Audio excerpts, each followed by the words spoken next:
Welcome to Rio's Olympic Park, and at the heart of the Olympic Park, the magnificent Olympic Tennis Center, which has played host for the last 7 days to the wheelchair tennis tournament here at Rio's 2016 Paralympic Games. A wonderful venue, and we've seen some of the very best wheelchair tennis in the history of Paralympic sport, and it's been part of the Paralympic Games since 1992. It is the 40th anniversary of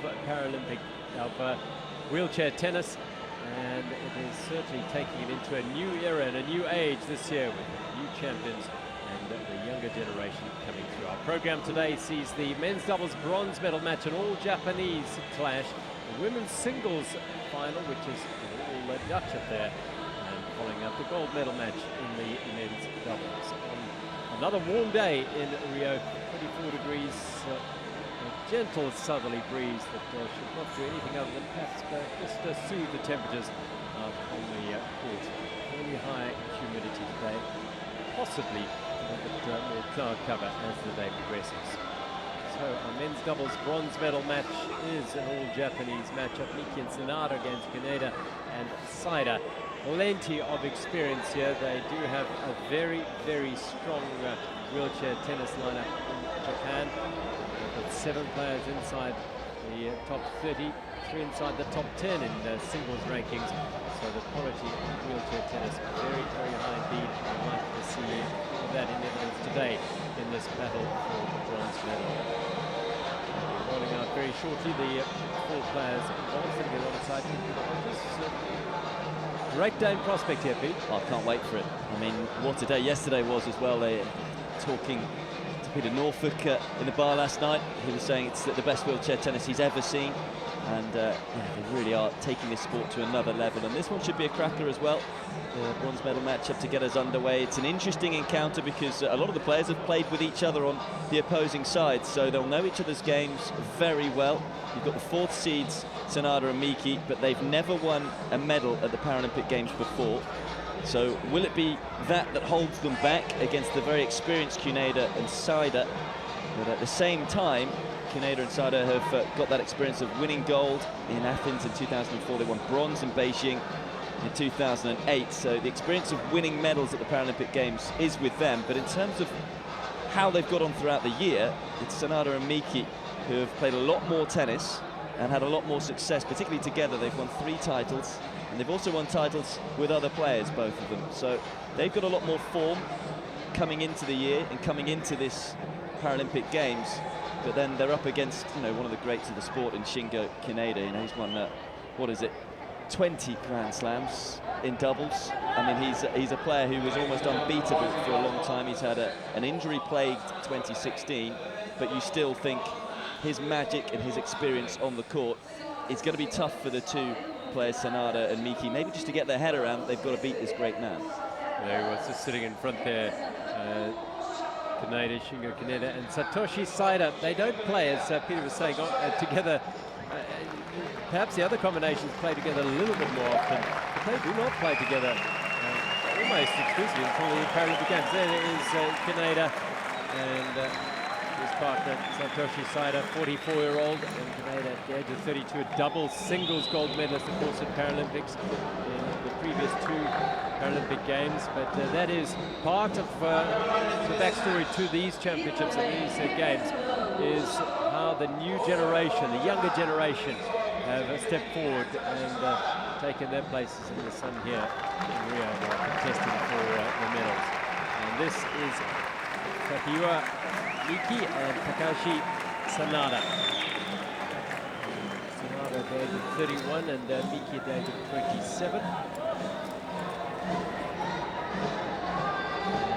This combination have won a couple of titles. They won in Seoul and St. Petersburg and in Israel as well. But Miki has won the side as well in Taiwan, so they have played across the net, if you like, here with the respective partners on the other side of the net. Yeah, and that's should be why it's such a fascinating doubles match, this one, because you would think they'd know each other's weaknesses and strengths, and where to play the ball, as you say. Miki has played with Saida this year into the Busan Open final, and also won in Taiwan. So they have had those 3 titles though together, Miki and Sanada. They've had probably the most success of all the combinations this year between the Japanese players. And you know, good records. Miki has won 26 matches to 9 losses in 2016 on the doubles court. Sanada won 19 to 8 losses. And when you compare that to, you know, Shingo Kaneda, as I say, has had a lot of injury issues. He'd only played 6 matches in total on the doubles court this year. Although having said that, they were all big matches. He won the French Open with Gordon Reid, who of course is in the final with Alfie Hewitt later on today, and was able to reach the Australian Open final as well, again with the British player Reid. So he has been playing the bigger matches when he has taken to the court, but only 6 matches in total coming into the Paralympic Games. But here he is, another chance to win yet another medal at the Paralympics. Well, this venue has been really, really well supported throughout the wheelchair tennis, and those who come along have been rewarded with some of the very finest, as Peter was saying. He was in conversation with the great Peter Norfolk, one of the great wheelchair tennis players, a quad player who medalled and has now retired, but is here watching and has the highest regard for what he's seen here. Oh yeah, absolutely. I mean, yeah, he was just saying it's the best tennis he's watched in years, he said, it possibly ever. And as I say, I mean, the fact that you've got someone like Kaneda, I mean, okay, he's had an injury-plagued season, but he's still pretty young, you know, he's 32. Yeah. And yet he's been outplayed in the singles. He got beaten by Gerard in the singles in the quarterfinals, and you know, they've been knocked out of the doubles as well, which just shows that, as you've mentioned a few times, that the sport is moving on to maybe some younger players. We're seeing a bit more dynamism on the court.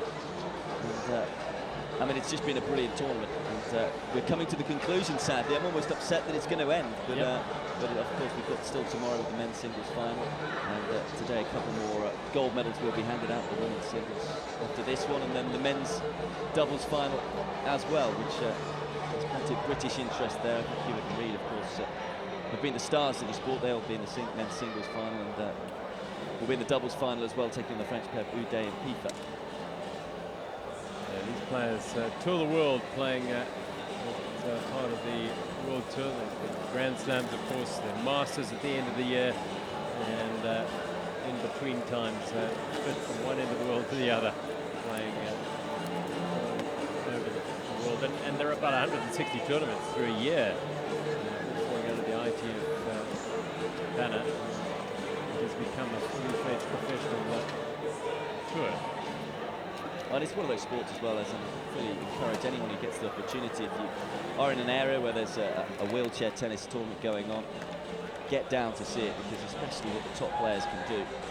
The movement is staggering, the pace of the sport now as well. It's so quick, as in, they make it look easy at times, but when you are down at court level, to see how quickly they move around the court and how easy they seem to step into the ball, and then the touch around the net, the delicacies. These guys are really impressive athletes.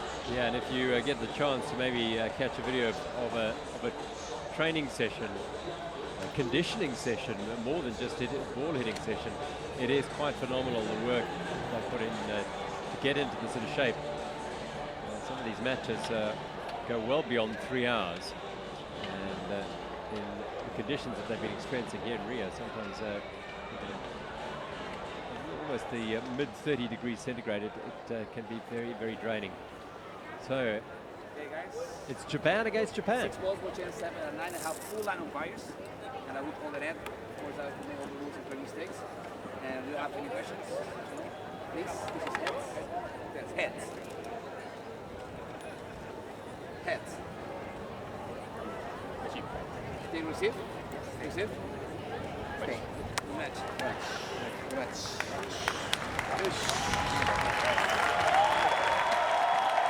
Kaneda and Slater have decided to receive.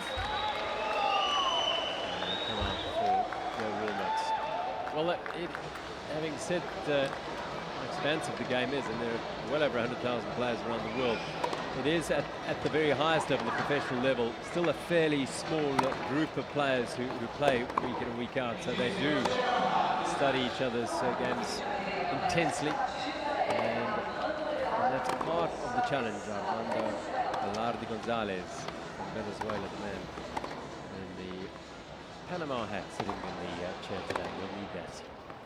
So, yeah, you know the weaknesses. You know your opponent's been studying your weaknesses and strengths. So it's a fascinating battle of wills and of communicating and converting that knowledge into action on the court. Sonata. Yeah, they're higher ranked than their opponents. Miki, who's 9th in the world in doubles, which is his highest ever, and Sonata's 13th. But as I say, it's the fact that they've never won a medal before at the Paralympic Games. They may well be feeling a few more nerves than their opponents. This is their big opportunity to do that. And Saida and Kaneda, we've already mentioned, haven't played much doubles at all this year, particularly Saida. And yet their doubles rankings, because of that, have slipped down. I mean, Kaneda's now 16th in the world, Saida's now 17th in the world, but they are both former world #1s in doubles. Of course, Kaneda's a former world #1 in singles as well. But it's just that experience, having been there, done it before, won a gold in Athens, won a bronze in Beijing. You know, that there's nothing that can compare to that. And so will that stand them in better stead, or will it be the fact that, you know, that Miki and Sonata have probably had a better 2016 and have played that much more tennis, but do they believe that they can beat, you know, the great Kaneda and Saida on the doubles court? That's the big question. Belief, confidence and belief.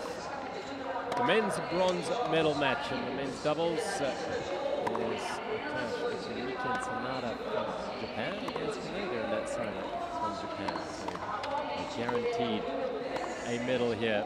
Japan, but which of these two combinations is going to be on the podium at the end of today?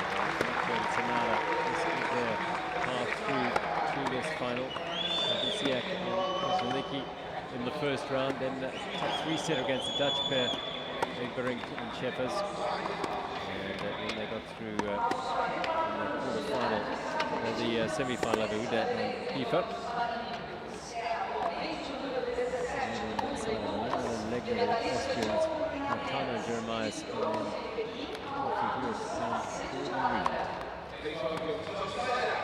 tough match against the French team.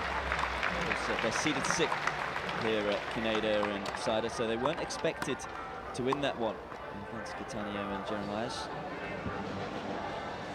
Again, as I say, their seed possibly a little bit of a falsity because of the lack of tennis that they've played in 2016, which has allowed their world rankings to drop. But I'm sure when the draw came out, probably all the pairs would have been looking for them as sort of dangerous floaters that you didn't want to come across in the quarter-final. Particularly Kaneda. I mean, what a player he has been throughout his career. He had that 3-year, 106-match consecutive win streak in singles through 2007 to 2010, which was ended by Uday. And then again, he went on a 77-match winning streak between January 2014 and December 2015, broken by Gerard. And of course, Gerard was the player that knocked him out of the singles this time around. But he has just lost that air of invincibility about him. Of course, he's suffered injuries this year. Maybe this Paralympic Games coming a fraction too soon for him in terms of, you know, his preparations to get everything right to be here and you know, at the top of his game. Yeah, you'll notice he's warming up closest to the camera here with a elbow support in his right arm, and that is where he's had the issues. Twice he's had surgery. This year he had surgery on his elbow, but he's had it before as well. And he's not quite had the amount of tennis that perhaps would have liked coming into the Paralympic Games. He's still contesting for a bronze medal here. The gold medal match will involve the Great Britain pair of Reed and Hewitt and Stéphane Uday and Nicolas Kiefer from France later on this day. Of course, got Tokyo in 4 years' time, and there's going to be a bit more pressure on all of these four when that comes around. But they've got so many players, haven't they? They do, and they have so many players at this end of the spectrum, of the sharp end. So plenty of competition for places, and that can only be good news. But, The level is on the way up. Kaneda, believe it or not, was 20 when he won his first, when he played in his first Paralympic Games in Athens. And he won doubles there. So, and he's just 32. We've got players like Uday into his 40s into the final. So there's scope for many more years. But as we've been saying, the theme this year has been about the youth and about the young generation coming in. So pressure on the slightly older players from the youth, and maybe changing the style of the game and the pace of the game. And it's evolving very quickly. And it's 40 years since Brad Parks decided to use wheelchair tennis as rehabilitation and turned it into a global sport.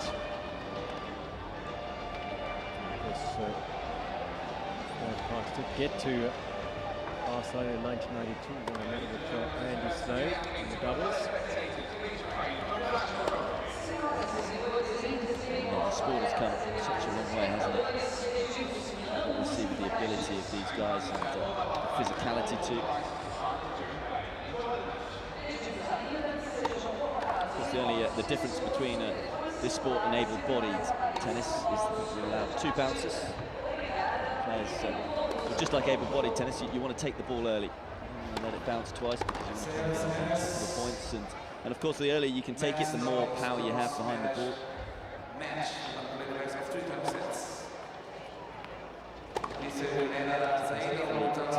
The heat ball, though, not in play today. Yeah, it's fascinating to see how they sizing one another up here, these combinations. I'm sure they're pretty relaxed. They've been playing at this level for long enough, but it is a Paralympic medal match. So there's just that little bit of extra tension, no doubt, and they don't get the sort of coverage, media coverage, in any other tournament. And so this is a huge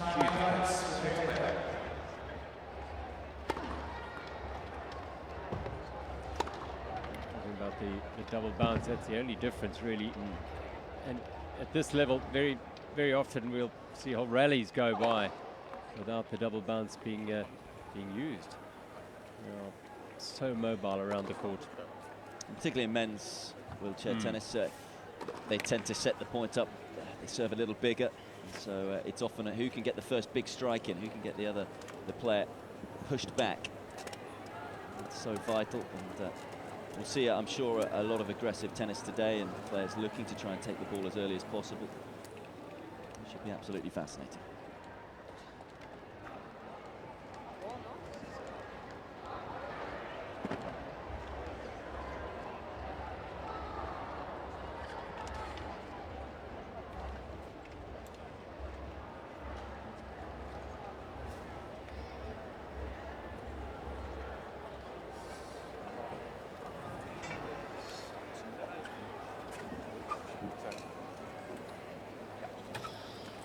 Final moments ahead of this bronze medal match. Miki and Sanada against Kaneda and Saida.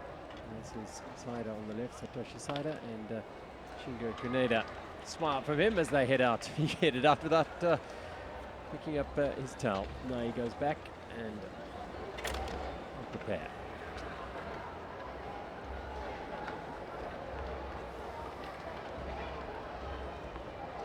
First set, Miki to serve.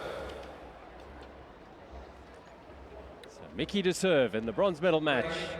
Miki and Sanada against Kaneda and Saida.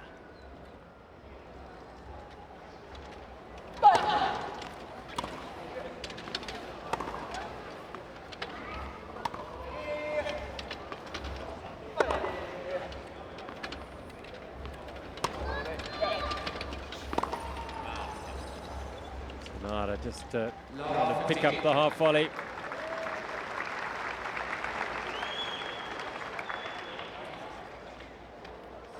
Kaneda likes to be a good counter puncher.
just out. What a good rally. You get a flavour of what it's about here. You can already see the tactics developing. You can see the experienced duo of Kaneda and Sider just saying, look, break us down. We're going to sit back, see if you can come up with a way to get the ball past us. The courts here in Rio pretty slow.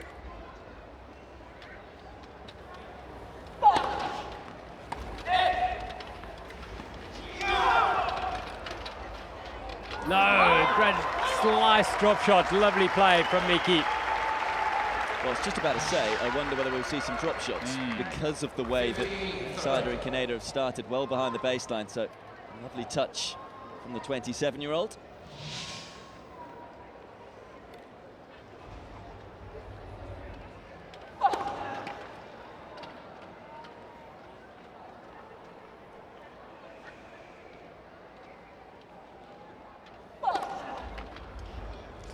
It down, he drops the ball into the net, and it's a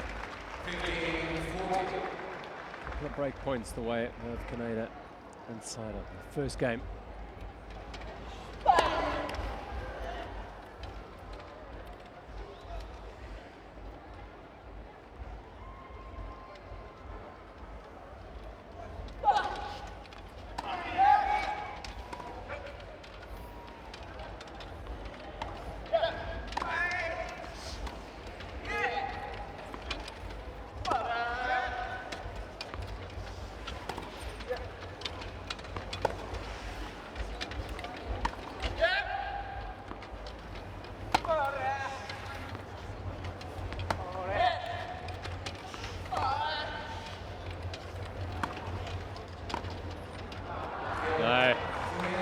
There's the break. Well, they've certainly been the more aggressive pair, Miki and Sanada, but really pay off in that game. They've certainly been looking to move to the net a little more often as Kaneda and Sider break serve in the first game. Well, Kaneda's generally an excellent player on the defense and superb at counter-punching. And so that's why I think Miki and Sanada know that they have to be very careful when they do come forward. And you can see that whipping it down low. Kaneda, once Sanada and Miki did attack the net, made it very difficult for them. And as I say, these courts pretty slow in Rio. So they'll have plenty of time on the ball, Kaneda and Sider, to come up with something special. And a good start by the more experienced pair, the two who have a gold and a bronze in their back pocket from previous Paralympic Games already. To add another bronze. It's about the belief for Miki and Sanada that they can beat the great man, Shingo Kaneda. All smiles, isn't he, Kaneda, at the moment? He's very relaxed.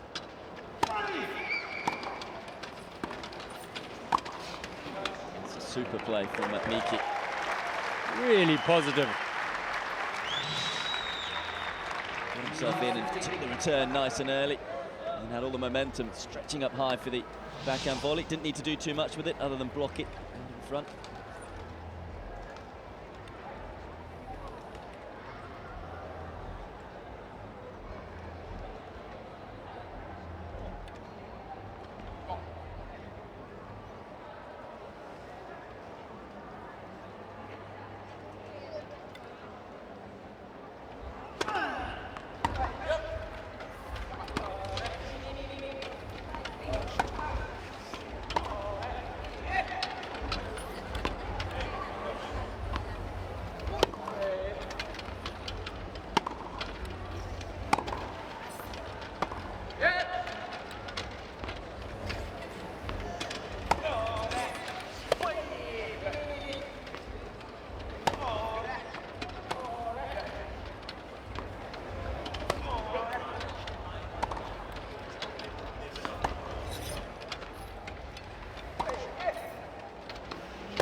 Well, they really like taking the ball on the rise, don't they, Miki and Sanada? Full of positivity. Just got to be a little careful of not being over-aggressive as they were in that rally. When it is the right time to come forward and take some openings.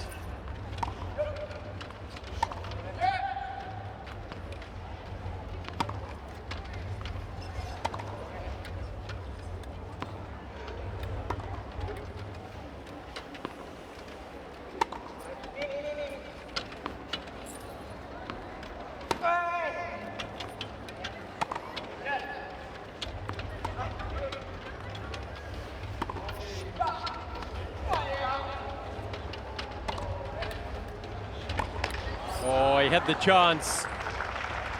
Set it up well. Sider didn't make best of his attempted lob.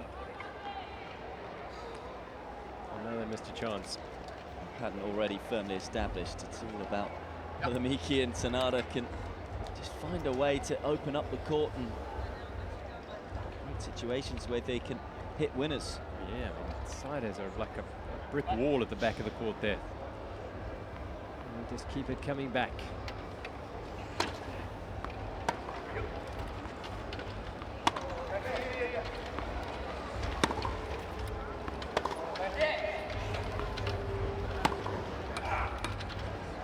Oh, that's a good shot. Depth there. This is a brutal forehand, lovely played. Ends up in position, didn't have a lot of momentum into the ball, but really whipped up the back of it. Couldn't have been any more accurate than that. I wonder whether we'll see them use the drop shot again, by the way, because it worked the first time they played it. Try and get Kaneda and Sider into more uncomfortable positions. More positive play, wonderful to watch. Second time in this game, attacking the serve and winning on the first volley. It's Miki who's the man who's making everything happen right now. Similar sort of point to the first point in the game. And he's enjoying himself. It's important to do that. Yeah. You always play better tennis when you are enjoying it, particularly in doubles.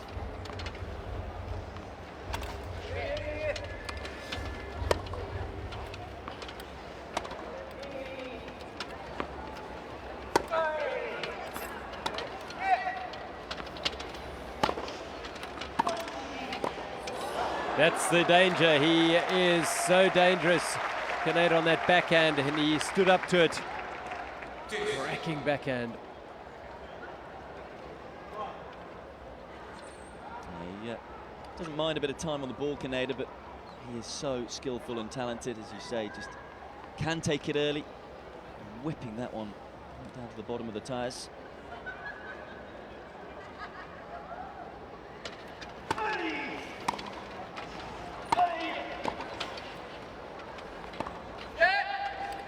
He's pushed it wide. It's a bit of a gamble there. Wasn't the best first volley. I thought he was going to be a little bit exposed there, particularly with the magical hand skills of Kaneda, but maybe just rushing the multiple gold medalist.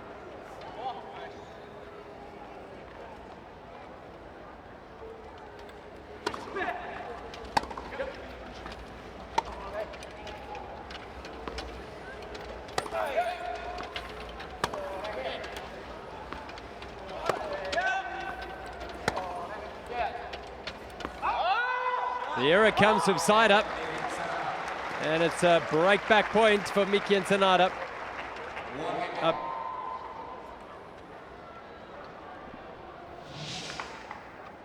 Well, here's a rarity. Didn't look like he was ever going to miss. Satoshi Sider finally pushing the ball long. And it is Sanada and Miki who get the break back. One game apiece in this opening set. You have to stay on the balance of play, pretty fair. Yeah. It is going to be so tactically intriguing. Trying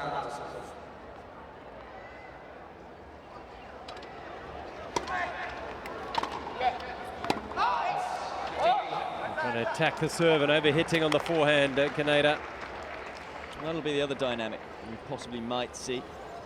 Sider, it's safe to say, will stay back and be that proverbial brick wall, but Kaneda has the ability to step up the court. I feel maybe if it doesn't work for them sitting back, maybe he will try coming forward a little more. Double fault from Sanada.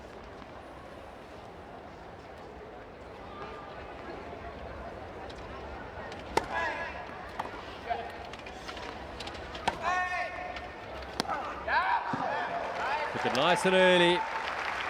Kaneda attacked the serve and is retreating. Sanada It is the danger. Yeah. If you take that serve so early, you then can be left in a little bit of no man's land, and he had to backtrack quickly, but cleverly played by Sanada. You could see that Kaneda was going backwards, and so he aimed it at the chair.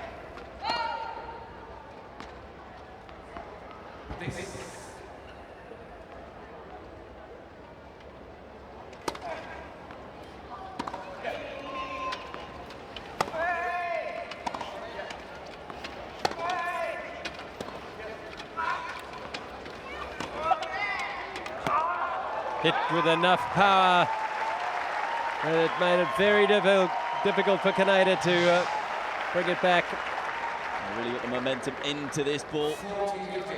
And nice and out in front, whip through it.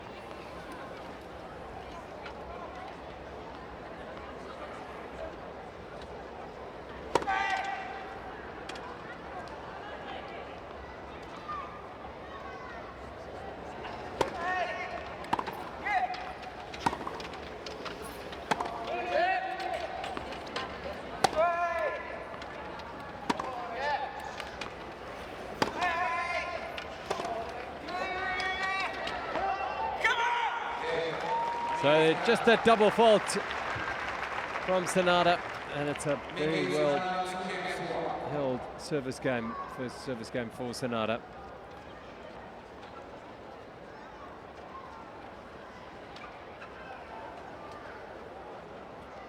(2-1).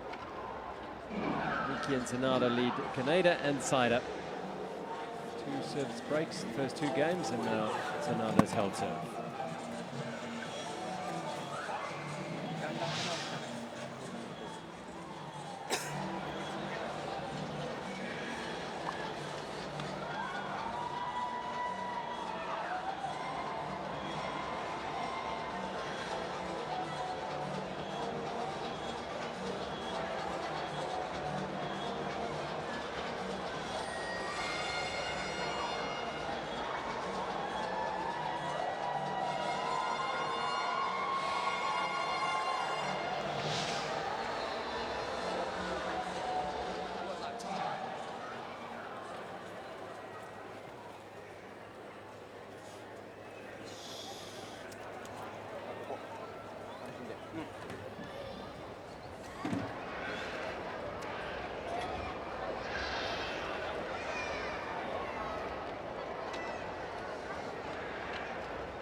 Fourth game, it's the first opportunity for Satoshi Saida to serve. They're 1-2 down.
Oh, what a great rally. It ends the way of Miki and Sanada.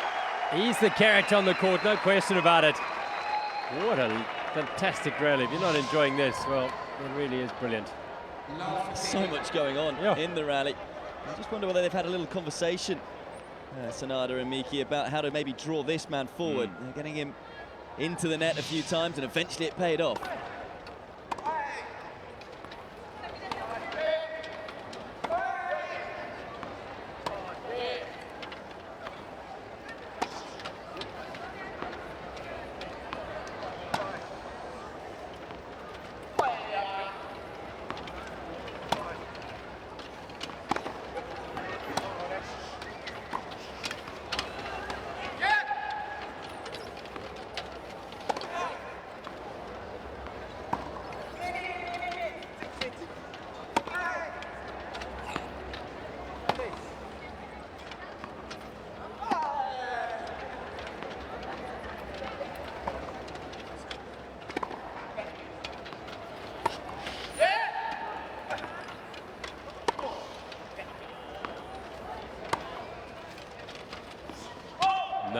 going to go out.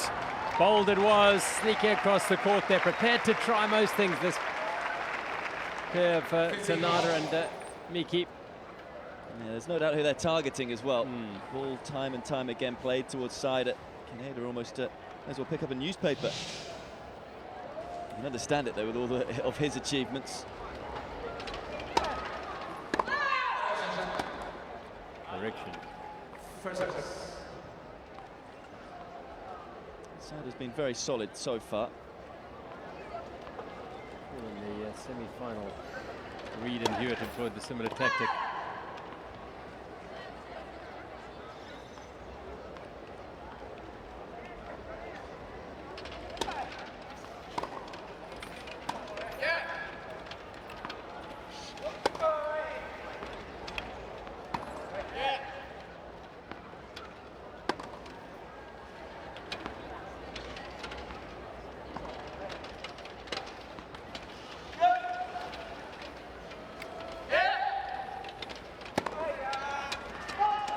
Just out.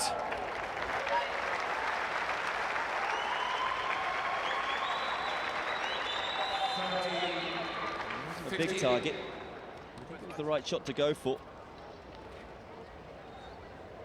Don't underestimate the pride in winning this match, going ahead to Tokyo in 4 years' time.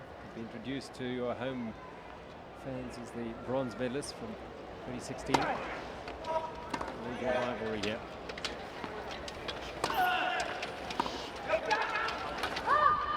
Good serve into the body, set up the point well for Kaneda and Saida.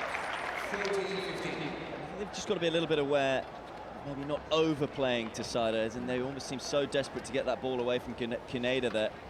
That's the reason why he just pushed it wide. Slice back and of course was going to float over the net, but Kaneda get a chance.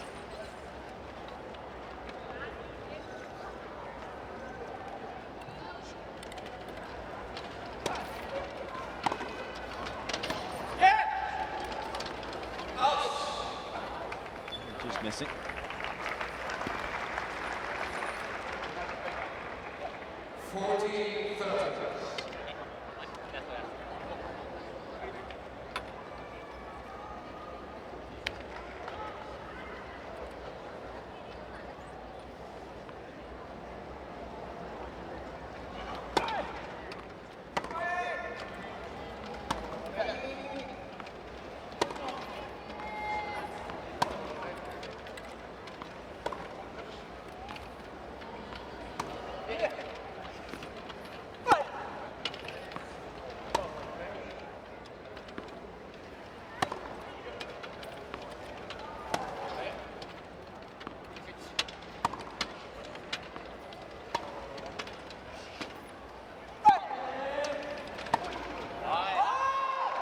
Change up the middle, looping it out wide to Saida, and then running one down the middle to bring the error from Kaneda. They go down the middle quite a lot, and it's in an attempt to cause a bit of confusion. Of course, they're heading mostly to Saida, and every now and then they will go down the middle. And if they do that, as well, it means, particularly from that side, Kaneda's having to hit a backhand, which isn't as strong as his forehand. Maybe slight hesitation led to the error.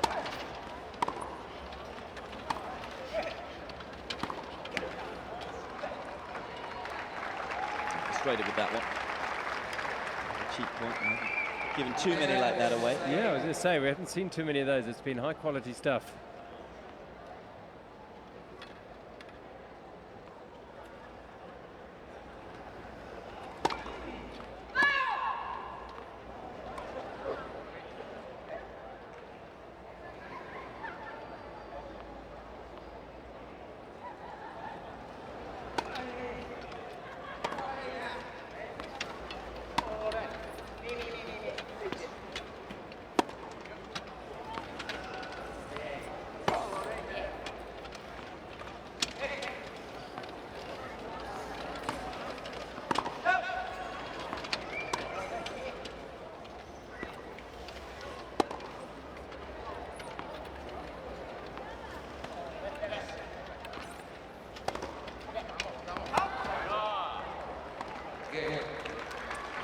Sanada pushes it over the baseline. And it's 2-all. To get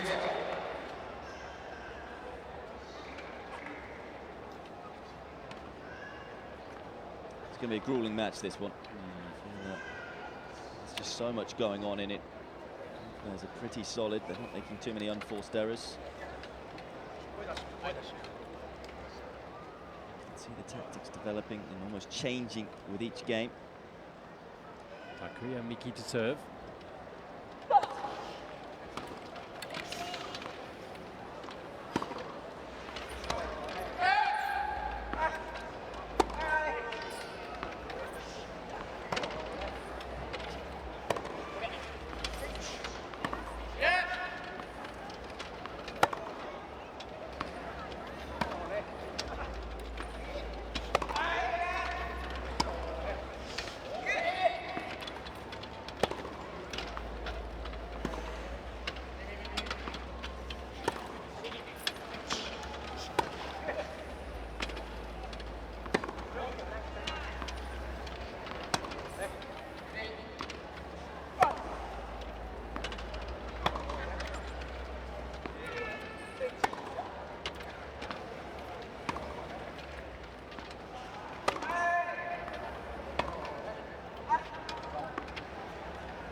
They'll go out.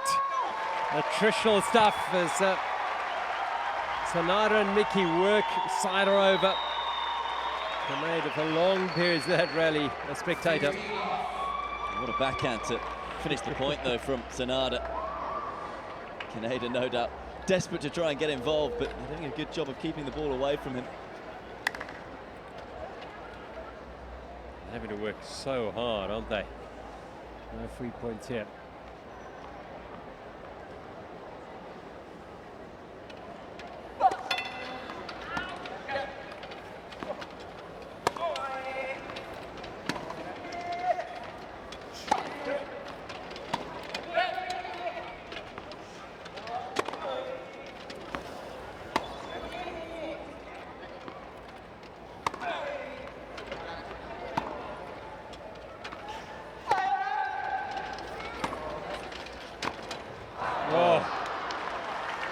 There were 6 shots in a row from Sider, and eventually the error came from the other side of the net.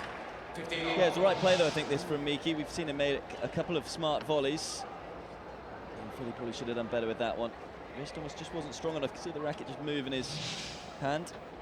I have to say, if Kaneda goes on to win the bronze medal here, he'll feel pretty satisfied. He's, you know, when you don't play 90% of the points. Yes. Easiest bronze medal he's probably ever won.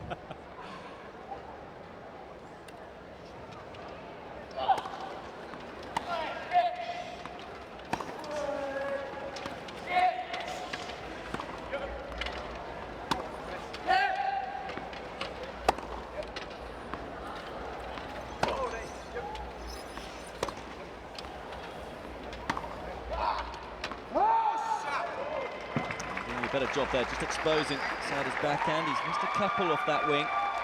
I'm still a little surprised that we're not seeing the drop shot used more from Miki or Sanada, especially when they come forward. If they get a ball where they can take early, you know, around the service line, why they can't drop shot Sider a little more often, because he's so comfortable back behind that baseline.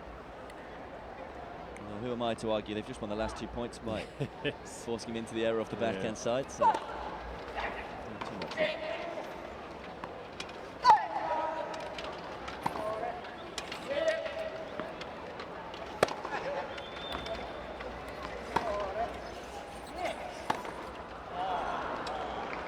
Yeah, drive volley from just behind the service line.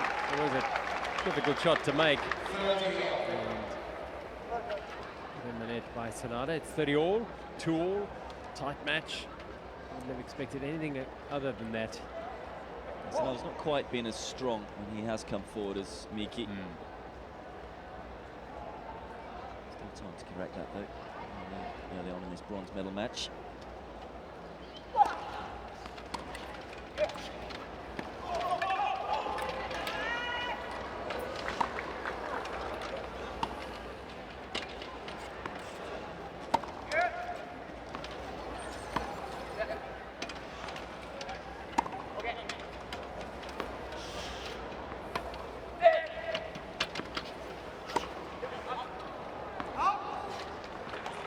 Some error from Miki, taking the ball on the rise and just pushing it a little too strong. Miki lost in the singles to Stefan Ude, the top seed in the quarterfinals. In straight sets.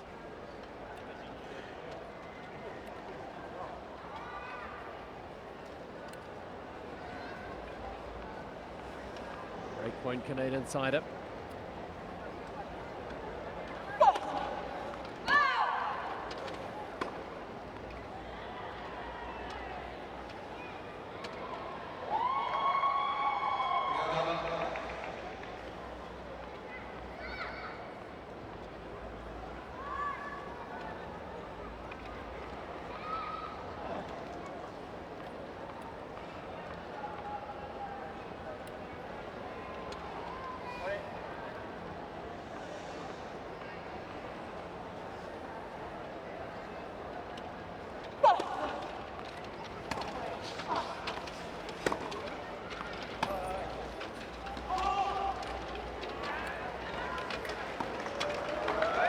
Beautifully played by Miki, and he enjoys it as well.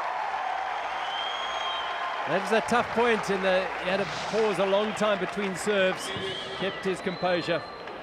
Opened up the court the first volley, but the second volley was simply wondrous. Look at this, he's played this, above head height, almost behind him as well. Very tough to generate the angle from that position, but was able to do so. Lovely racket head control. Point as well, break point. It's back to deuce.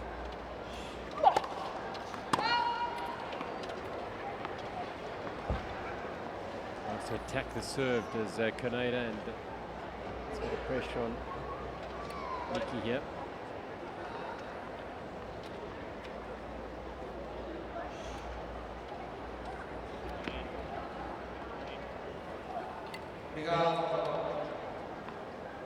Crowd a little bit restless at the moment.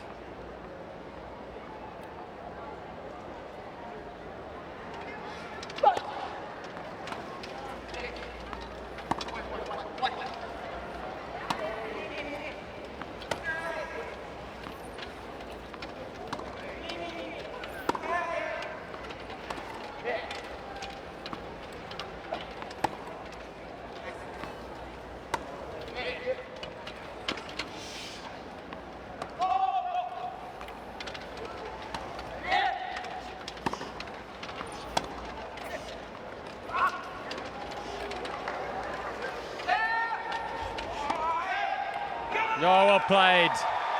Suddenly the court opened up for the angles. And again, maybe they're listening. Wanting to play that drop shot a little more. Maneuver both Kaneda and Saida into different positions on the court, and it did open up the court, and that's a fine forehand up the line to finish the point off.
he did well to get there, Sider. And not only did he do well to get there, it was the shot he made once he did get there. Excellent depth on the backhand. Put Miki into a very difficult spot.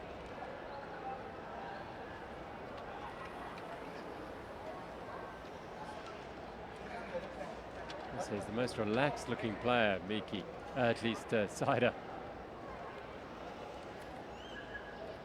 He knows his role and he's fulfilling it superbly at the moment. Deuce 2-all, first set, bronze medal match.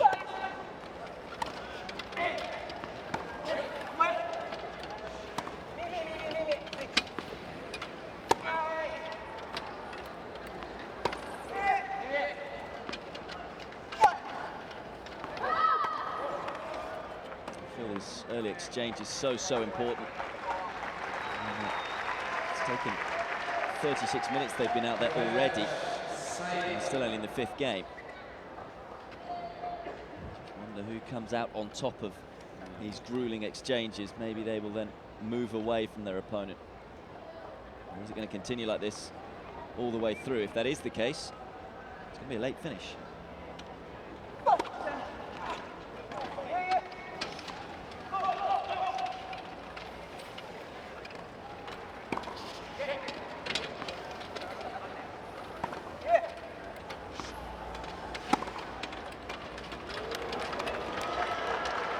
Oh, he's showing some wonderful touch at the net now, Sider. Lovely, lovely play. What a great combined effort there.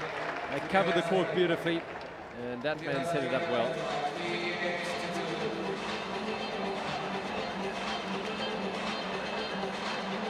Particular pleasure for Canada and Sider as they now take a 3-2 lead in the first set of a very intense bronze medal match.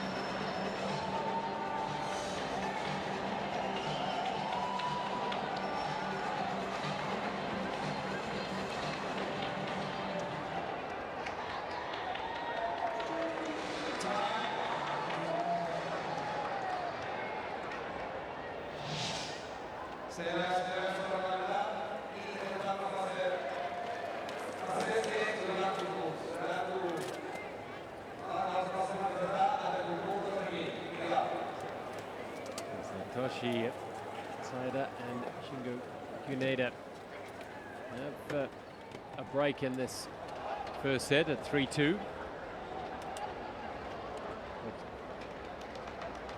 really is hard earned. Every single point is a grueling affair. And that man's composure cannot be underestimated. Going to be involved in a lot of the rallies because this pair, Miki and Sanada, will work him over. As we saw in the last point of the previous game, he played some telling shots. Canada to serve at 3-2.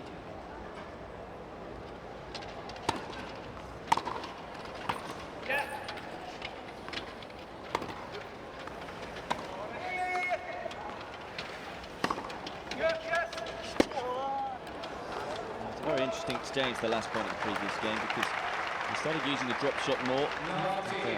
Miki and Sanada. But Sider showing that not only is he rock solid at the back, he's showed some net skills too.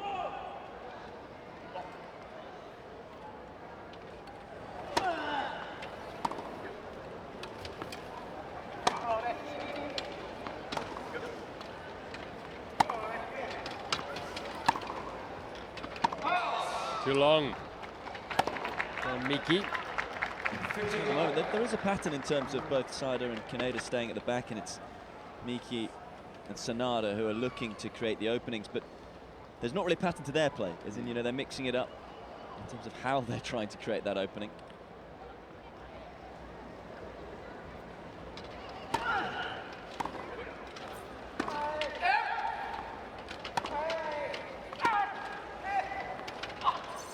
too good. Sensing to apply the quarter split. And Sider is coming into this match beautifully, playing some really, really good shots. They took it so early all the time, taken away from their opponents. And left a little exposed with the gap in the middle.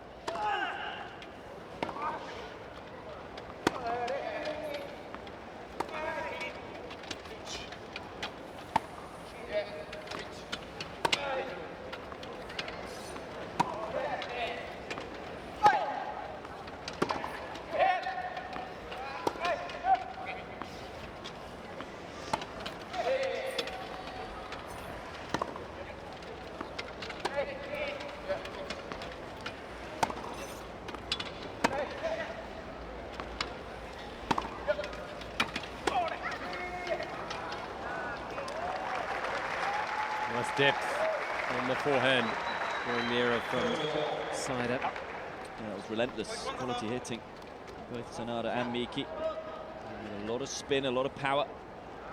As you say, depth the key there.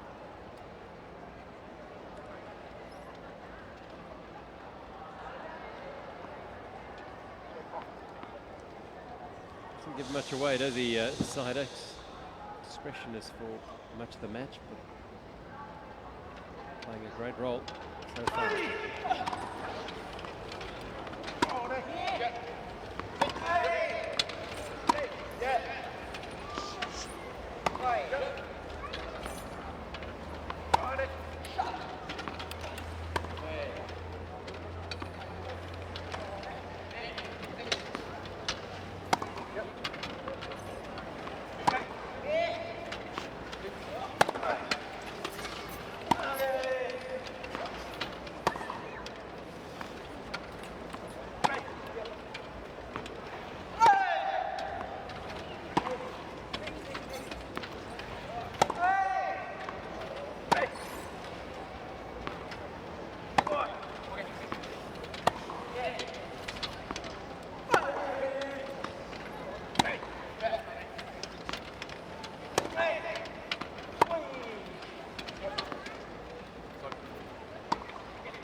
Well, he went around that backhanded Kaneda up the middle of the court and did expose his side of the court. And it was capitalized on by Miki and Sanada. Taking the ball early. You have to do if you can create an opening. Don't afford to take it on the second bounce, because by the time you do that, the opponent will have got back into position. So tough to call though this match at the moment.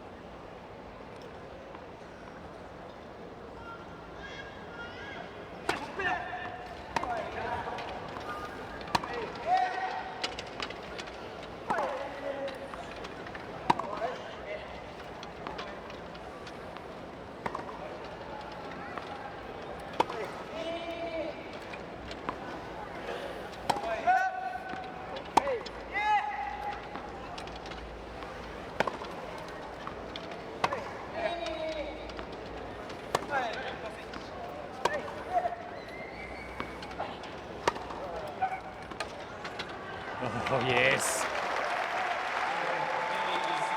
Got to say, I love his celebrations as well, Miki. His salute to the winner, it's wonderful. And I think it's instructive to the pattern of the game is to hear the communication going on. There's plenty of talk on the Miki Sanada side of the court. Virtually nothing coming from Kaneda and Sider, because 80% of the balls are going to Sider anyway. They know their positions, they know what's coming. Couldn't stop that forehand though. A couple of really good forehands in that game from both Miki and Sanada. But it has to be so accurate, it has to be that good, you know, it has to be within half a foot of the line if you are going to find a way past Sider and Kaneda. On that occasion, they break back. First set meandering one way, then the other.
nature of this match.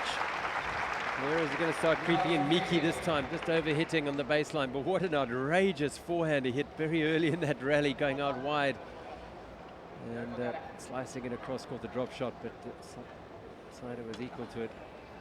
It was great defense early on from Saida and Kaneda. And you say about the communication, they just seem to know their roles.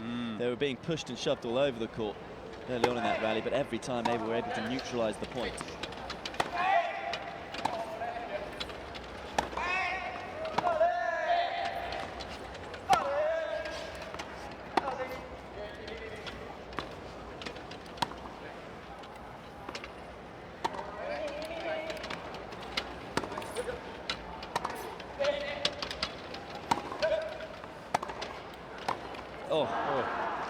Just stretching for it in the end. He was coming in at some pace as well, so difficult to control when you're moving that quickly.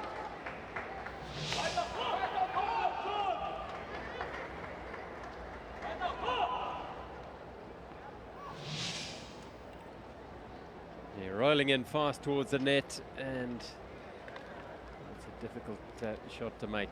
Miki putting it in the net and giving Kaneda and Saida a little bit of a look in here. Had 2 service breaks in a row in the previous 2 games. So here.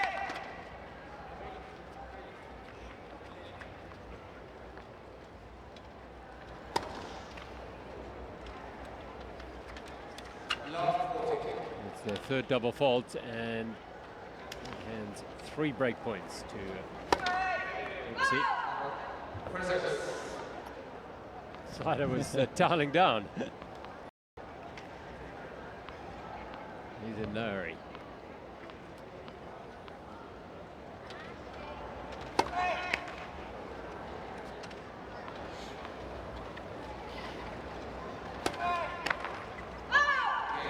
Two double faults in a row, and it's a break to Kaneda and Saida, much to the frustration of Takuya Miki and Takashi Sanada.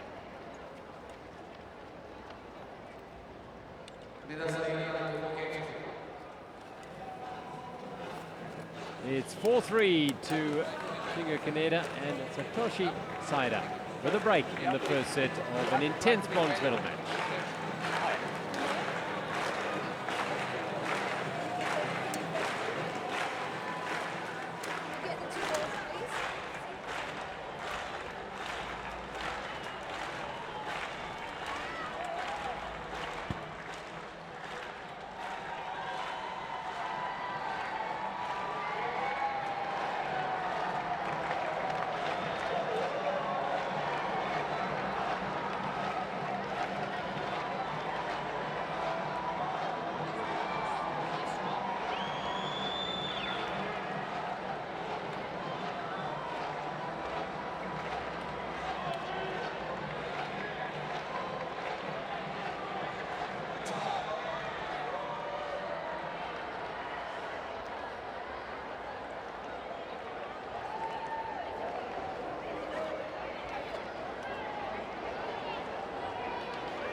Yet another twist in this match. It's been a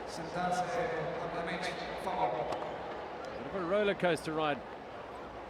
These 2 combinations chiseling away at one another to find a chink in the armor.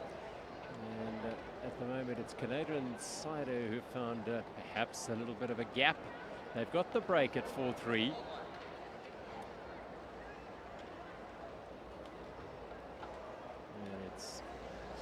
Satoshi Saida to serve. New balls as well.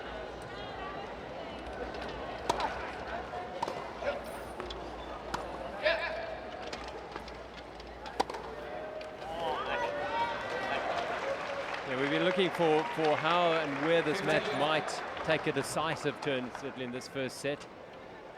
And whilst the tactics and battle plan of of the Grenada-Cider combination is very clear. I just feel that maybe Miki and Sanada are still trying to find their way here. Well, also, you just wonder whether they can't get frustrated. We've seen a couple of cheap points now given away. Absolutely. It's getting that balance right between, you know, being aggressive, trying to create openings, but also being patient, not getting frustrated if they don't find a way through. And that's where you think about experience coming in. Cider and Canada, both having won medals in the past, a little bit more experience at this level in these types of big matches.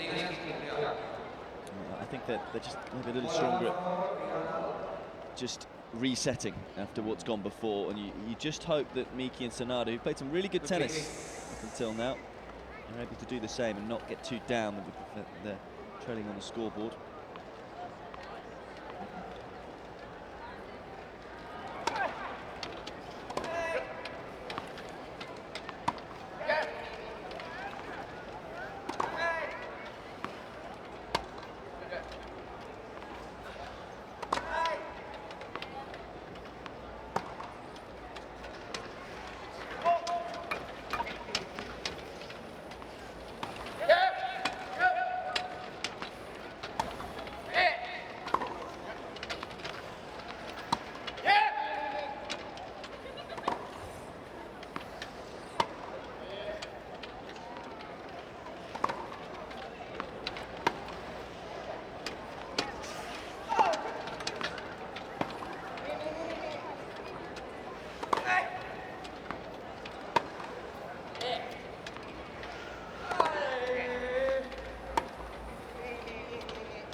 It's gone out after all that.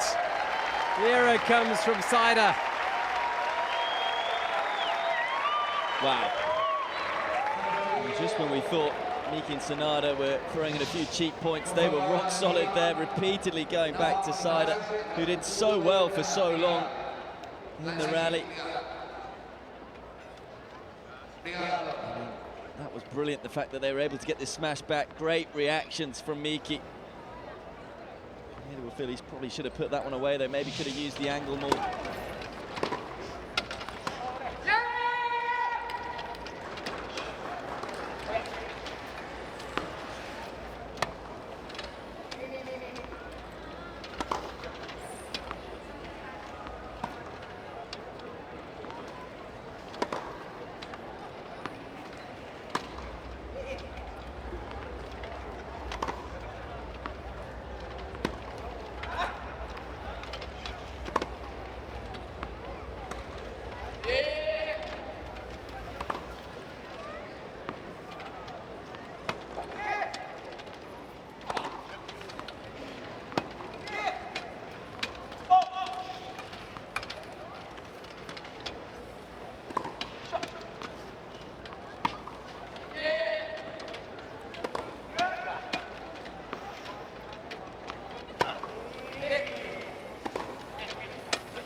This time the error comes from Miki.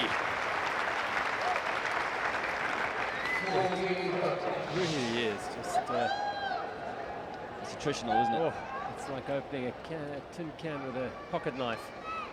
Little openings. Well, they've tightened it up, Miki and Sanada. They made a couple of errors at the back end of the previous game, a couple of errors at the start of this game, and done the right thing, as in just to be a little more patient.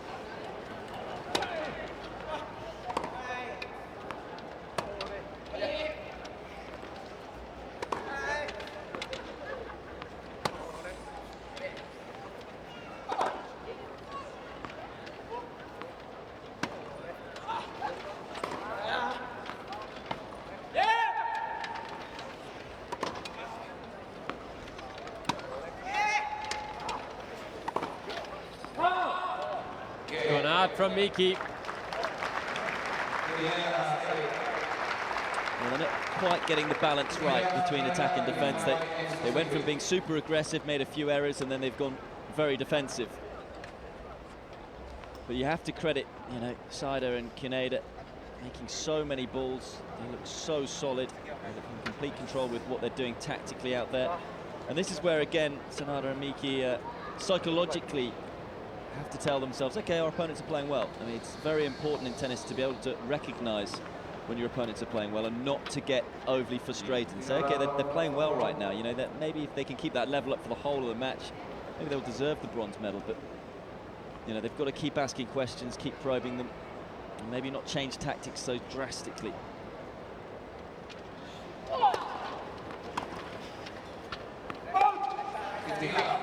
Pushed over the back from Kaneda as Takuya Miki serving to stay in the set. He and Sanada. Miki knows he made at least the Kaneda made a careless error there on the return.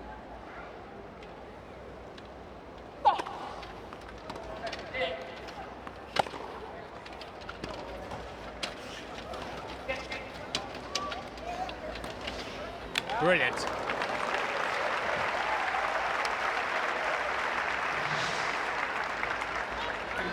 The stop volley, just a little heavy-handed, giving the invitation to Kaneda, the quality that he has, making it look easy.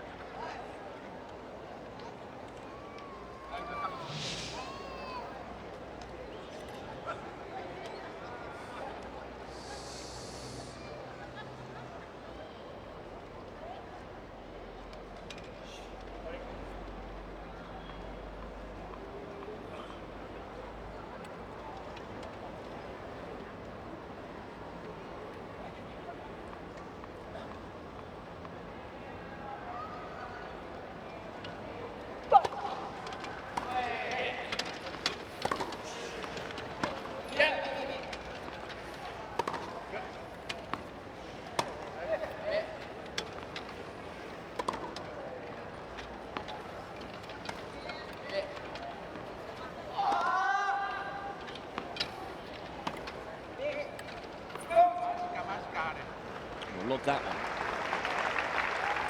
So few errors we've seen from Saida. So they've come on the backhand side. Just trying to get the racket head speed to generate the top spin off that backhand to keep it in.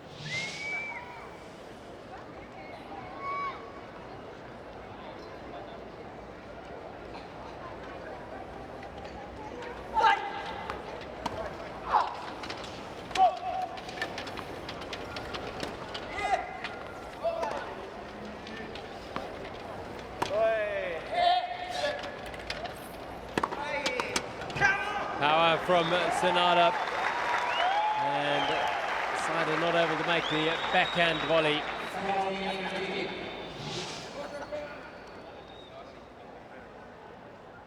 Decided to stay up and off the frame.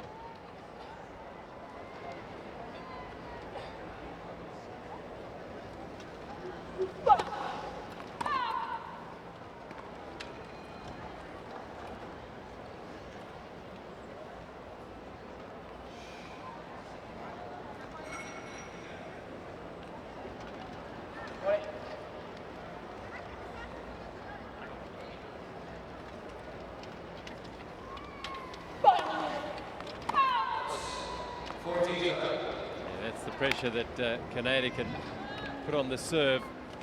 Really attacking it, forcing Sanada to, at least to Miki, to go for the line.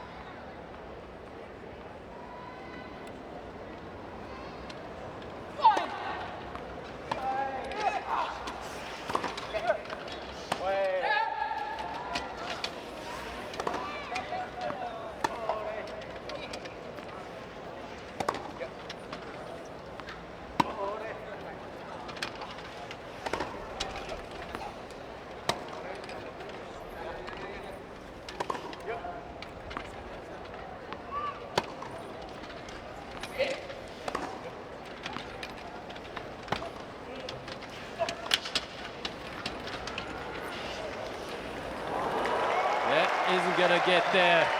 Brilliant play, covering the court so well, took the responsibility. Well, it's fascinating the positionings that they're getting in when they're at the back of the court. Saida's sitting so far back, but Kaneda's just around the baseline, inside the baseline, and what that means is that if this pair of Sanada and Miki do try the drop shot, he's able to get there quickly. And then what hand skills to finish it off. That was a wondrous little dink across the court. Great play from the former world number one.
Came in, having been on the baseline, ran down that drop shot and finished the point off as well under a bit of pressure. Well played.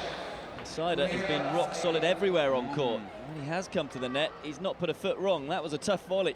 Awkward near his body. Did superbly well just to angle the racket. Keep it inside the tram lines. Got a set point. Kaneda and Saida.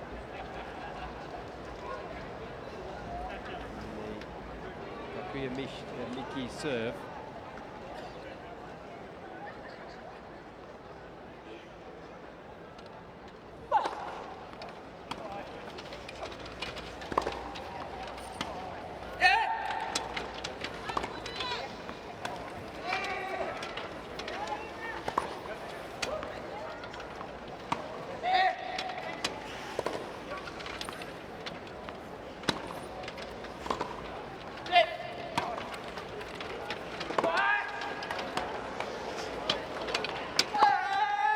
Oh, he just loved that.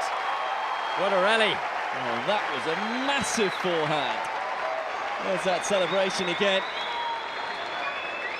Saida coming forward, didn't do too much wrong, I thought. Spinning around quickly and then whipping over the top of the ball. Superb shot. Yeah, such a whip at pace and angle. Just perfect. Saves a break point, set point.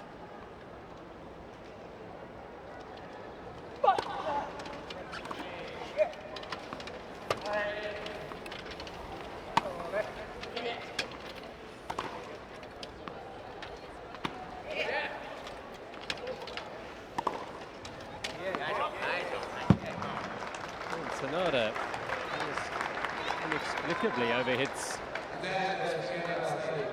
his forehand and gives Kaneda inside another set point.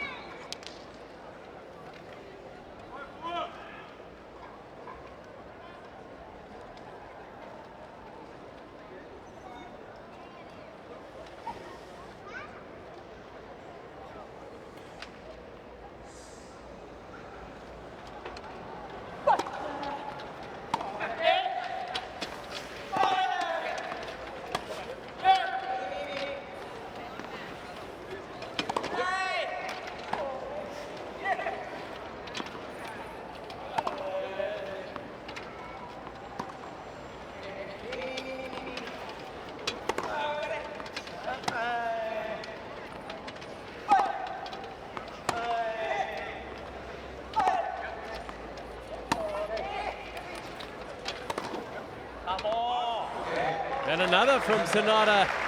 2 unforced errors in the last 2 points from Sanada, and it gives Kaneda and side of the first set in this bronze medal match. And it's been hard-earned. 66 minutes has taken them to prize this first set off. Takuya Miki and Takashi Sanada. 6-3. And Shingo Kaneda and Satoshi Saida one step closer to the bronze medal.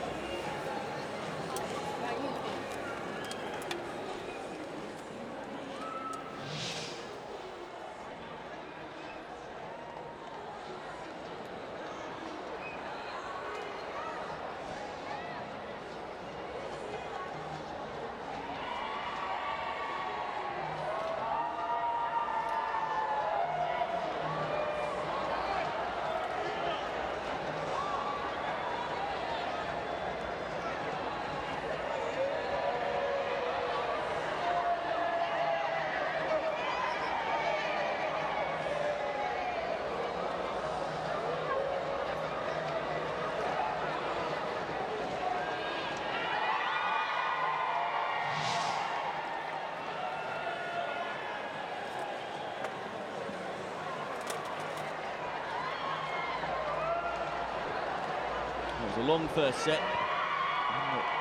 It's gone the way of Kaneda and Saida. An hour and 6 minutes. Only 9 games played. And they were rock solid from the back. Very few unforced errors. That's the key, really. Just the 12.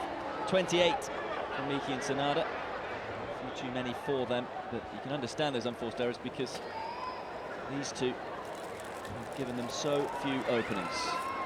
First set then 2. Kaneda and Saida with 6 games to 3.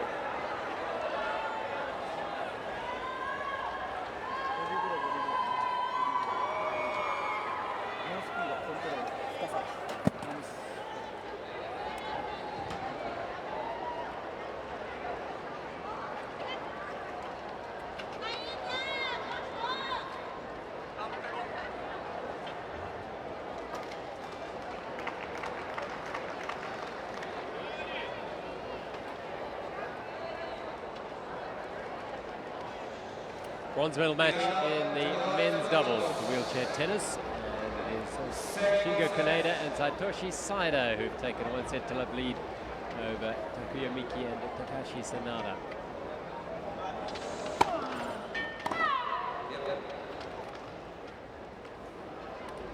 Shingo Kaneda to serve.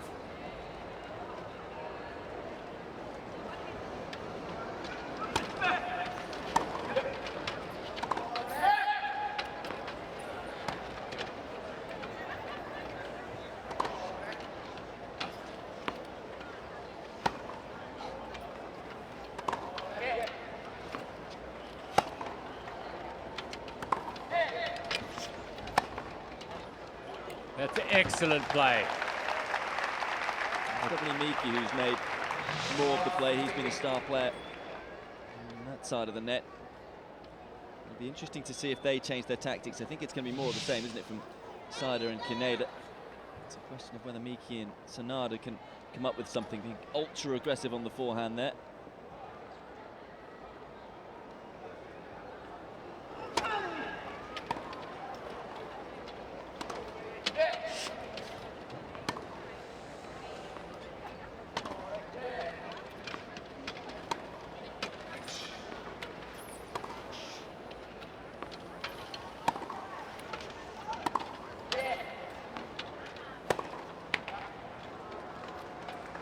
Yeah, that first point, they managed to get in, but there not enough short balls coming from Kaneda and Cider to afford them the opportunity to get in as regularly as they'd like and finish off the points.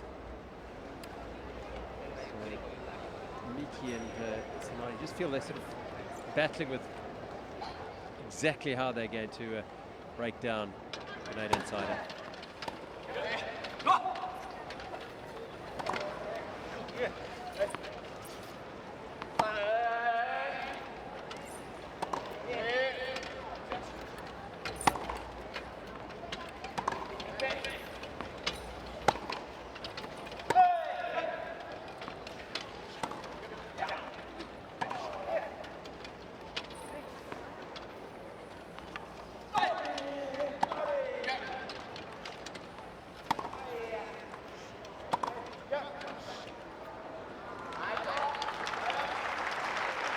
Points like that.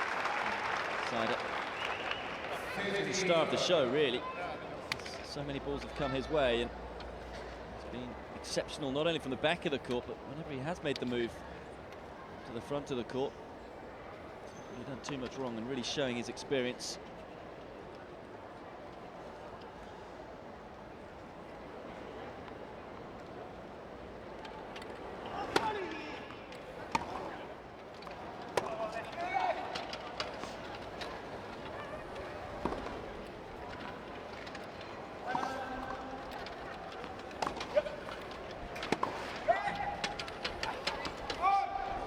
Too long. That's the other thing that Cider has done, incidentally. He's mostly kept the ball down the middle of the court. Very rarely has he looked to open up the court. He mishit a ball there, which gave Miki the angle. Got a couple of break points early in this second set, and what a way to save one of them. The first ace of the match. He hits the ball with so much topspin, bit of side spin on the ball there as well. Ended up bouncing and kicking and cutting away from his opponent.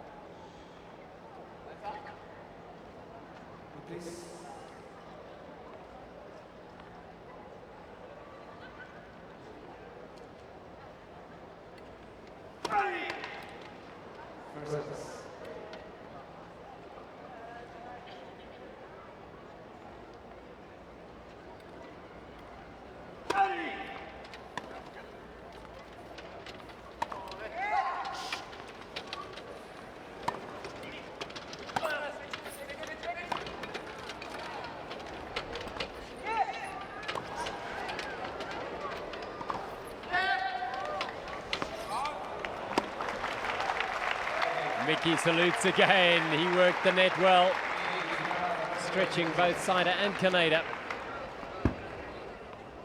That's a really good start, especially when you consider that they lost the last 3 games at the end of the first set. No hangover for Miki and Sanada. Made a nice positive brand of tennis there.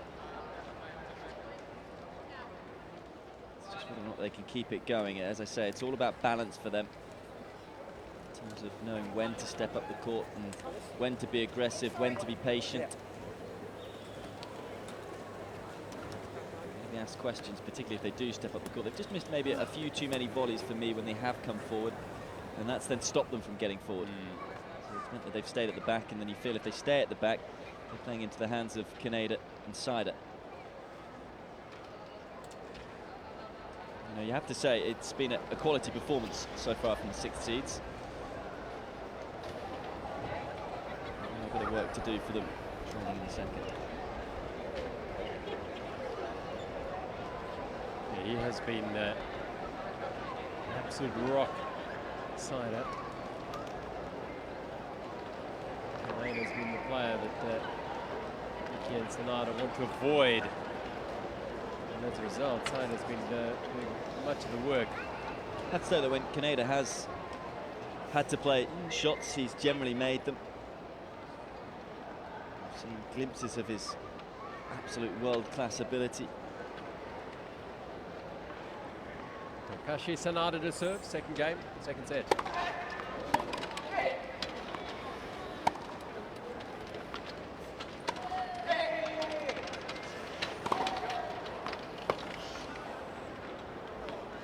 Good start.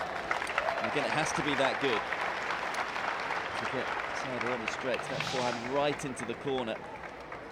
Such little margin for error. That's why we saw 28 unforced errors from that pair, because it has to be that close to the lines. Until he makes the forehand.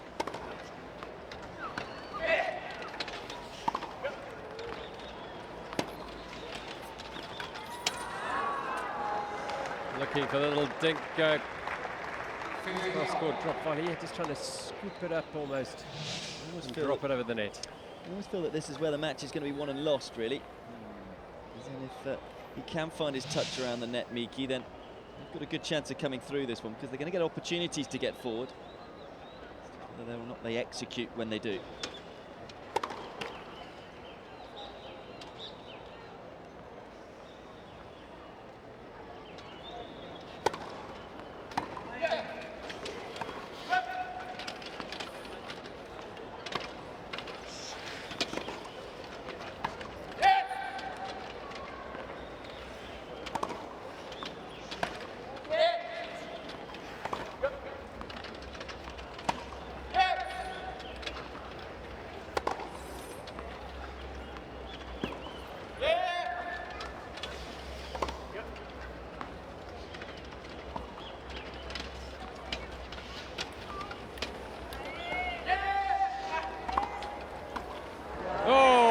Brilliant Grenadier at the net.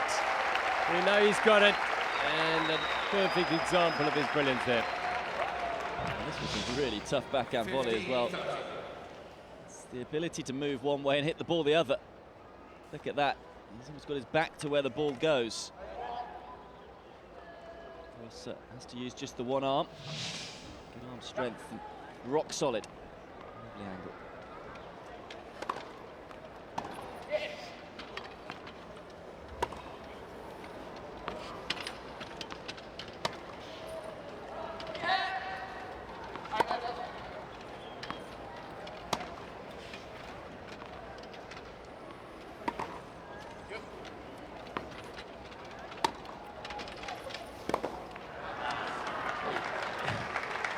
You always sense what's happening with Miki and Sonata here.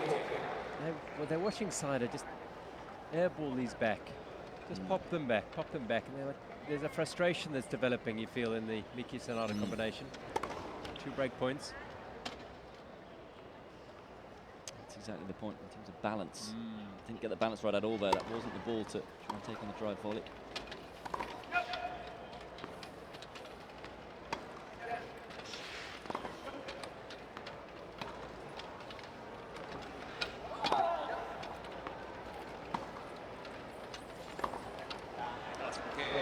The other point as well, it's also trying to have the appreciation of what your opponents are doing. You know, Snyder's doing a good job of it right now, and rather than get frustrated with it, you need to say, okay, yeah, he's doing a good job. Right, let's see if we can just work the point a different way. But it does almost seem like they're getting a little frustrated with the points lasting so long, so trying to create something out of nothing. Yeah, we saw a few rallies in the first set that went on for minutes, and they were prepared to rally it out and sit out the situation here in the last 2 points, trying to finish them off early. Decided to serve, 1-all.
good.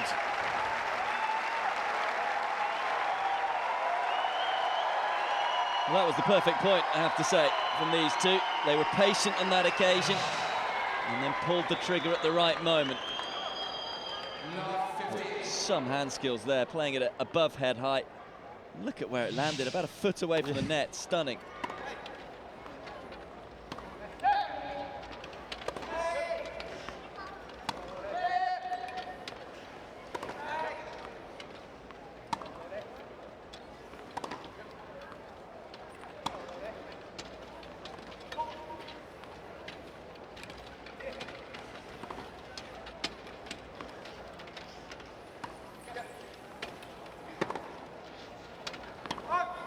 At the moment, though, Kaneda and Saida are like a really tough mathematical equation or a Rubik's Cube. It's just trying to find that formula that's going to work. You know what they're going to do, but you know it's just so tough to solve it. You know, we're sat here in the commentary box, and we haven't come up with a formula. I mean, I still don't know. It's as I say, all it is about balance in terms of when to come forward and when to be aggressive, getting that balance right. But you know, they've tried different things. They've tried drop shots. They've tried coming forward early on in the points. They've tried to just hang with them. And, really, on the whole, it's been Canadian side who've come out of the majority of the rallies. And just not able to curb the enthusiasm, the aggression there. Overhitting on the second serve. Knew he had a shot at a second serve. It's also not having pace onto the racket, you know, isn't it? That they're having, there's no pace on the ball from Saida, and that does lead to over forcing a lot of the time, because you just feel like, you know, I want to be hitting a bigger ball here.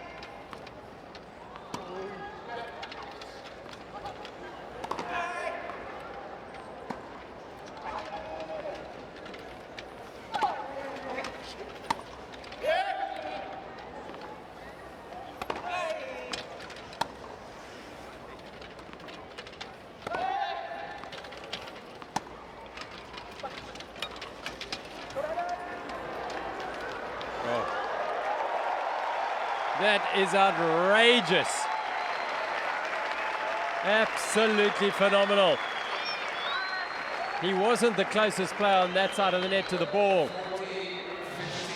So quick across the court. Just feel that just needed a little bit more backspin on the ball and it would have been enough.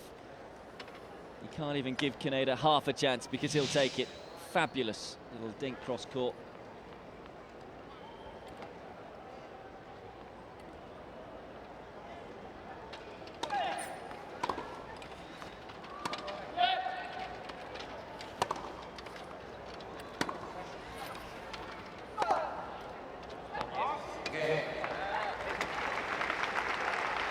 Solid as ever. So Satoshi Saida and Shingo Kaneda, a 2-1 lead with serve in the second set. They've taken the first 6-3 in this bronze medal men's doubles match.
Miki and Takashi Sanado, who we feel have it all to do here. They're a set down, although with serve in the second set, it's Miki to serve.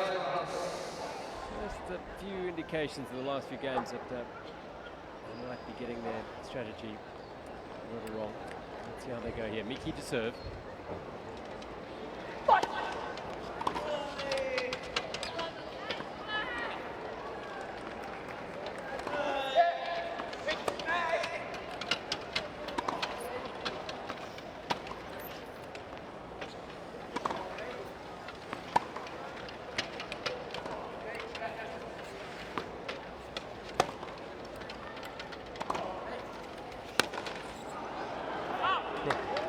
That is such a hard shot to play. Especially at that speed. Really rolling in quickly. And then to also get the drive volley, not just the conventional volley. Very tough to time.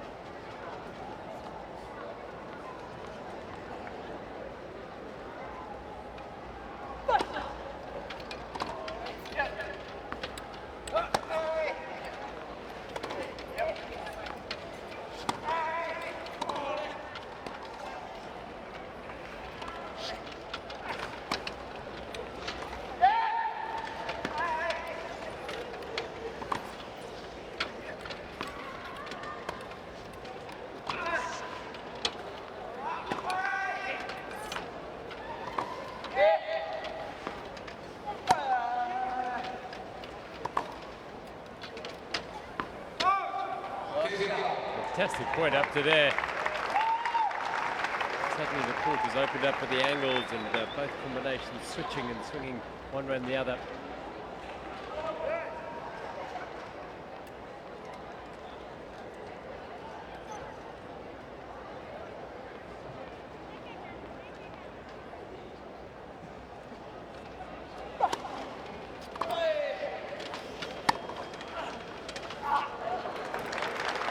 Success with that shot, in particular. Hand on the angle, taking it early.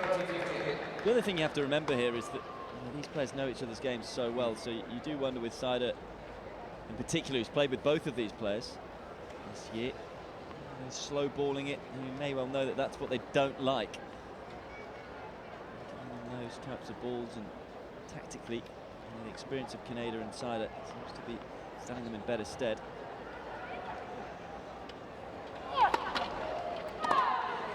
Each other's games so well.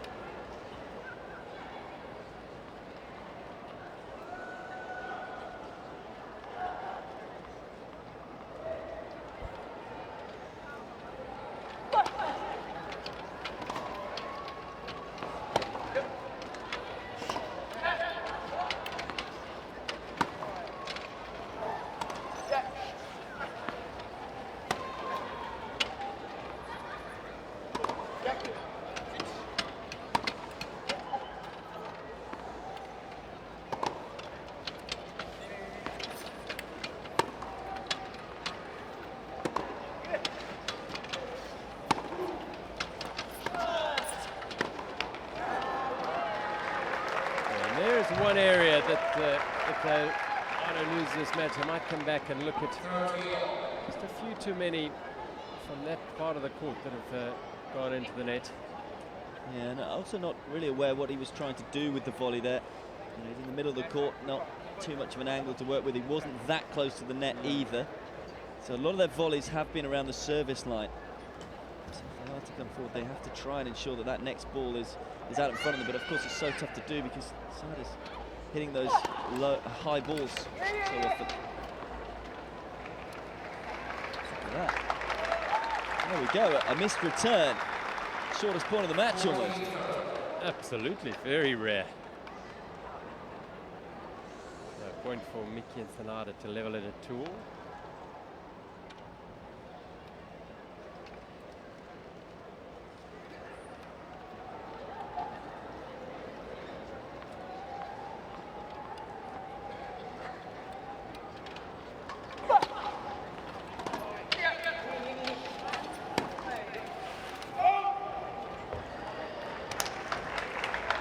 Another one, just a couple of shots over the back from Sanada. A few couple of errors from his racket of late.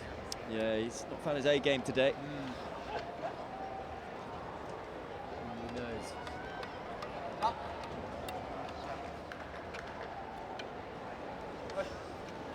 It's good though from Miki, of course. You know, if your partner's struggling, you've got to try and keep their spirits high. Your head as well. It will be frustrating. 27-year-old.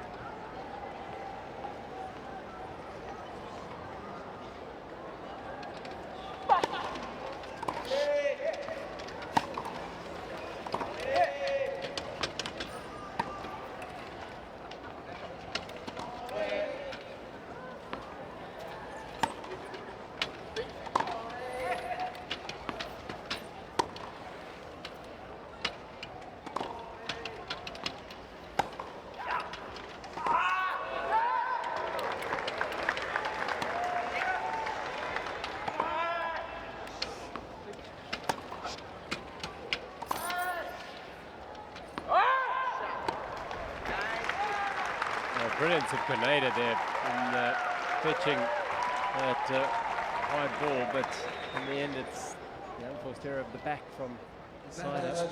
Like that tactic though, just catching Canada by surprise, taking the forehand early. Of course, they've been targeting Sider time and time again, and springing the surprise on Canada. And was able to deal with it.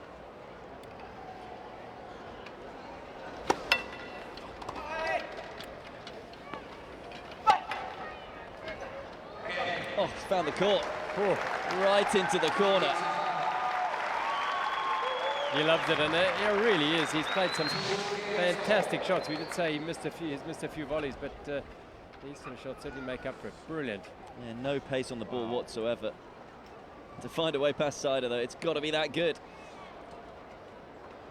Forehand, just seeing the elbow come up there, so you can get the top spin over the ball.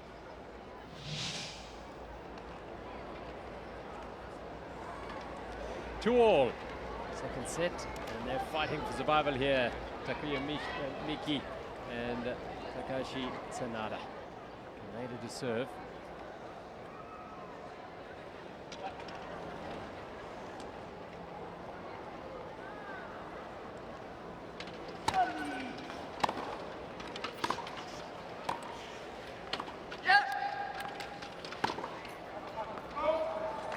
And Sanada with the error. So he's just lacking in confidence at the moment. His head's beginning to drop. In terms of his body language, it's not good at the moment.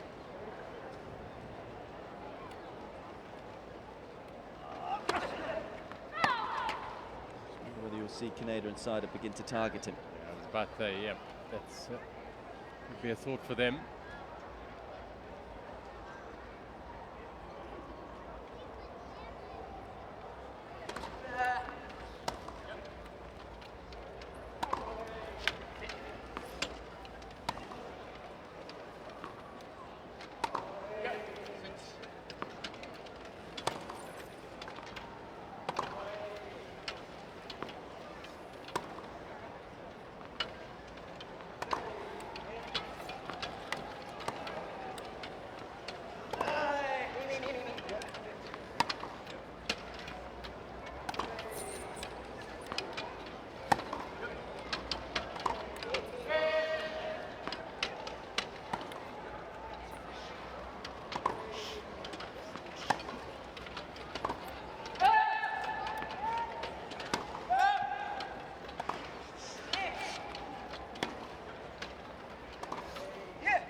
Too long.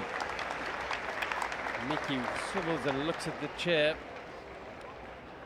in disbelief. It's a powerful forehand that he has. It's what we've said time and time again in commentary. It's got to be that close to the lines if they are to find a way or even get Sider or Canada on the stretch.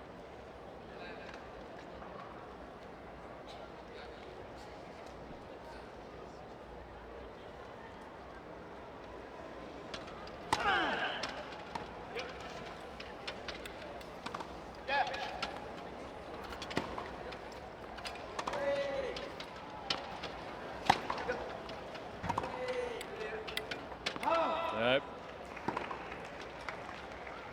And a rare error from the back of the court from this man.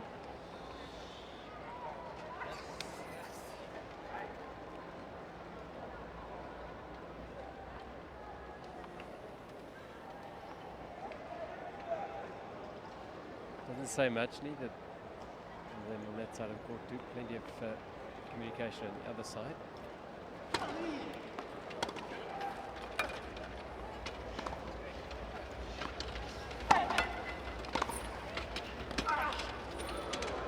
Yeah, that's good. A wonderful combination. Volleys sometimes let him down today, but it was the forehand that set the point up. Allowed him to get forward, and lovely, delicate hand skills. Oh, absolutely. Just let the ball hit the racket, cushioned it. Crafty.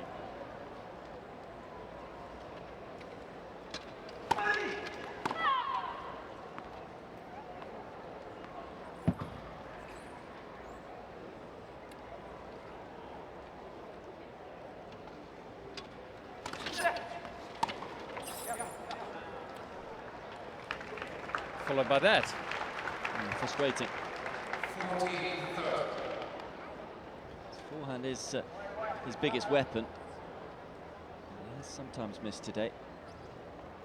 Not necessarily a big serve though, so you can see his annoyance with that missed return.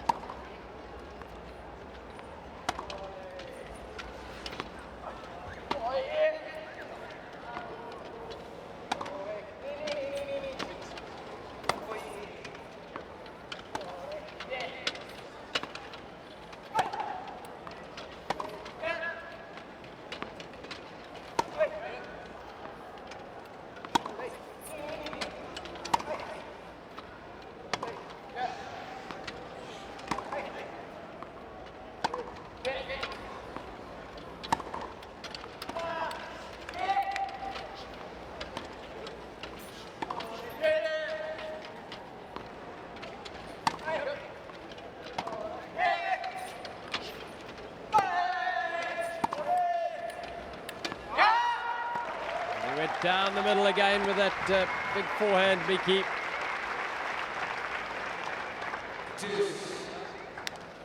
They were doing a good job there of just getting Saito and Kaneda to cross a little more. A little bit more communication had to happen on the other side of the net. So just simply hitting to Saito. They were coming from Kaneda, so they'll have a little more success from varying where they're hitting the balls.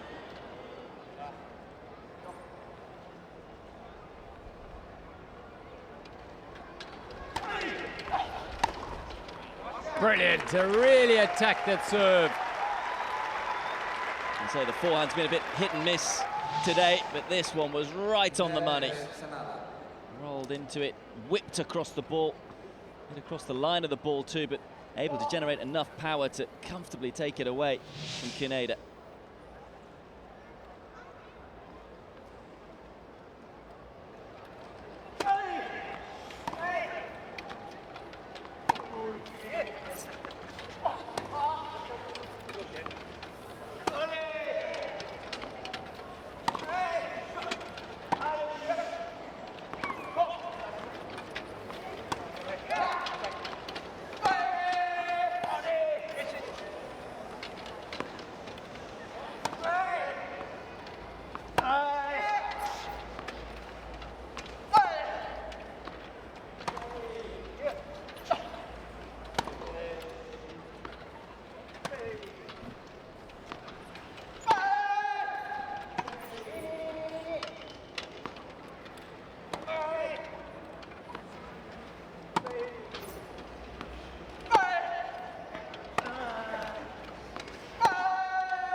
Oh yes, they really are trying to impose themselves on Kaneda and Saito now in the second set.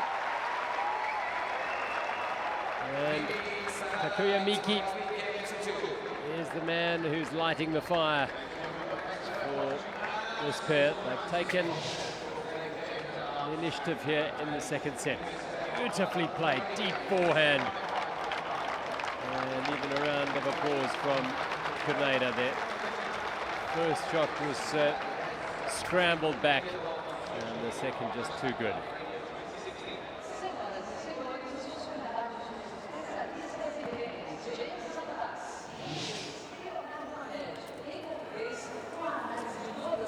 Miki and Takashi Sanada now a break up in the second set. They need to win it to stay in this bronze medal match.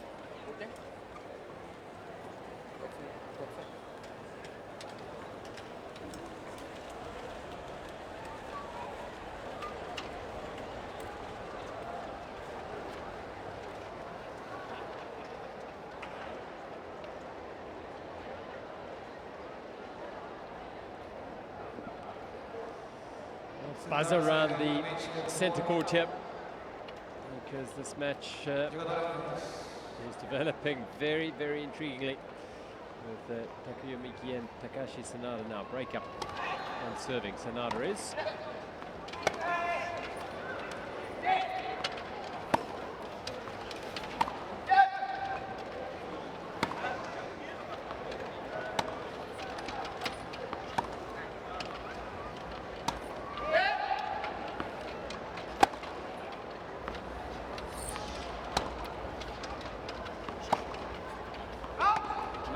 Ultra aggressive with that forehand is Miki.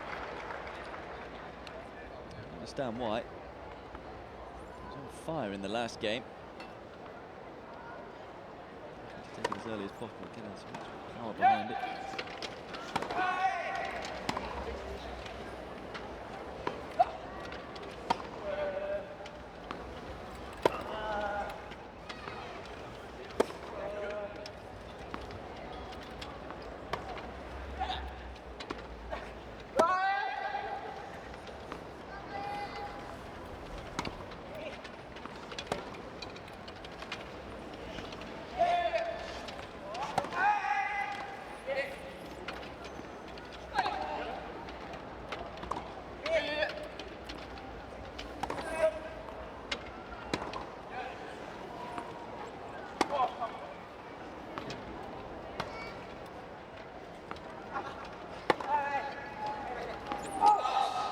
Just missed it. Whisker. There's a little look at the line and a little look at the line judge, then the umpire. Well, just a fascinating contrast in approaches, not just to this sport, but to any sport there, because this man, Saida,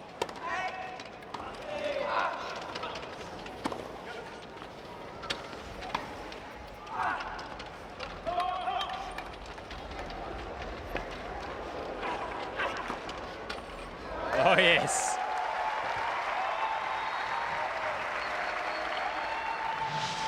Well, it is Miki who's doing the better job of opening up the court and finishing the point off. That one could have got awkward around hip height that he had to take it. Wonderfully controlled though. Yeah, the hitting zone for a good shot at that in that space of the court is very narrow from the chair.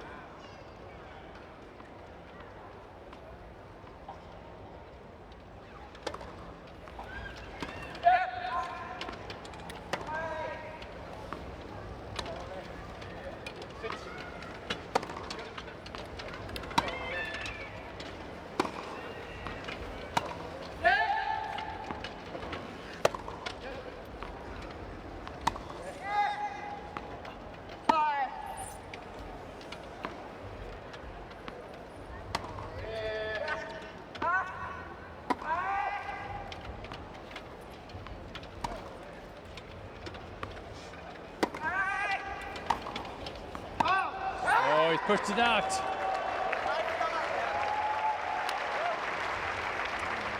Not so much emotion, does he? No. That's frustration for him. Yeah, we've seen very few errors from him from the back of the court, even less at the front. He has been drawn forward, he's been exceptional. Didn't miss by much though. What I was trying to make quickly is that he puts in a far less, appears to put in far less effort in terms of moving around. He just gets it back. The others are working. Yes. He's covered twice the distance. Yet there's so little to choose between these two combinations. Double fault, Sonata. You feel if there is a chink in the armor in this combination, it is in this man, Takashi Sonata. But yeah, I get the point you're saying. It's the economical movement of Saida and Kaneda. They seem to just put a lot less effort in. Sada's a bit older than everyone else at 44.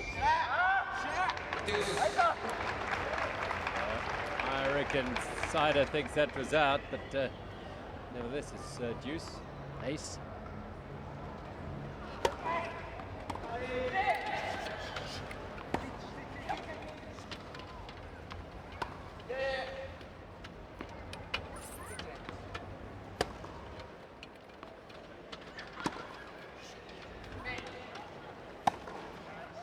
That is the difference. And Miki is keeping them moving forward here with this forehand of his. Yeah, I like it again. Surprise tactic. They're expecting the ball to go back to Saida. That's why, Kaneda's just moving towards the middle, catching them by surprise, and he's got enough power in the forehand to do that. It's inside in.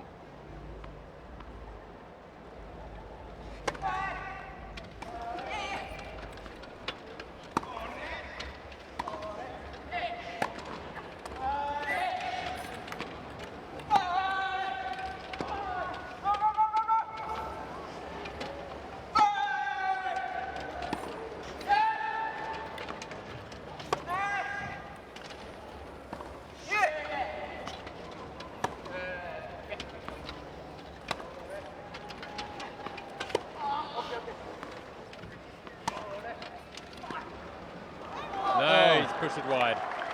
And so good at neutralizing the point. Saida and Kaneda, they were being pushed and shoved all over the court there. Time and time again, they got it back to the middle and they got themselves back in position. This was a chance though, as I say, this is, I feel, where the match is going to be won or lost. It's going to be on Miki's racket at the front of the court. It's about 50-50, I would say, from that position. A rare cheap point. I feel Miki at the moment is playing some exceptional tennis. Up against it a little now, Saida. First service.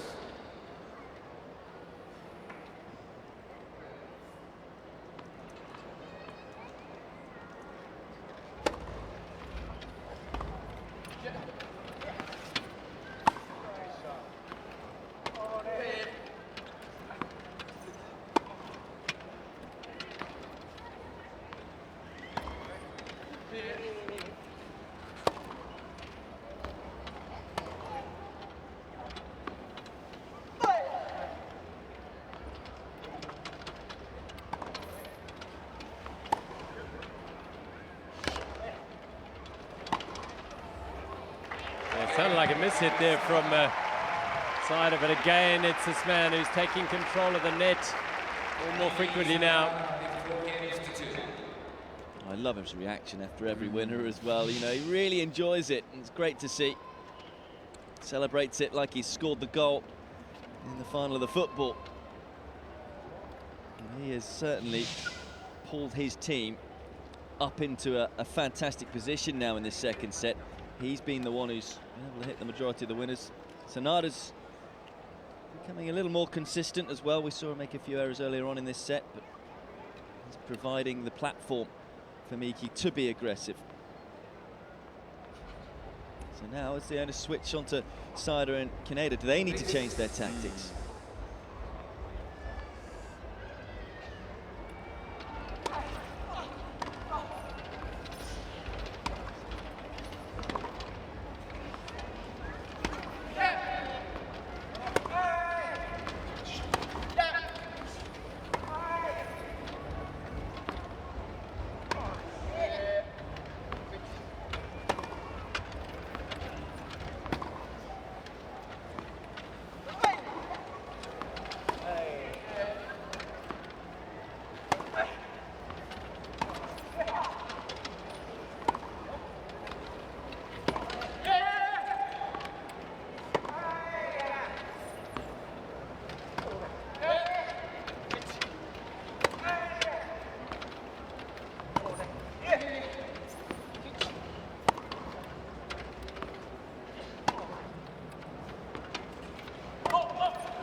mistimed it a fraction there, and it was actually an adjustment and a bit of an improvisation from Sanada.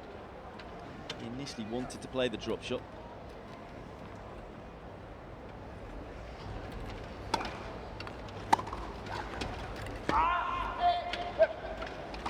Oh dear.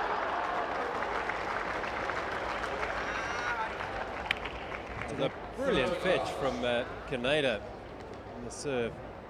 He did the hard bit as well there, Sanada. It was a great return. You can see he is lacking in belief. He's moving up the court.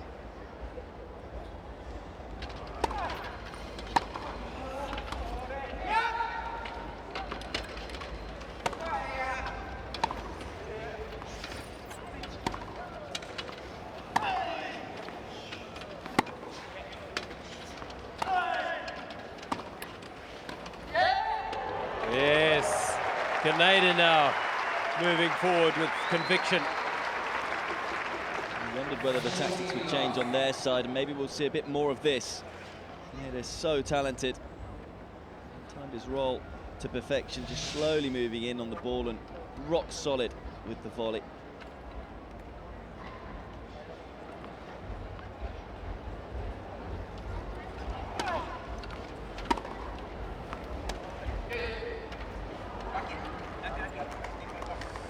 Interesting choice of shot from Saida. As I say, it's so rare to see these players out of position, which shows just how good they are. You forget because they're just playing so many balls. Just a couple of times now we've seen them not quite be in the right position. It just shows how often they are. Good tennis it is.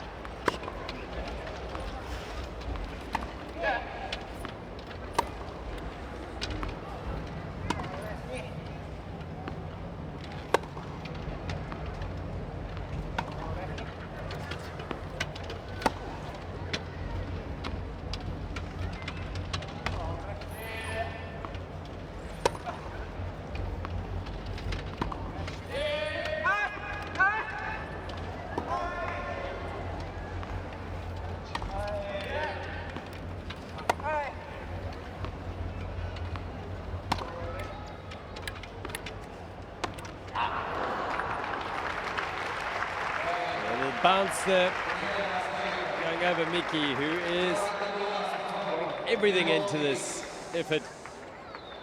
It's 4-3 with Miki and Sanada with a break in the second set, fighting to stay alive on the bronze medal match, having lost the first set 6-3.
Fascinating phase of this bronze medal match.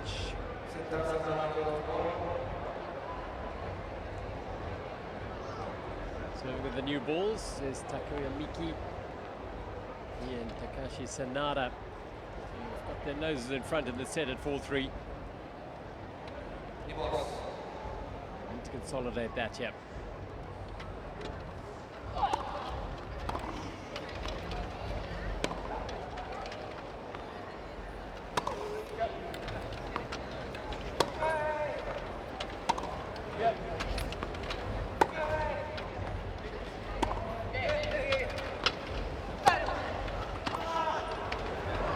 Brilliant again from Miki. He is the aggressor here. He's the man who's making the play for this combination.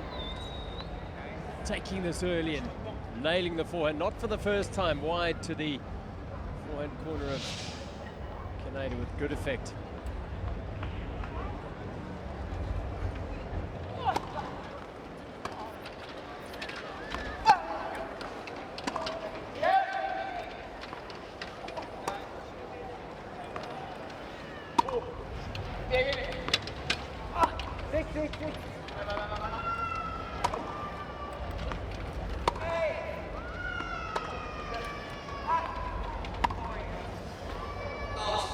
Yeah, it was out. The line call was good, but this man, Sonata, is struggling with his forehand. Really is a problem. And if Canada and Saida are going to continue to play on him and give themselves a chance at it, pressure mounts on Miki to take control of the point.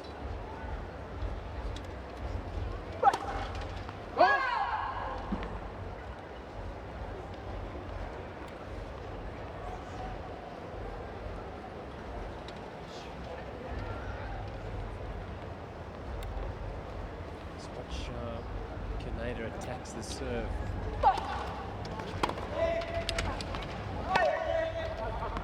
Brilliant. Canada really exerting himself on the serve of Miki there. He played that return a meter from the service line, which drew the error from Miki as he tried to fire a deep return to the baseline, but overhit it.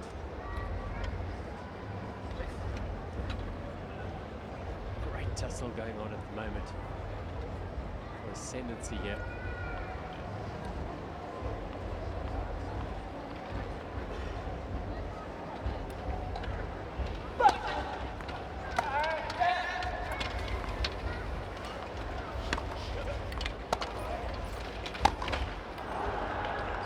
Into the net, and that's an illustration of the frustration that is clearly boiling up in this man, Sonata. His body language isn't good, and it gives Canada and Saida 2 break back points to level it forward.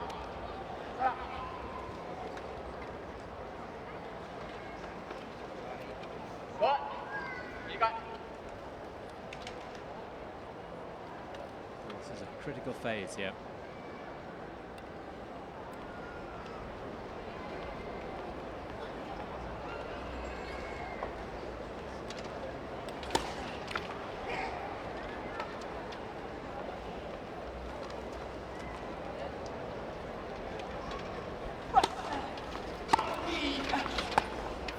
There it is. Well, it's again the Canada attack on the serve, and Miki buries his head in disappointment. It's back on serve at 4-all. The experience, the skill of Satoshi Saida and Shingo Kaneda pulled them back into the set. They were a breakdown.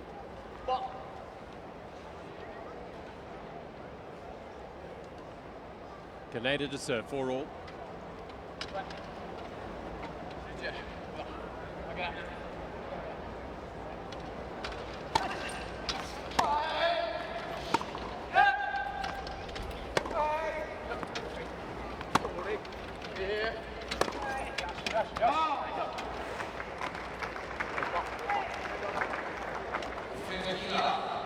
Again, Sonata is the guilty party. It really is not going his way at the moment.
He's made the error again there, Sanada, and it's so tough when you aren't playing well in doubles. It's harder than it is in singles, because at least in singles you can just go, well, I'm playing poorly.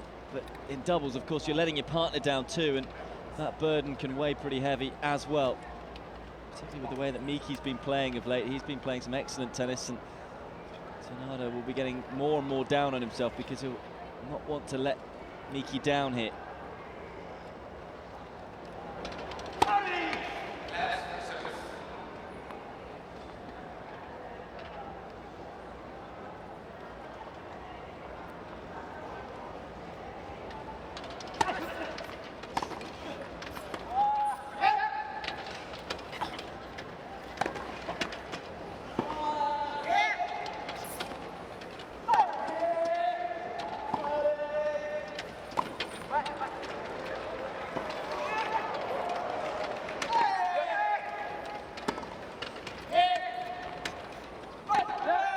Oh yes, raw from Miki. Well, they finally got that. Super tennis, great aggression. You have to say quality defense too from Saida and Kaneda. Just hanging on in the rally for as long as possible, but it was relentless from Miki and Sanada. It's that man Miki who again finds the winner. It's just wonderful to watch. It's going to be determined on the smallest of margins here. You feel Sanada's not playing so well at the moment. He'll perhaps come back given time. Get a better point there, so. Yeah.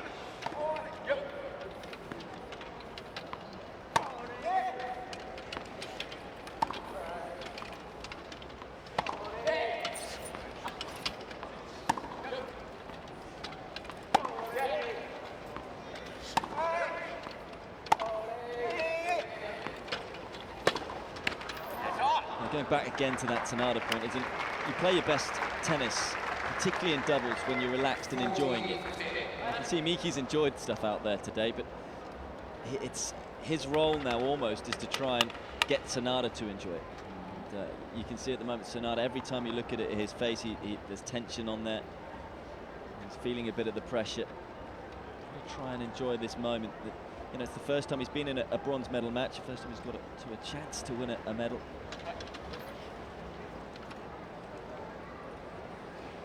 The experience of Kaneda and Saida at the moment is serving them a little better. Step up to the second set. Again, nicely early taken return. That forehand is firing for Miki.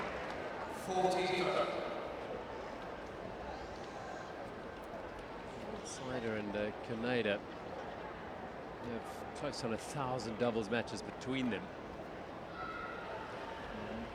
Miki and Sanada, not quite as many.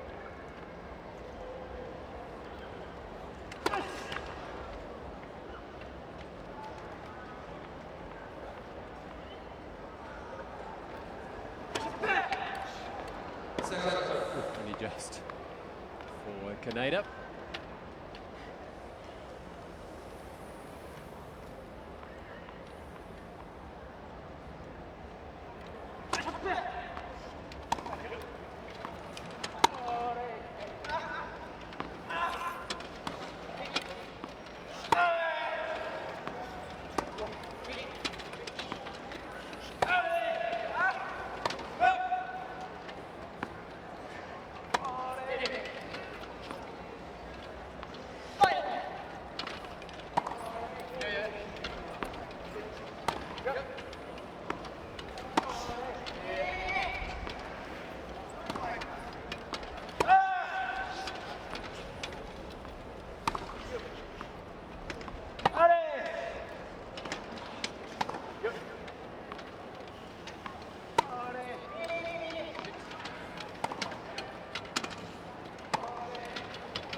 Trying to take the initiative in the last point there with that drive forehand. And a little too long.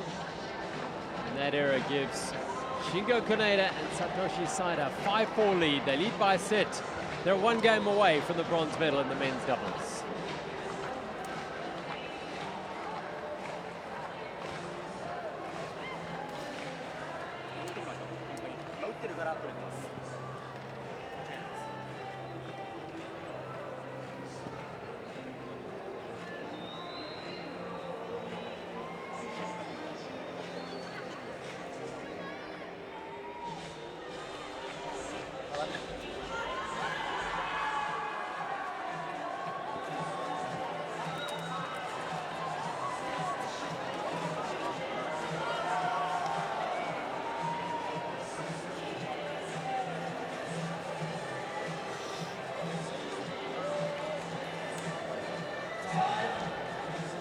Guys, I need a favor.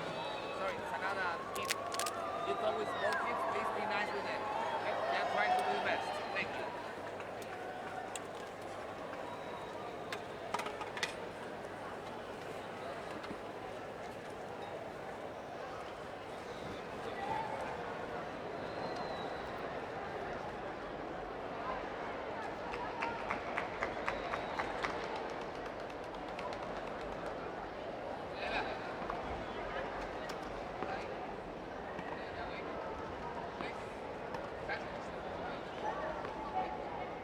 So here we are, the critical phase of this bronze medal match. Sider's been rock solid. Kaneda likewise. And it is Sonata to serve to stay in the match.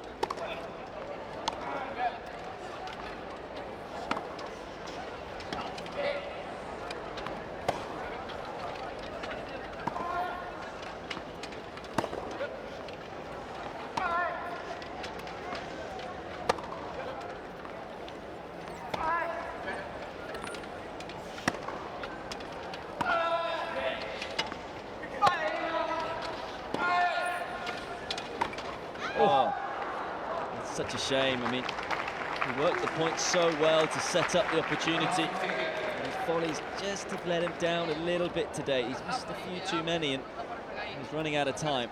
He's got to cut the errors out at the net anyway to remain in this bronze medal match. Oh, wow.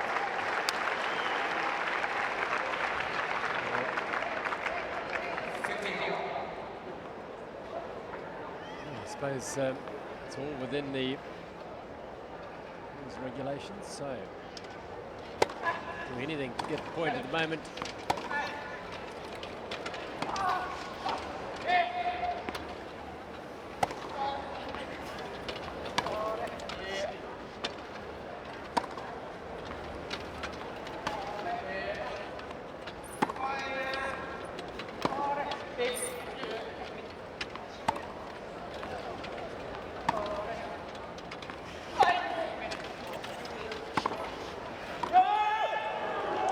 The underarm serve's an interesting one because, again, see Miki missing another volley, but it's an interesting one.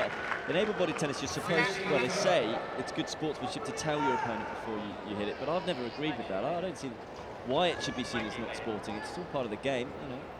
It's whatever way you can find a way to win, and Sider's done that. You know, he's sat at the back of the court, he's hitting loopy ball after loopy ball. He may not say it's the best to watch sometimes, but it's effective. Yep. And if the underarm serve's effective, why not go to it?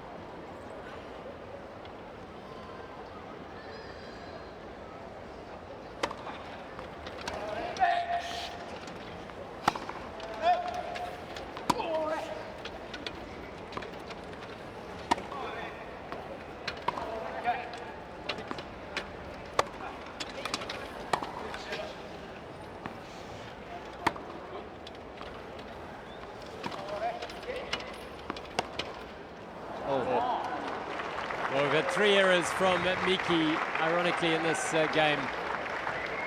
And all from a similar phase of the court. And it has resulted in Kaneda and Sider getting 2 bronze medal points here.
Was tempting Sanada to have a go at the volley.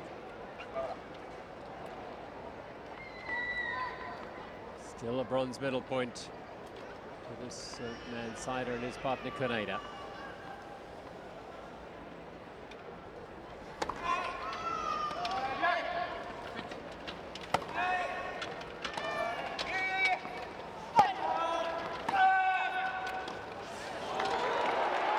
Oh, that's good enough. He finally makes the backhand at full stretch.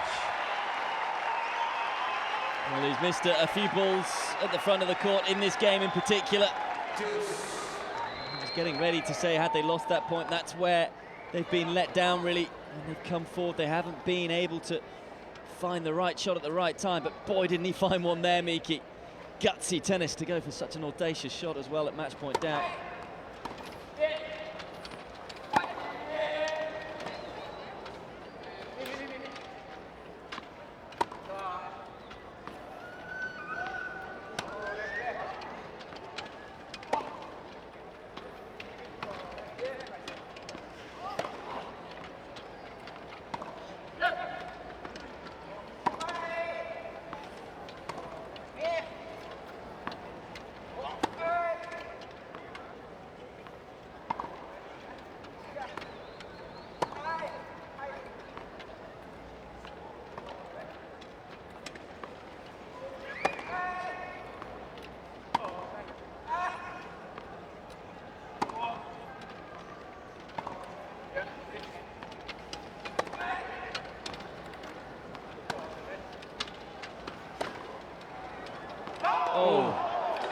They decided to switch mid-rally.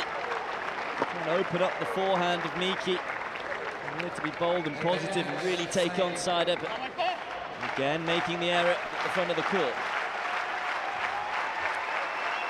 So third bronze medal point for Kaneda and Seider.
Oh yes, it's over the back from Miki. And it is Shingo Kaneda and his partner Satoshi Seider who claim another medal in the men's doubles at wheelchair tennis at the Paralympic Games. And deep disappointment for Takuya Miki and Takashi Sanada. What a battle it was. Attritional, tactical, a contrast in styles and personalities and character. They know each other well. They play with one another very often. But it is the experience of this pair, Kaneda and Seider. Kaneda a 5th medal, Seider a 3rd medal at Paralympic Games level. A wonderful, wonderful match. Well, he's won 3 golds and 1 bronze before this, Kaneda, but you could see from the emotion on his face just what this bronze medal means. He's had a really difficult injury-plagued 2016 and able to come away from the Rio Paralympics with a bronze, as is Seider, who was rock solid throughout that match, had to hit so many balls. At the end of the day, they executed their plan to near perfection. It was a super performance from these 2 experienced pros. Well, didn't see too much by way of emotion or expression from Seider, but now a smile from him. And how well that these 2 play, particularly Miki. Yeah, they offered a lot, certainly. But it finishes the bronze medal going the way of Shingo Kuneda and Satoshi Saida, 6-3, 6-4 in 2 hours and 16 minutes. Yeah, you'd have to feel a little for Miki and Sanada. As in, they tried everything, didn't they? They were varying their tactics a number of times. But it was just so tough to find a way past these two, whose court coverage was just something else. And then when they did step up the court, they were more often than not solid as a rock and able to find winners from the front of the court as well as from the back. And just their experience probably of being in these types of situations, probably one of the main differences today of how they've been able to get past Sanada and Miki. Smile on the face of Kuneda. As I say, it's been a really difficult year for him. Coming into this Paralympic Games, of course, having won 2 gold medals back-to-back in the singles. A lot of expectation on his shoulders, but was knocked out in the quarterfinals there, knocked out in the semis of the doubles. But ensures that it's not a completely disappointing Paralympic Games for him, because he's picked up another bronze medal, a second bronze medal. These two got the bronze in Beijing, as well as the gold in Athens in 2004. And you have to say that's just quality stuff from Saida. It'll be interesting to see if he's back in 4 years' time. Of course, 44 years of age. Kuneda's 32. I'm sure he'll be back in 4 years' time in Tokyo. We'll be playing in front of home fans. It's a nice little carrot dangled in front of them. But a super performance from both of them.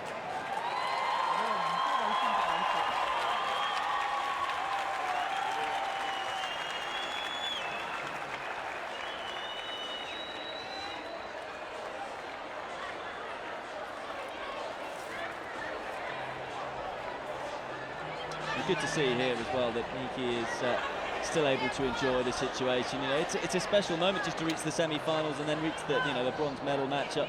Isn't it? They've taken a step in the right direction. Of course, he was knocked out in the quarters 4 years ago in London. And he had a good singles competition as well, reaching the quarterfinals as well, did Miki.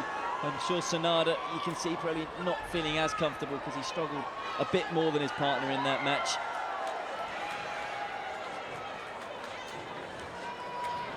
Kuneda and Saida add to their medal tally with a 6-3, 6-4 win in the bronze medal match in the men's doubles. Well, you can see why Saida is so sought after as a doubles partner. His singles ranking is down at 24, but he is a master at the back of the court.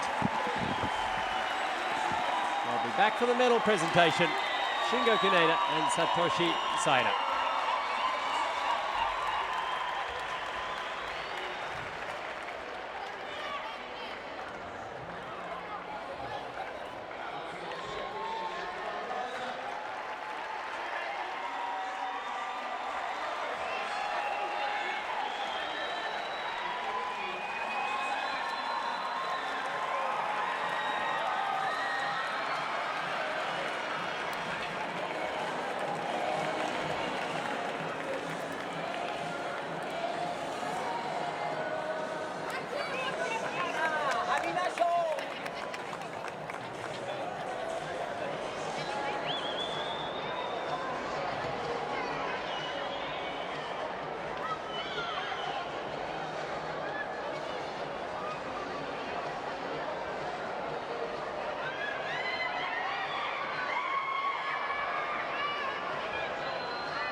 So there we go then, the match statistics. It was all about whether or not Miki and Sanada could break down Kaneda and Saida. At the end of the day, they just couldn't quite manage that hit. Far more winners, as you can see there. They were the aggressors, 24 to just the 9 for Kaneda and Saida.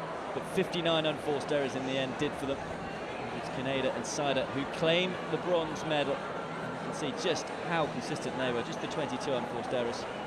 And they win 6-3, 6-4 in 2 hours and 16 minutes.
Hello and welcome back to the Olympic Tennis Centre in Rio. Again, it's another lovely day. A little cooler today though than it has been for the last couple of days, 24 degrees Celsius, as you can see there. A bit of cloud cover, but the rain should stay away, which is the most important thing. And next up on centre court, we've got the women's singles gold medal match. As ever, it's an all-Dutch encounter. They have dominated this sport for many a year, but of course no Esther Vergeer at these Paralympic Games for the first time since 1996, but it's still 2 Dutch players who will battle it out. Aniek van Kuut against Jisk Griffioen. Griffioen, who is the top seed and world #1, who you'd have to say is probably the favourite for this one, taking on her compatriot Aniek van Kuut, who is the 4th seed and world #4. Van Kuut has it all to do here, really. Historically, she's lost half the matches she's played against Griffioen, and they've played 36 times. 34 matches won by this lady, Jisk Griffioen, and 12 by Kurt, so she's been beaten twice as many times, beg your pardon, so it doesn't bode well for her in this year. She's lost 3 times from Kurt. She's up against it, but this is a Paralympic final, and they are playing in the wake of the dominance of this women's title, Esther Figuier. In fact, it's the women's sport by Esther Figuier, who's retired now. But really was such a huge figure in the sport. And the next generation, a new wave of Dutch stars now have a chance to put their names alongside her. Both of these players have won silver medals in the past. Never won a gold. Of course, Figuier, as we've just mentioned, dominant in the singles. It was actually, in fact, Griffillon had the displeasure of losing the only match that Figuier ever lost, which was in the final of the 2008 Paralympics. He lost in the Paralympics, Figuier. Silver on that occasion.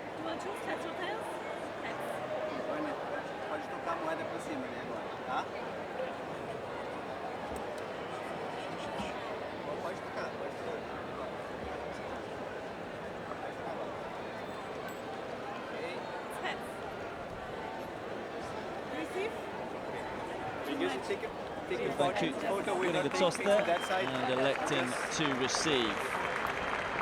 As you say, Joel, these two have met on a number of occasions, 3 times this year. On each occasion, Griffillon has won it. But the last meeting came in the Wimbledon final. The whole way through to the 3rd set, 6-4 in the 3rd. So Van Koot certainly would have been able to take a lot of confidence from that match. It would have given us some belief that she could at least perform in the biggest matches against her compatriot. But something she'll need to cut out today will be the double faults. She served 23 of them against Kimiji in the semi-finals. Despite that, still managed to come through it, though. Polish umpire, Gabriela Zaloga, look after this one. Big one for her. Something she can serve that many double faults and still win it. But you feel that against a player of Jessica Griffion's class, she's not going to be allowed to get away with that. Griffion played her first Paralympics back in Athens in 2004. Lost in the first round there as a 19-year-old. Then lost to Figuier in the final in Beijing and the semi-final in London before Van Koot lost to Figuier in the final in London. So undoubtedly these two have been for the next wave after Figuier. I just wonder whether there's going to be an extra bit of pressure on Griffillon. She would have come into this tournament expecting to go on and win gold. She was able to deal with that pressure in particular in the semi-final there against another compatriot, De Groot, winning 7-6 in the 3rd. Before that, she hadn't dropped a set. Been impressive. Whether that will have been her biggest test so far in these games, but of course, we'll be looking to get past another compatriot here in Van Koot in the final, who also was made to fight hard, not just in her semi-final against Kimiji, but also in the quarters as well against Xu. A couple of comfortable wins in round 1 and round 2. So had to work hard and had to play a lot of tennis to get through to the final. As I say, that match against Kimiji was a strange one. The first 2 sets, there were just 3 service holds. What did that to do with all those double faults from Van Koot? They both started holding serves a little easier in the 3rd set. If she's probably gone away and practiced, gone on the practice court and made sure that she can get that 2nd serve going, because once the point started, it was Van Koot who was playing some terrific tennis. She was able to maneuver a Japanese opponent from side to side and dominated many of the rallies. She'll be looking to try and get on the front foot early on today against Griffillon. Both players have had good 2016s, as I say. Van Koot ranked at 4th in the world. She's a former world #1 as well, though. Achieved that fate in January 2013. Won the Swiss Open this year. Reached the final of the Australian Open and Wimbledon, but guess who she lost to in both of those finals? Yeah, you guessed it, Jisk Griffillon, who has won both those slams this year. So 3rd and 4th slams, respectively. Also reached the final of the Japanese Open and won in Sydney and Johannesburg as well. Did Griffillon scored a win-loss record of 26 wins, 5 losses in 2016. She's looked pretty good here at the Paralympics. A good 28-11 this year. She's the nearly woman. She's reached a lot of finals, semi-finals, but hasn't been able to close it out. The British Open, she lost to Jordan Wiley of Great Britain in the final. They lost the Belgian Open final as well before that. And then preceded that with a win in the Swiss Open over the Crut. So the Olympic Tennis Centre, the venue, centre court is, of course, the court. This is the women's singles wheelchair tennis final, the gold medal match between Jiske Griffioen and Aniek van Kooit.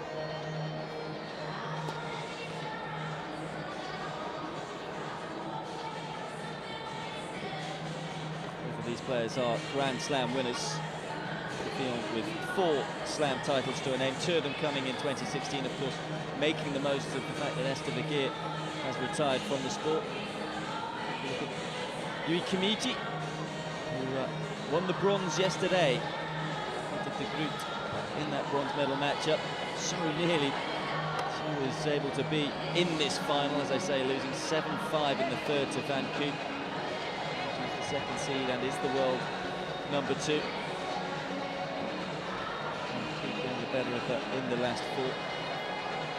But yes, 2 Slam titles to Van Kooit as well, so she has been able to perform on the biggest stage before. In 2013 she won both the Australian Open and the US Open, which led to her getting to the world number 1 spot. Look at the head-to-head. It's Griffioen who has all the belief. She's won the last 4 encounters, including 3 this year.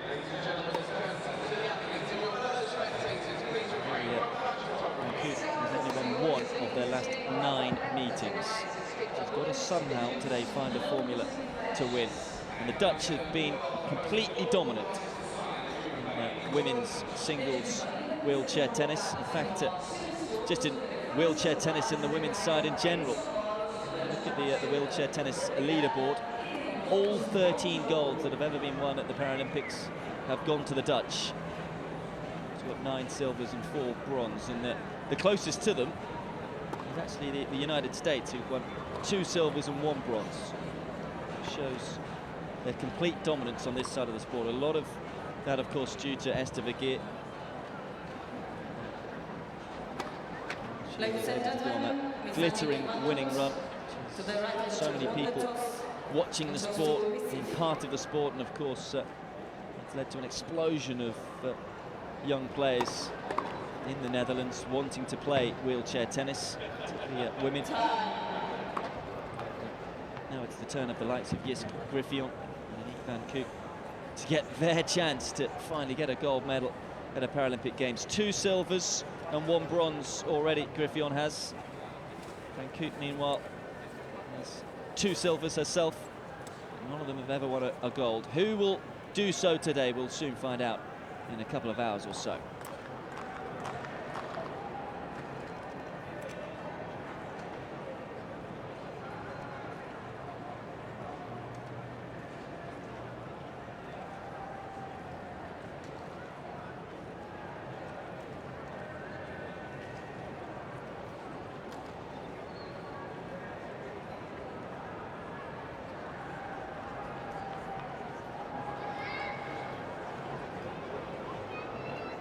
So here we go then, the gold medal match in the women's singles of the wheelchair tennis. Aniek van Kooit against Jiske Griffioen. It will be the world number 1 and top seed Griffioen to get us underway.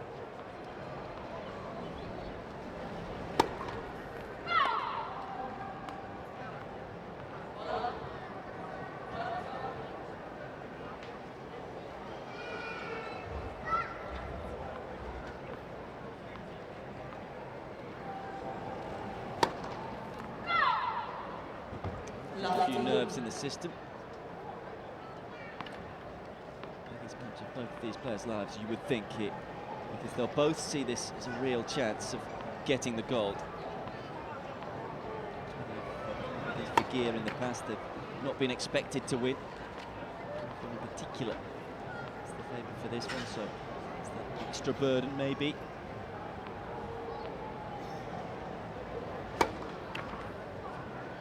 It's a shaky start, 2 double faults in a row.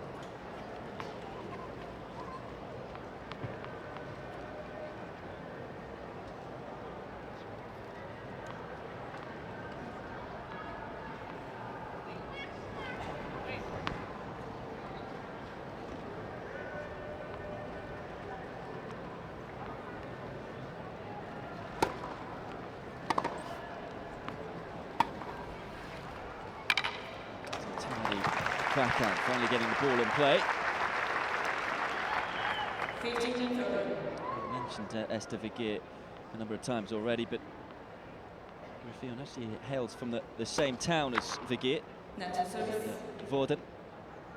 And also, like Viguier, she was a national standard wheelchair basketball player before switching to concentrate on wheelchair tennis. Represented the Netherlands in wheelchair basketball at the Sydney 2000 Paralympics. Late last night, as you would have seen Dylan Alcott, former gold medalist in the basketball, winning the gold in the quad singles. Issues already though for Griffillon, and we mentioned the double faults that Van Koot served in the semi-finals. Maybe some early problems for the top seed. 3rd double fault of the game. And there's an ace. Van Koot, so far, has only had to hit 1 ball, and yet the scoreline is 40-30.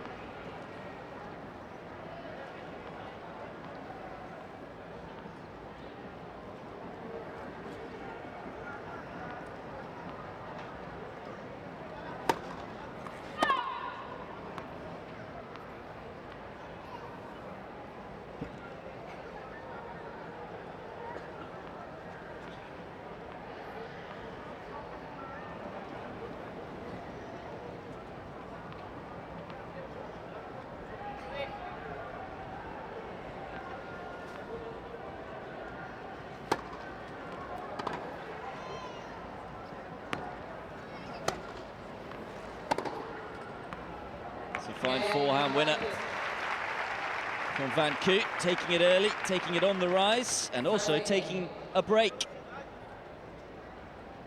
He's the 4th seed who breaks first in this final. Courtesy of those 3 double faults really from Griffillon, a few nerves in the system. These 2 players, incidentally, will also know each other's games very well. They're good friends off the court. They were former doubles partners.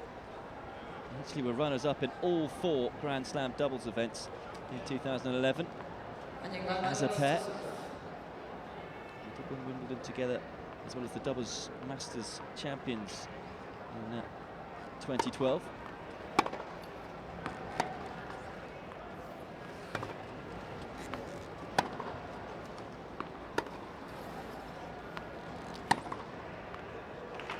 Forehand is firing right now for Van Koot. 15 love.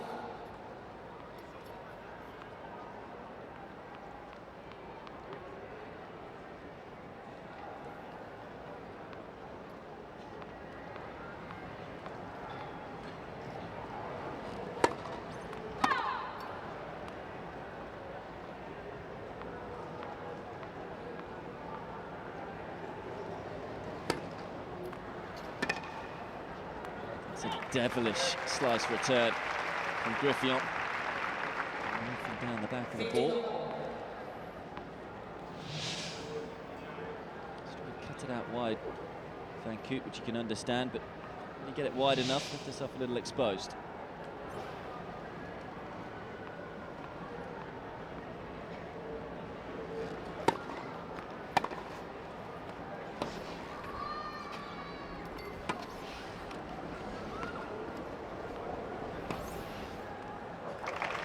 Saw a devilish slice from Griffillon in the previous point. Showing she's capable of that shot too. Mentioned how they were runners-up in 2011 in all the Grand Slams in doubles. They also won all the slams in 2013 together.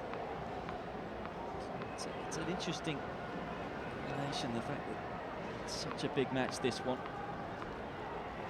2 players who are friends off court and have had so much success on the court together.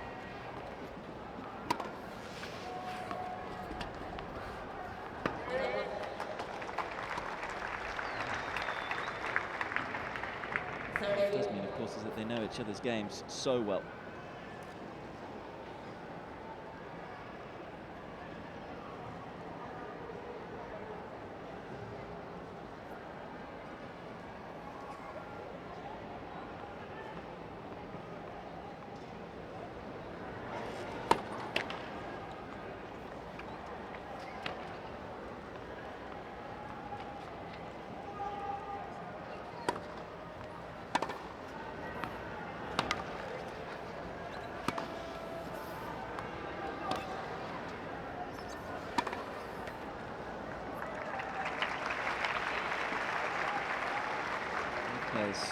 To prefer to use the slice on the backhand side. A bit of a slow start though from the top seed.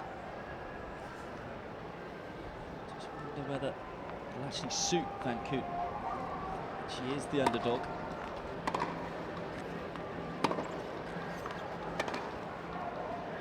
Maybe play with a little more freedom, and she certainly started that way. Able to consolidate the break.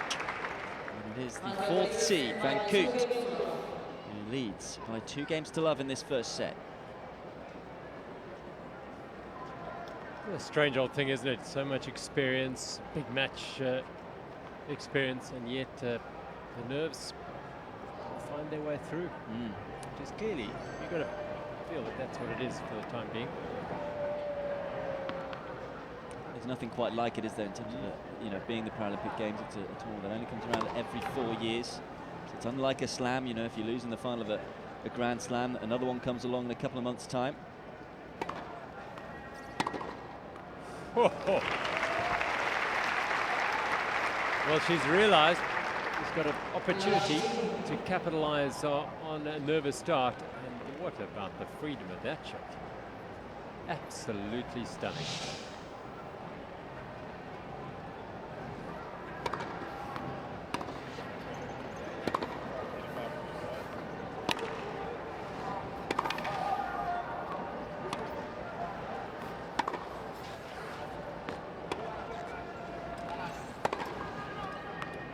There's a fine forehand from Griffith, and you can hear her say, come on, to herself. 15 all. So the last meeting finished 6-4 in the third, so if it is a tight contest, a slow start could be very costly. The forehand is purring at the moment for Van Koot. 2 very different shots as well. This time just rolling away from it and opening up the court and finding a deep, deep forehand.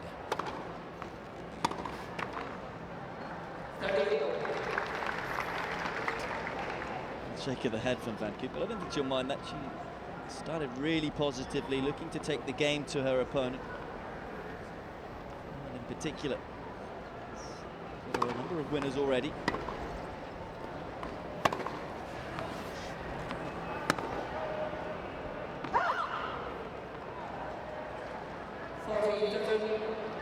Just turns away and tries to compose herself a little. 2 missed forehands now. She's a player who tends to show a little more emotion than the others on the circuit.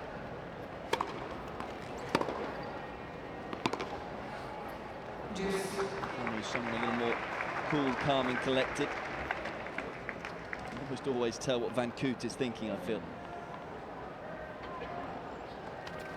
She's a fierce competitor.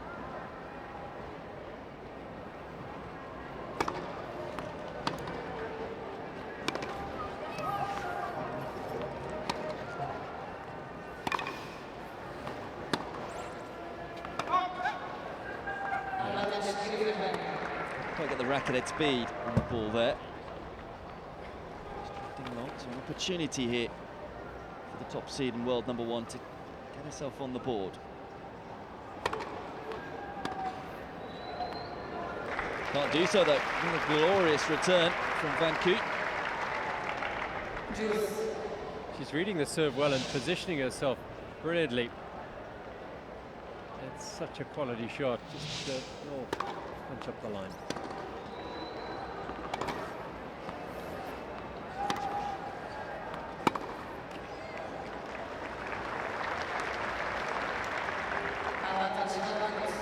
harried on that forehand from Griffin, and now it's a point for 3-love, a double break for good.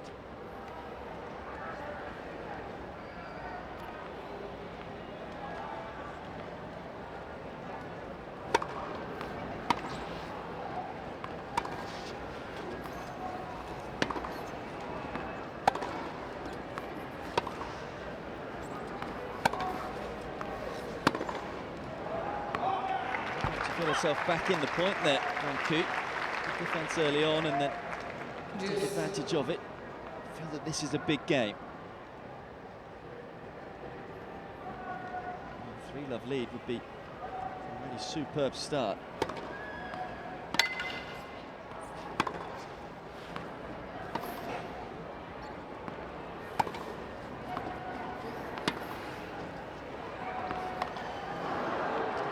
See what she's trying to do. It's been Van Koot who's lost a lot of the early proceedings, and Griffin to try and step up the court and dictate play.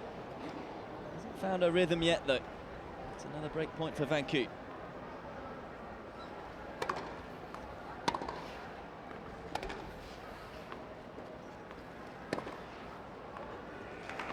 There it is. Oh, well. Second break of serve for the 4th seed. Remember, she's lost the last 4 meetings to Griffin, but has made an exceptional start to this gold medal match. It is Van Koot who leads by 3 games to love.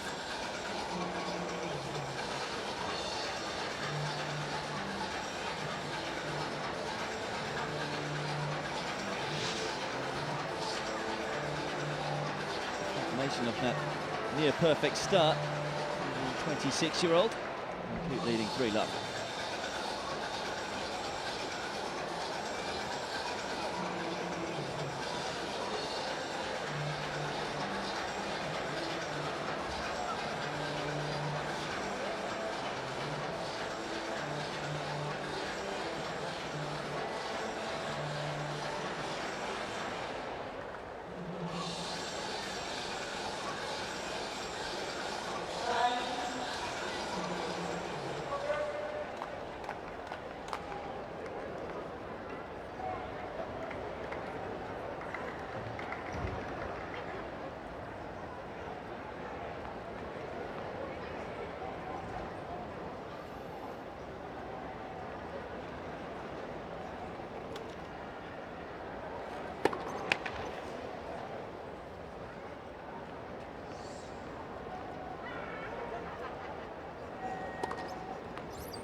Griffin want to stop the flow of games going the way of Van Koot in this game. Break back immediately. So she keeps having large intakes of breath, which is usually a sign of nerves.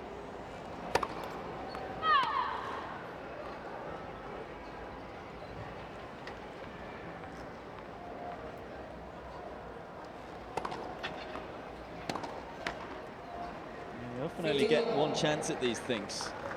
31, you wonder, in 4 years' time, will she be at the peak of her powers in Tokyo still?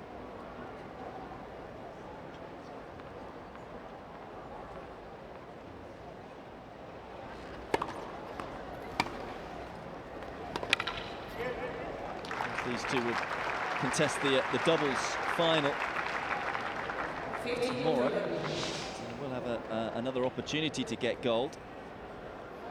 Strange situation, isn't it, though, to be in, as in you've got to hate each other one day, the next day you've got to be best of friends. Yep, it's one of the beauties of the sport. Challenges you in every level.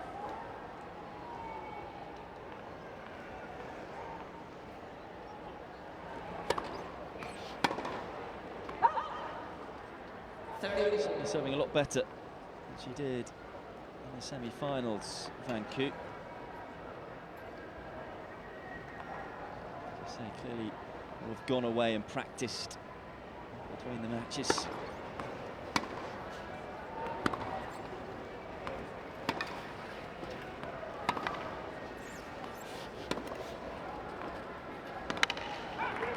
play from Griffith.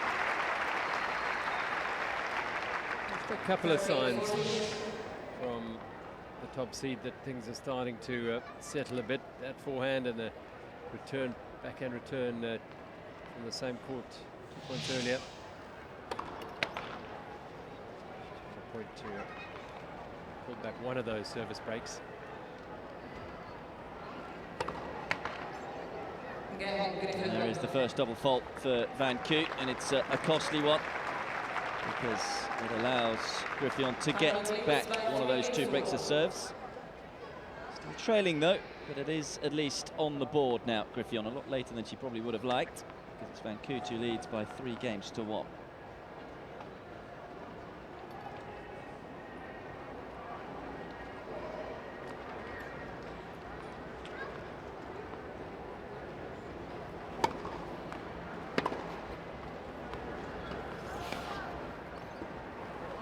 Again, it's intelligent play. Aware that Griffith was a fair way back, so just dinking it shorter. Serve just really wide, pulling Van Koot out of court.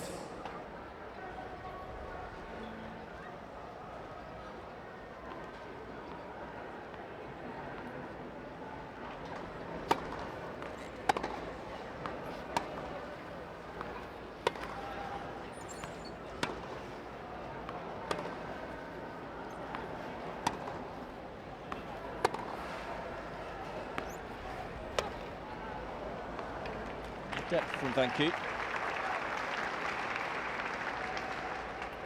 15 all.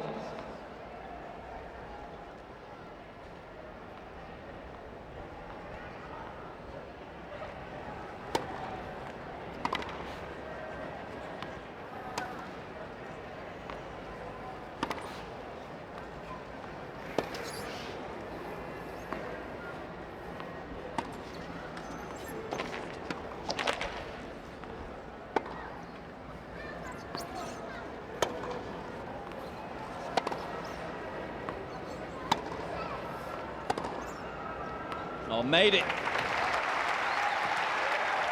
And she dictated that whole point. Really good play. As much as Griffith wanted to come in here and try and get on top of the point, she made sure to take that forehand nice and early, and beautiful depth on it as well.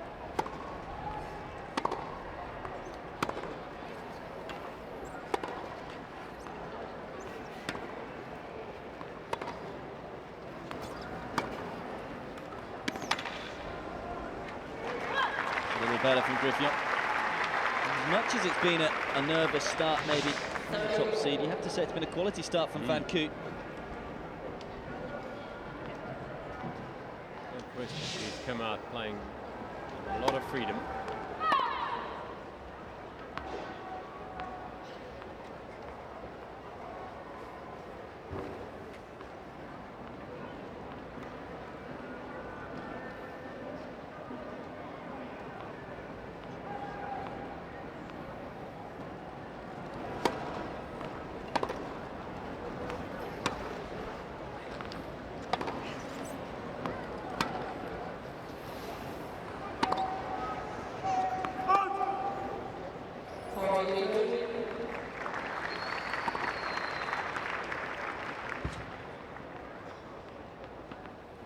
Getting the topspin required on that forehand, and for Van Koot to hold serve for the first time in this opening set.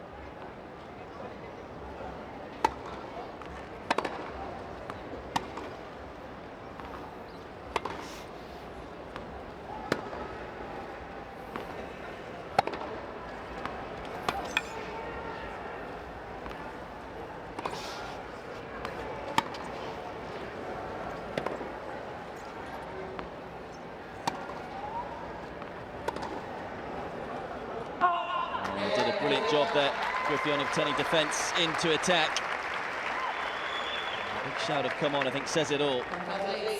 She's into this gold medal match now, wins 2 straight games, and it is Van Koot who still leads by 3 games to 2.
So a topsy-turvy battle so far in this women's singles final. Yeah, you're kind of feeling that Nick van Coort there, she knows she's got this good start, now desperate to keep it and keep the break. One of the two breaks that she's now still got. That desperation can be a tricky thing to handle. That's how she does it in this game. Double faulted at the end of her last service game. So 23 double faults in the semi-finals.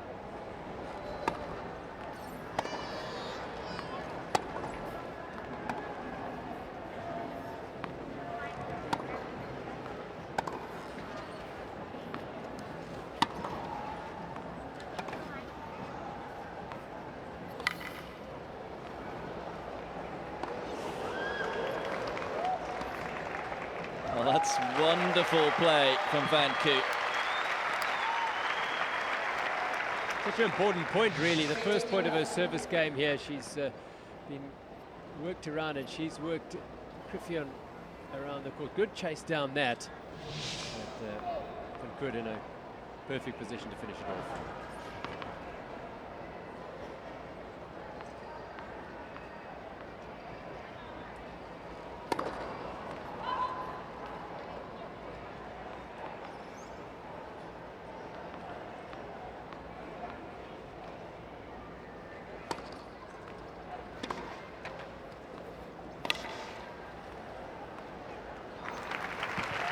Great movement there. It's very quick up to the ball. And the first bounce. And a deadly backhand so far.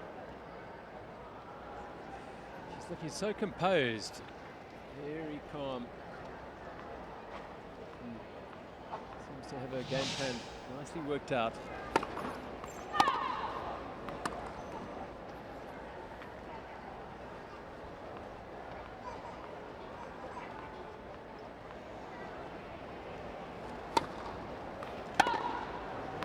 I suppose the one good thing with making so many double faults in the semi-finals is that it is something you can go away and practice easily, because of course it's static, so it's only on your own racket. It's not like you're struggling with high topspin balls, and you know groove it. You can groove it.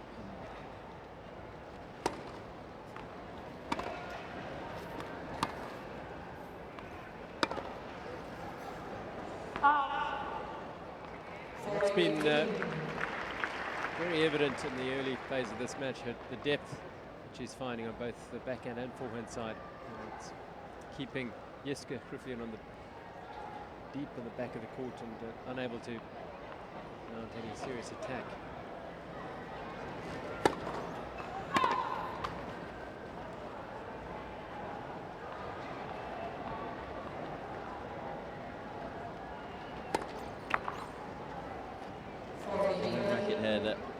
Speed whatsoever on that second serve on that occasion. Second double fault of the game for Van Coot. Still has a game point though.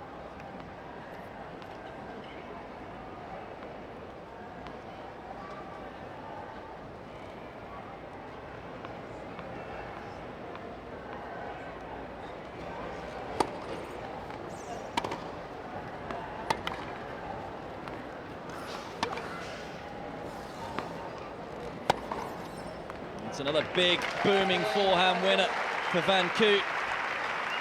And once again is able to close out her service game, so re-establishes the two-game cushion.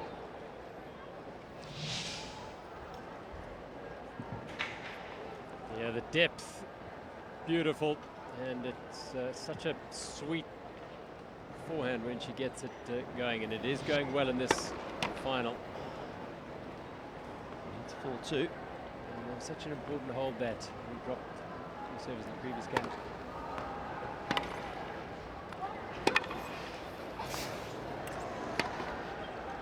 I think ground strokes are working really well. Just sprayed that backhand long, but I feel that both her backhand and forehand are hurting Griffith more than Griffith's shots are hurting Van Coot, which is perhaps a little surprising when you look at their head-to-head record.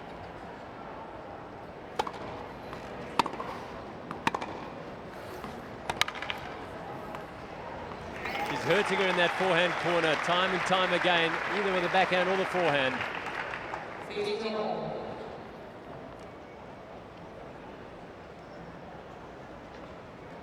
No sign of panic yet, though. Griffith. Very cool, calm and collected. Super return from Van Koot. Such an attacking brand of tennis right now, and it's just too hot to handle for Griffith.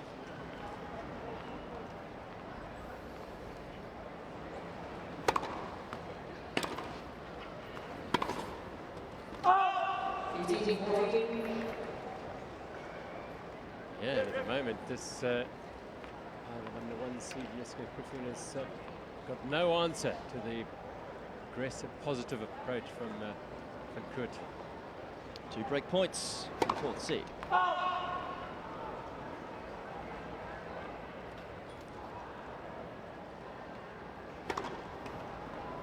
It's a bit of a gift. Just when you thought she was back in this opening set, it was 3-love down, back to 3-2, but all of a sudden, it is Van Koot who re-establishes the 3-game cushion, is now a game away from taking the opening set. Leads 5-2 in this first set.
So serving for the first set is Van Koot.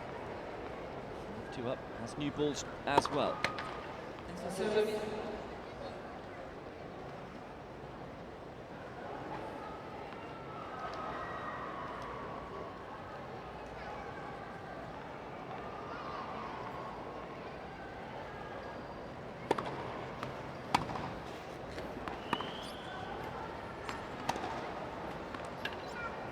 Like it, more aggression. Griffith. Yeah, she's got to get herself positioned close to the baseline, which is where she was when she hit that one. And beautifully executed. She needs more of those.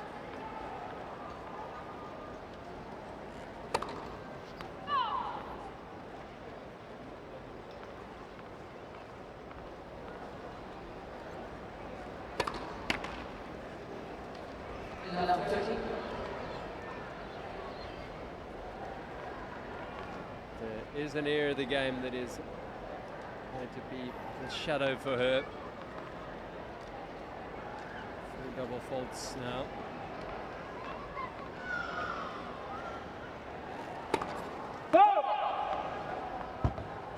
First serve percentage 2, it's in the 40s at the moment. It's putting a lot of pressure on that second serve. It's a difficult one, whether you take a bit of pace off the first serve. She knows against such a talented player like Griffith, doesn't want to do that, so has to remain aggressive. Clocks aren't coming.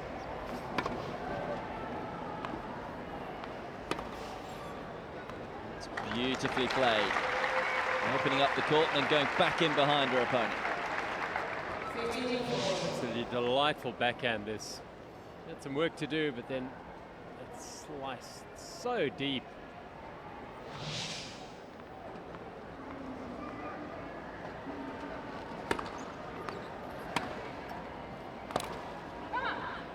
Great deep return this time from Griffith. Big shout of come on means she gets one of the 2 breaks back. remains alive in this opening set. And the top seed still has work to do. Serving to stay in the opener, 3-5.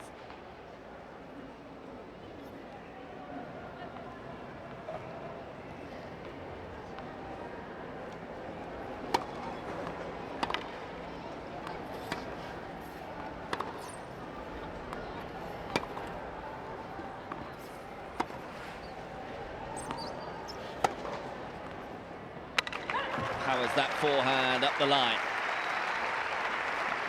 Change her mindset, positive. She's she's got superior record this year and through a career of Van Coort. Just to relax and back herself here, be positive.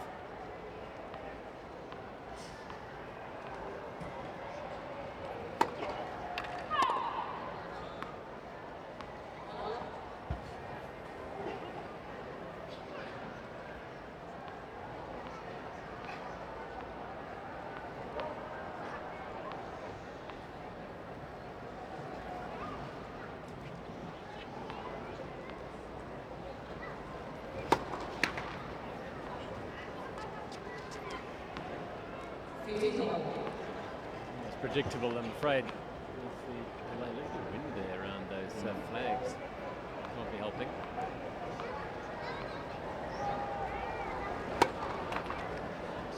At the ball toss.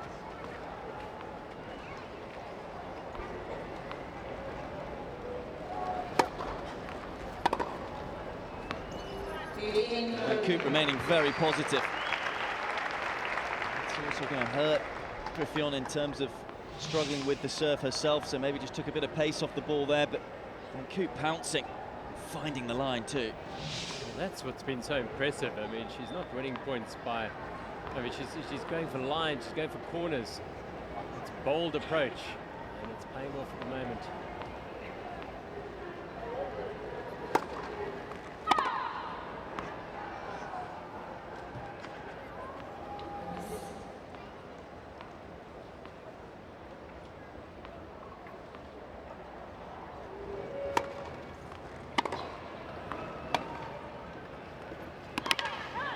It's a lovely 1-2 punch.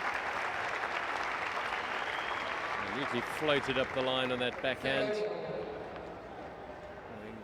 Pushed the serve out wide to the forehand.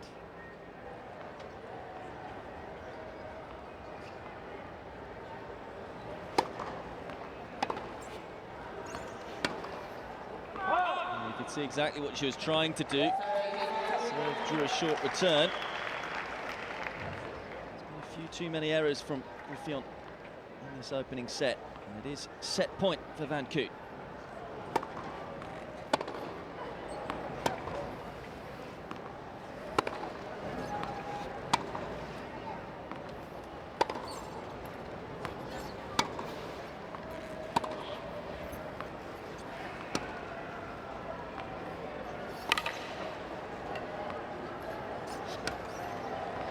Coolly done. Won too many of the exchanges in the first half hour or so in this one, but been on top of this rally. Yeah, she's got to try and Van Coort keep Griffith as far back as possible. She has been doing effectively.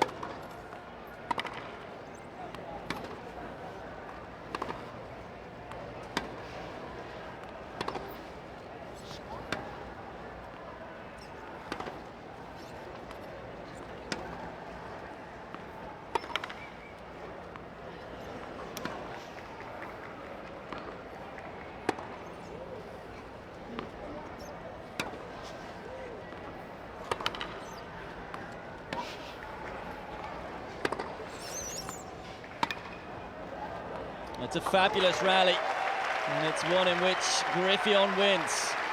Again, able to turn defence into attack.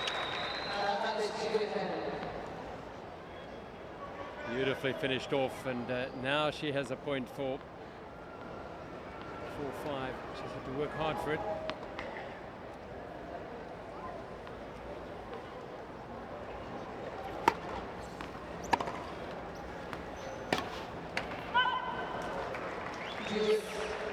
She's trying to stay away from that Van Koot forehand. Quite dangerous in the first 8 games.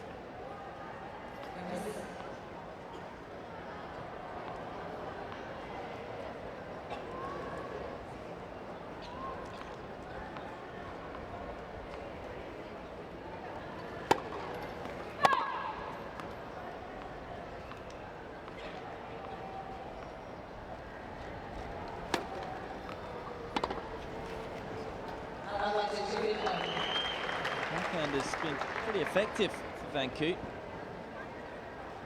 the right position for that one. Hasn't had too many cheap points, Griffith, particularly on serve. Opportunity to reduce the deficit to just 1 game.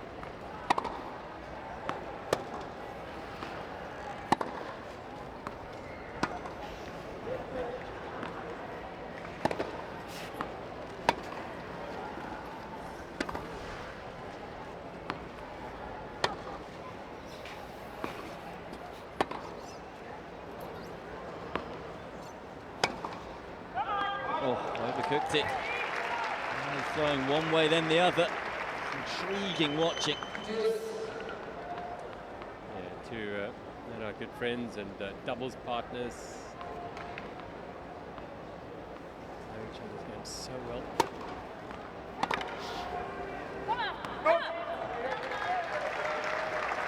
Not only their games, they know the personalities, they know how they cope with pressure and stress.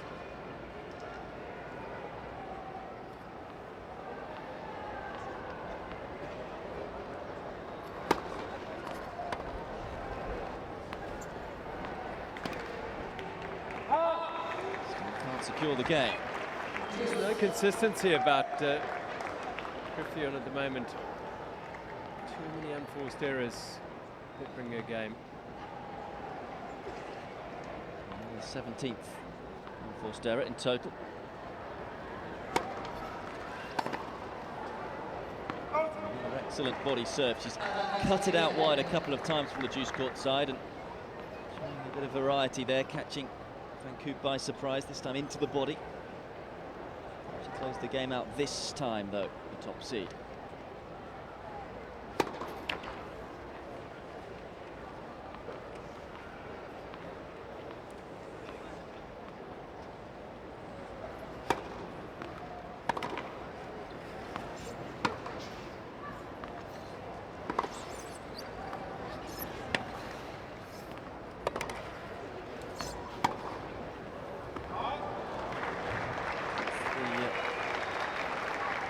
Eighth error of the forehand wing. Just inconsistent.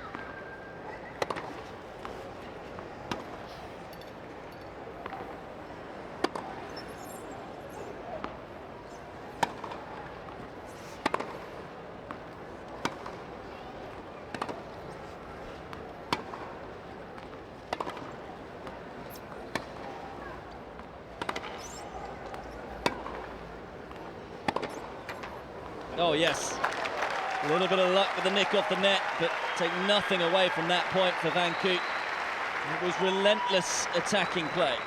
It'll give her a lot of confidence because Griffith got herself back into the point and Van Koot stood up and set up another set point here.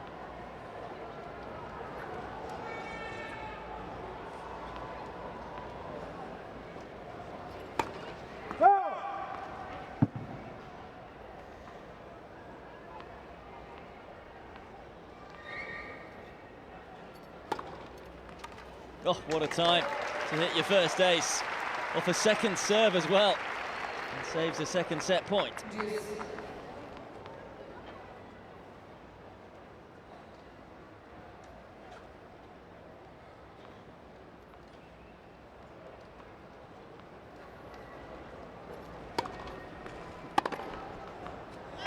that one is mopped up by Van Koot.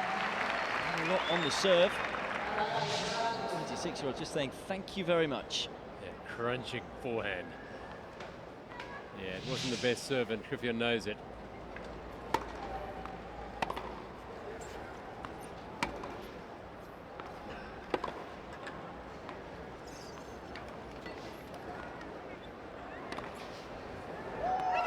Finds the court, and with that backhand winner, it is Annick Van Koot who takes the first set. And are we going to have an upset in the final of the gold medal match? Van Koot takes the opener by 6 games to 3 in 42 minutes.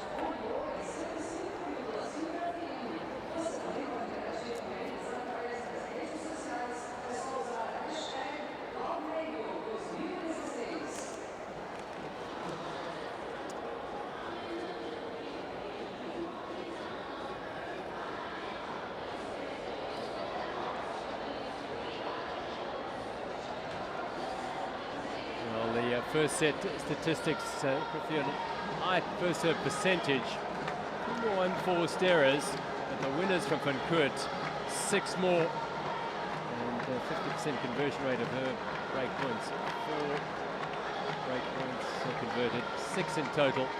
Crucially, though, 2 away the number 4 seed. Well, can she carry on in the same vein in the second set? It's a fascinating battle.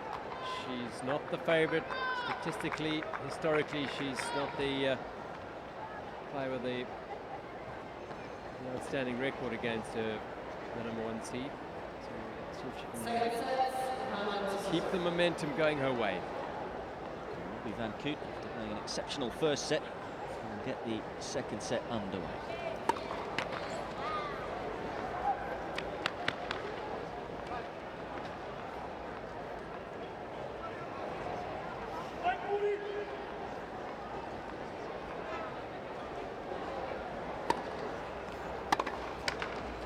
That Van Koot would have been happy with in that first set, but the one thing that she wouldn't have been happy with was the first serve percentage. She's done 48%.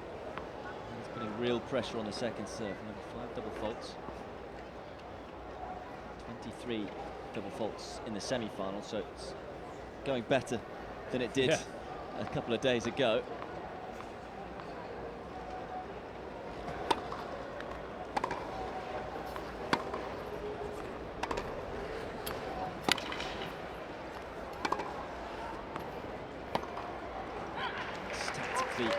Sound, Ruffian. Yeah, she needs to string together a few of these points. Beautiful forehand, whipping it high over her head there on the cross-court forehand. Really slow, nervous start in that first set from the top seed. She tried to get back, just left herself too much to do, so it has to be on the get-go from the beginning in the second set.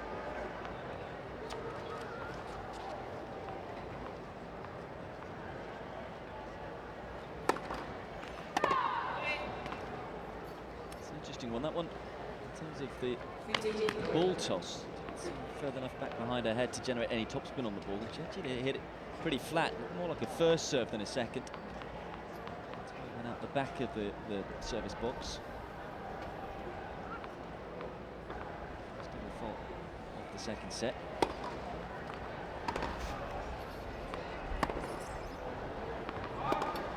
It must be so frustrating for her, just knowing that those double faults, such a disruptive thing in terms of your overall rhythm. It's a bit more pressure on your ground strokes if you start missing your serves.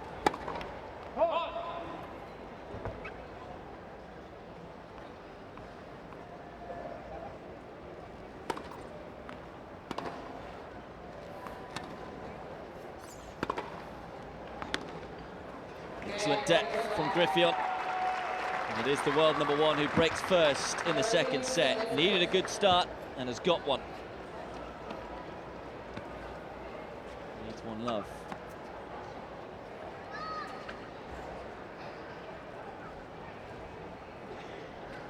Yeah, well, Griffith needed that, and Kurt certainly didn't. And the questions will start just bubbling up about her service game.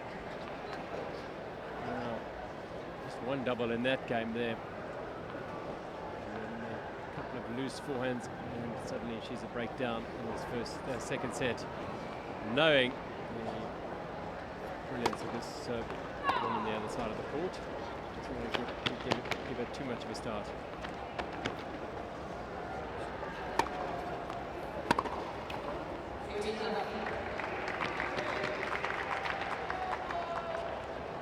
So the question in this set as well, it was such a good set from Van Koot in that first one. Can she keep her level as high as that? To hit more winners than unforced errors on a court like this, which is pretty slow. Such a big occasion. It was a superb set of tennis. To keep it going.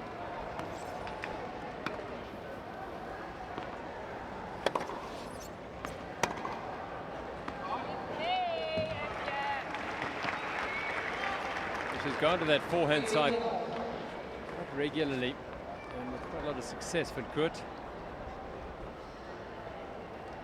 doesn't want to give Griffith too many shots on the forehand because she won't miss them all.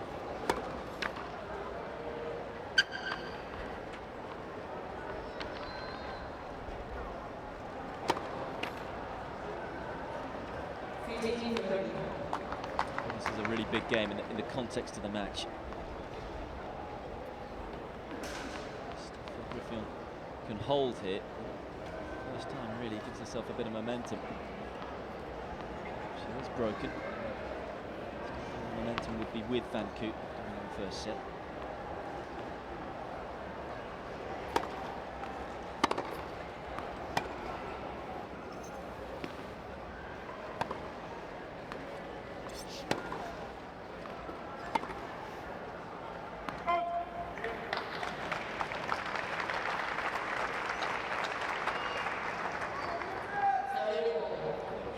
Going there deep to the backhand of Van Koot. That'll be a source of points for him.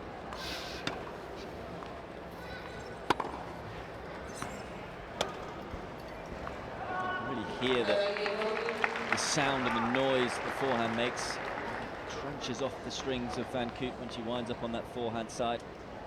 It's a powerful shot. Big forehand there. Forcing the error from Griffith, and it's another break point.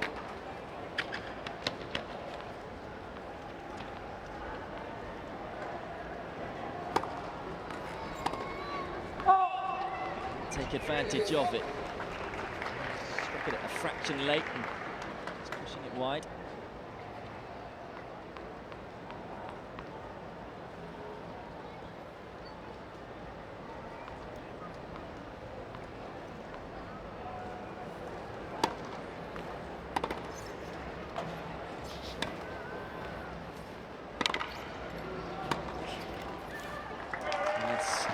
Beautifully played. It's the first time we've really seen her come to the net and execute positively. Really good volley finished off.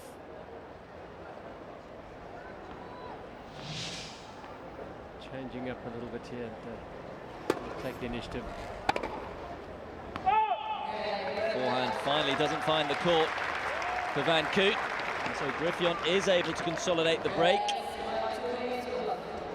Little lead early in this second set. It's the top seed. It's by 2 games to love.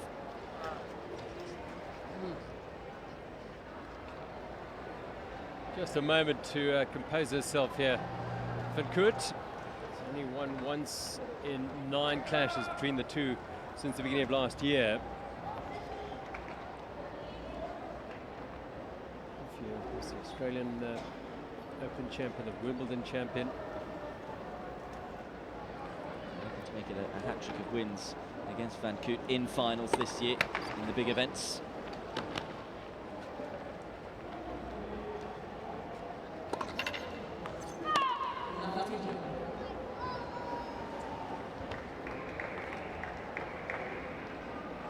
A good start to the third game for Van Koot.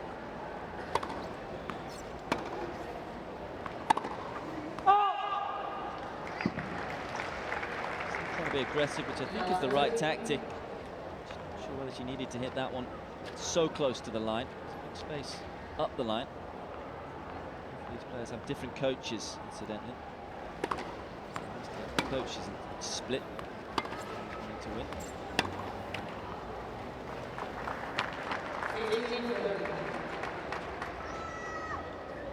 Griffith is coached by Dennis van Skeppingen.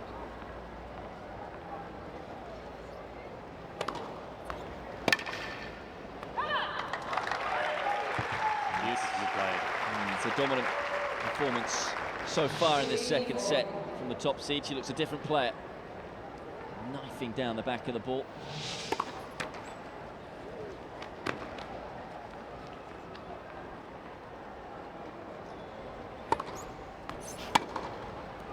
And it's another winner.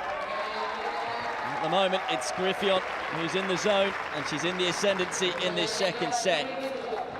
Secures another break, and now leads by 3 games to love. Yeah, she's just turned it on its head now, and the confidence is flowing back. There it is. Van Koot taking the first set 6-3. The fight back has certainly begun for Griffith. 3-love up in the second.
Searching for a 4th straight game in the second set.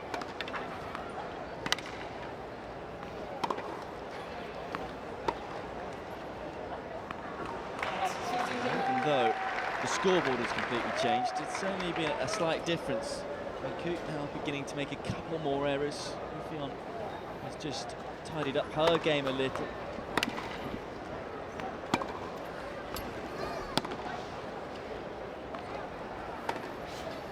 Those 2 changes has led to a sea change in the pattern of this match. Absolutely, there's so much more positive intent from Griffith and confidence now.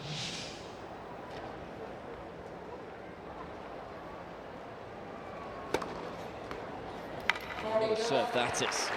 On fire right now is the world number 1. 3rd ace for the 31-year-old. Couldn't get better than that. Perfect. Love service game. Blink and you miss it. Griffith securing a 4th game of this second set in next to no time. Consolidates the break once more. Leads 4-love in the second. Yeah, it's running away a little from Van Koot here. And that's the key. Starts chatting away to herself. She's turning away from the court, using that as a go-to method to compose herself.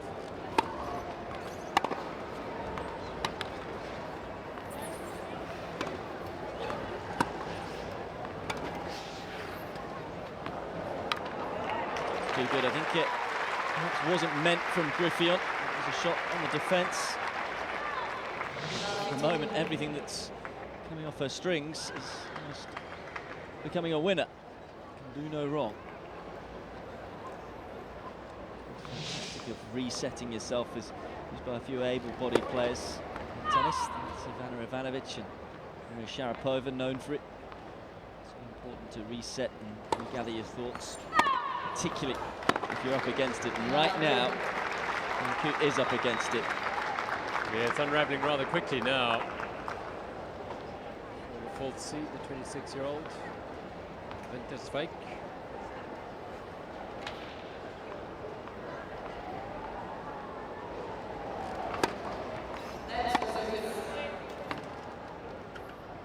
It's important to finish this set well, even if she's unable to come back and win it. Just needs to stop the momentum of Griffin for the third set.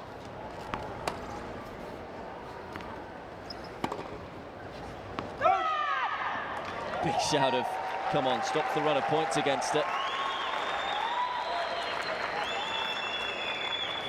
That's her first point in 9.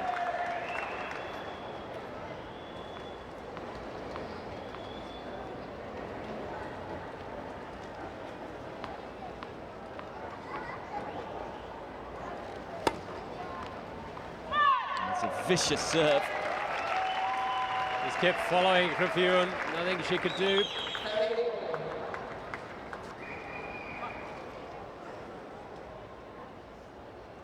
She's a little frustrated and annoyed with how she's performed in this set, but taking the anger out on the board.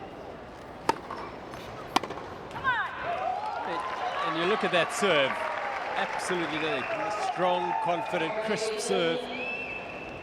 Marked contrast to some of the tentative double faults she's thrown in, 8 of them, much better.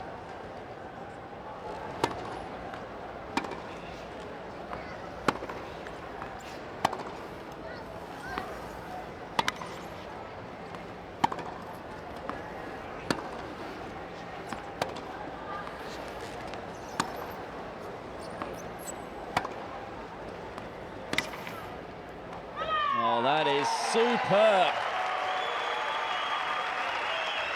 Now it is Van Koot's turn to win 4 points in a row. He gets herself on the scoreboard in the second set. Still got a way to go if she's going to turn it around, because it is Griffin who leads by 4 games to 1.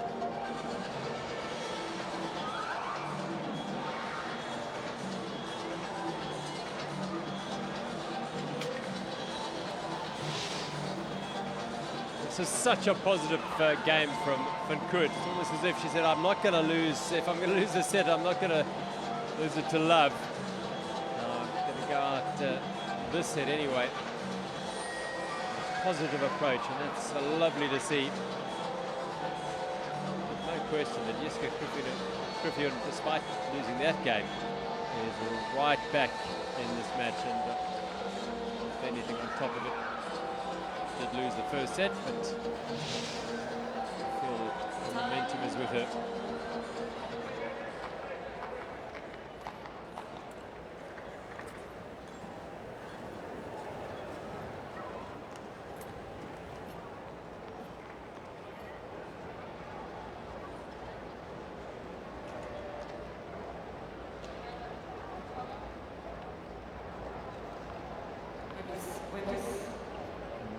Aggressive brand of tennis to close out the previous game from Van Koot. Can she continue it here? Not quite ready. So it'll be a first service again. Griffin.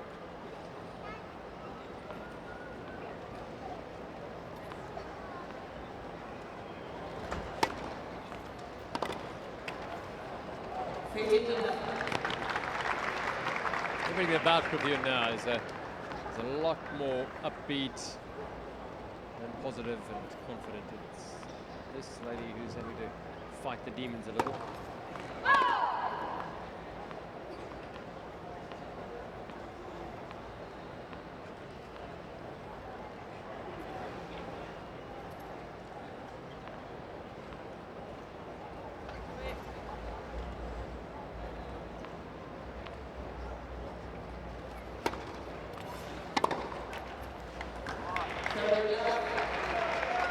They don't get dizzy when they do that.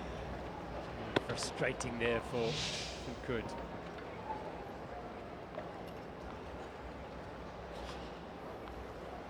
Two missed returns in a row. It's frustrating when she built up a bit of momentum, having won 4 points in a row in the previous game. Doesn't look like she's got a clear tactic though to be aggressive and positive throughout the entirety of this match. Which means it's almost on her racket. She can find her A game. Just think with their previous meetings,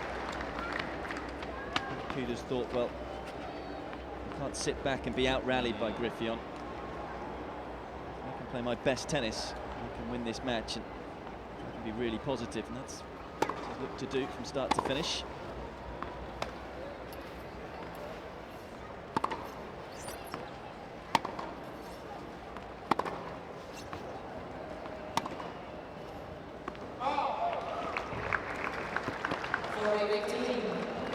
Some characteristic errors from the record of Jiska Griffion.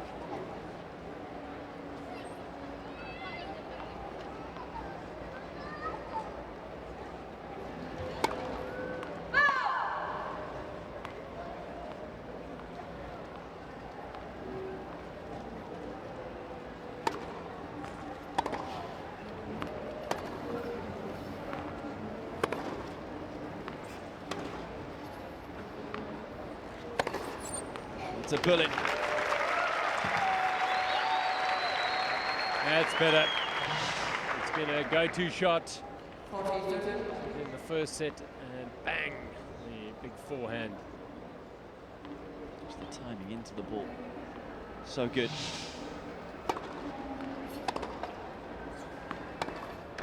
Nice deep return as well. Well, this would be a turn-up. 40-love back to deuce. Maybe I called it too early when I said it was 4-love and possibly beyond Van Koot. If she can break here, then still a lot of hope. Yeah, wheeling away in anger with herself there. It's the third time she's missed a return in this game.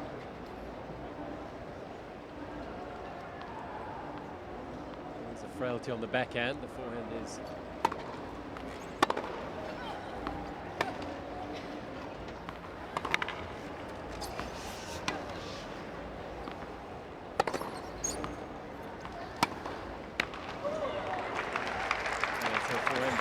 the strength.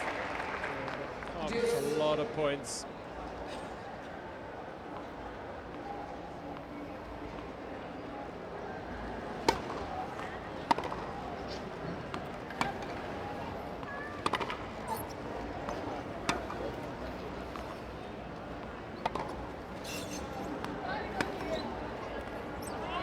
Just wasn't quite deep enough, that one from Van Koot. Griffion able to step up the court and knife the ball away. Yeah, she had an option to go to the forehand here, but she decided to play perhaps a tougher shot and executed brilliantly. She closed the game out this time then.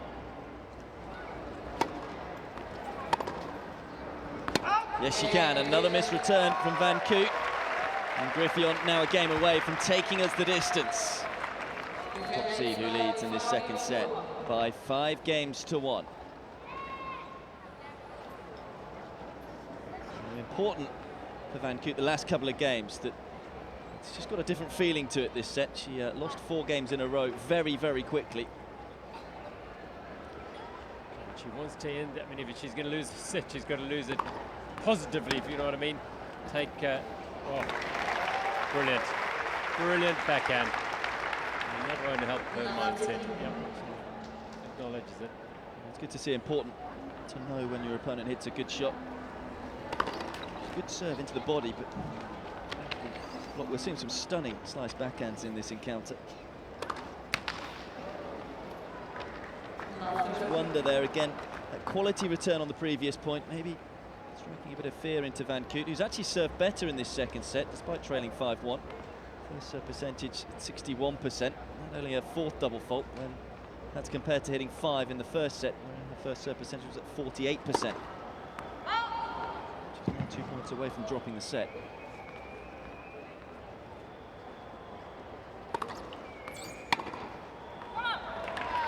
Not a bad serve, but Jesper Kriffion gave herself enough space and room to line up that forehand return and read it well. 3 set points for the top seed.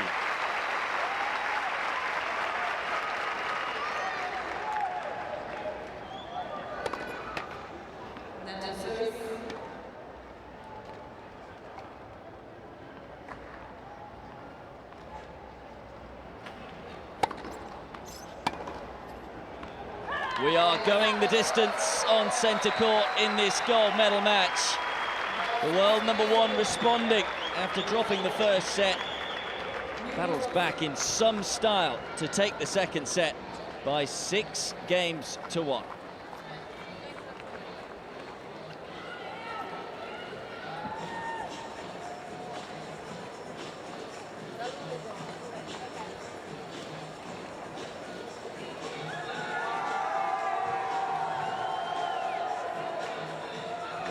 Kriffion far more aggressive in the second set, and after a nervous first set, able to level the match at 1 set apiece, taking the second 6-1.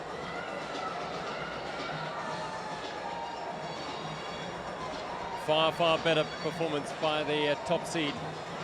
Just 9 unforced errors, so double the amount from Van Koot, very costly. And only 3 winners from Van Koot, who was so strong in that department in the first set. Kriffion upping her game and converting all 3 of her break points as well. 10 winners, and the top seed certainly in control right now.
So it's a one-set shootout for the gold medal in this women's singles final.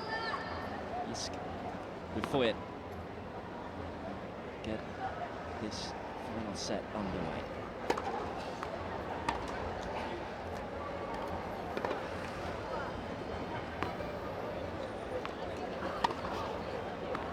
Still feel it's on Van Koot's racket. Really, she's been the player who's really looked to take the game. Yeah, the inconsistencies now all over a game. Good returner serve. And had time to get around that forehand, only to pump it over the back.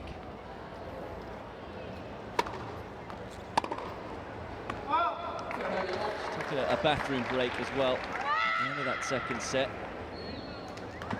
Maybe just to calm herself down and refocus for this third set after losing the second set 6-1.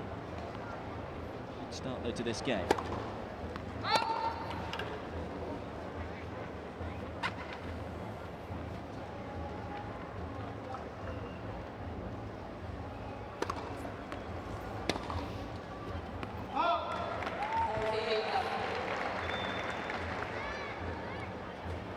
Contrast, the way that Griffin handled her disappointing first set was so measured, so calm, composed, and she let cloud her game.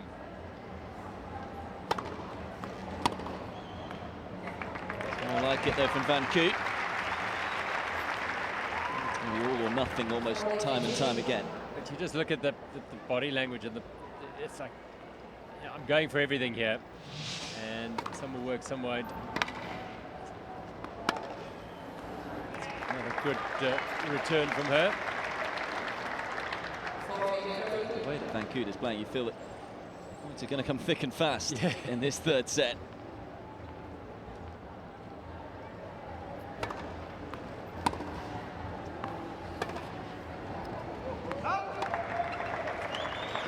Love back to deuce.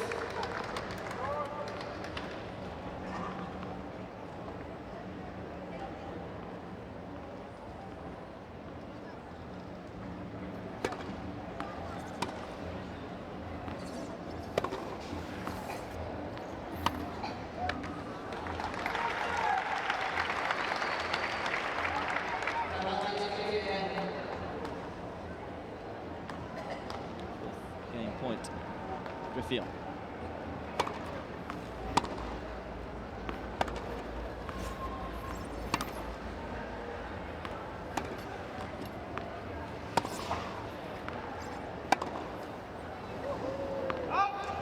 As well. The longer this game goes on, the significance it will hold for this deciding set. I feel there's nerves in the system at the top seed.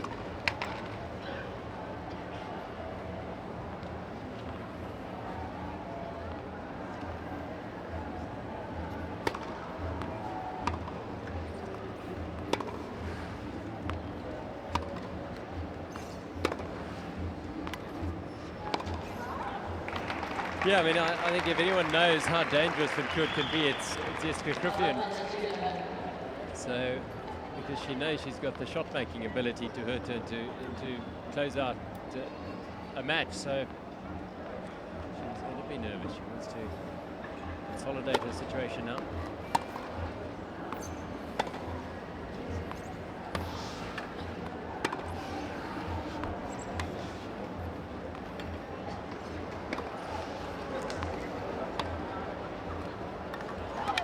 Fantastic play from Van Koot.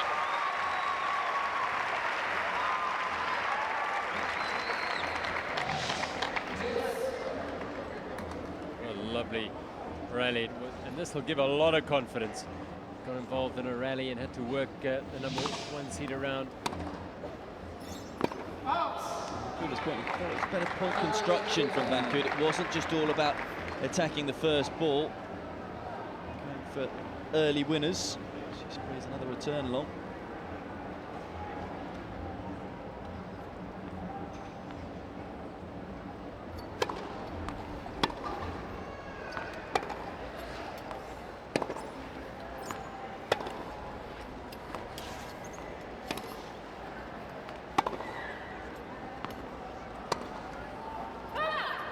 finally closes out the first game. Does Jiska Griffithon. For the first time in the match, it is the world #1 who is in front. Leads by a game to love, and you feel that was probably a pretty significant game, because having been 40-love up, momentum could have been really checked there for Griffithon.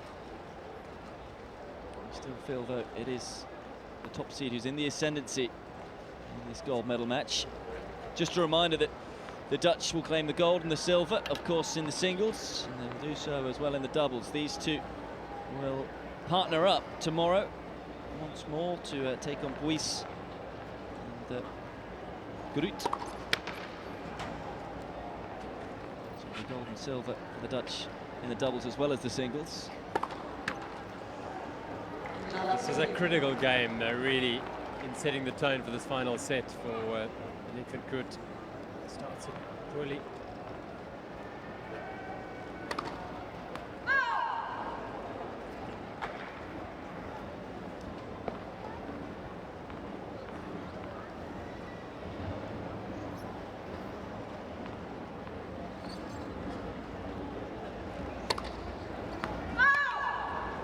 Push comes to shove, you feel the double faults may well be the significant difference between these two. It's an 11th double. It's nearly 3 games she just gifted her. As we said earlier, you can get away with them against lesser players, but not against Griffithon's caliber, world #1.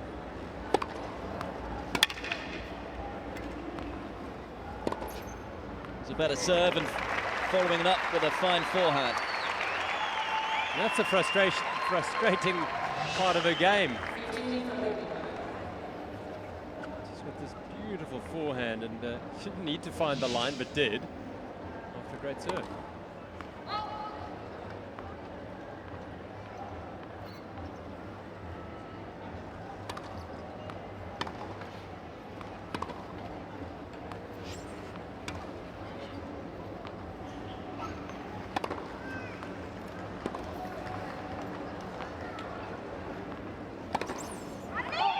Maybe just a little slow to get up to the ball there, had to take it on the second bounce. Rather lost the momentum of the point. Again, crunching forehands.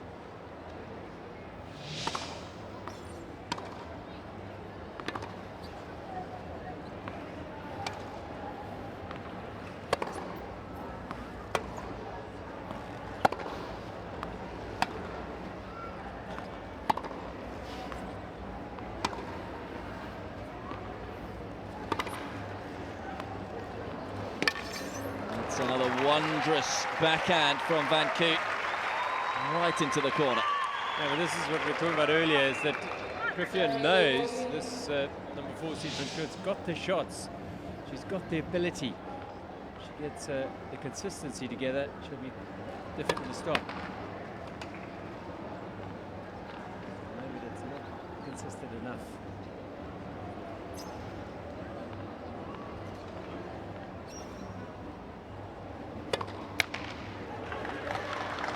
The third double fault of the game, and it's a gift of a game from Van Koot.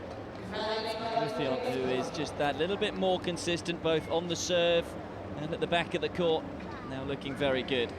It's up a 2-love lead in this deciding set. 12 doubles, 4 by Griffithon. That's giving your opponent a 2-game lead, just a 2-game start.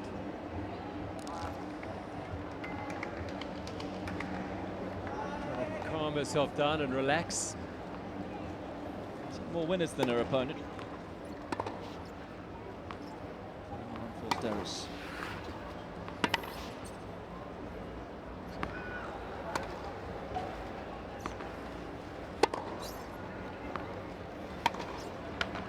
Griffithon showing her experience here, because she's hitting a lot of balls now up the middle of the court, knowing that Van Koot just wants to attack almost every ball, and taking all the angles away from her opponent. Just has to be a little careful of being a bit patient, maybe waiting for the right ball to attack.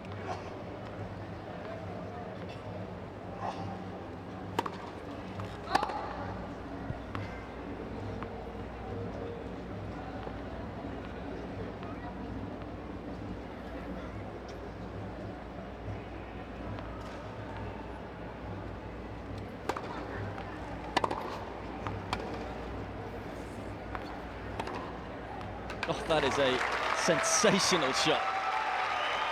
Well, two huge forehands there. Brings a smile to Aniek van Coot's face. The first was the return, the second was this absolute beauty. Gage is hitting it well inside the service line. Just as I said, if you're not giving her an angle, she generates one of her own from the middle of the court.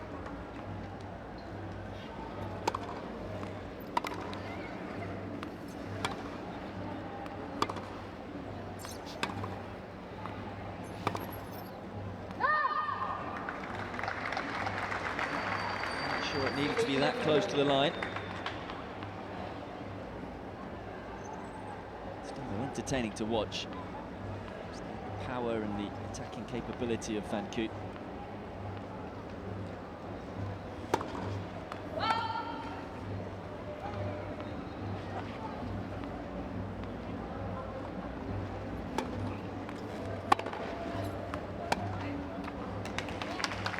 Again, nice and positive on the return. Short serve and punished. Chance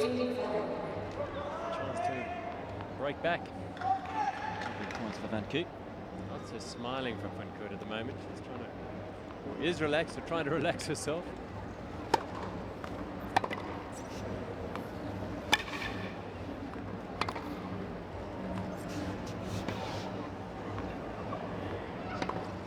Isn't far away from making it. Roller coaster ride of emotions, isn't it, for the fourth seed? So she certainly wears her heart on her sleeve. That's a break point here.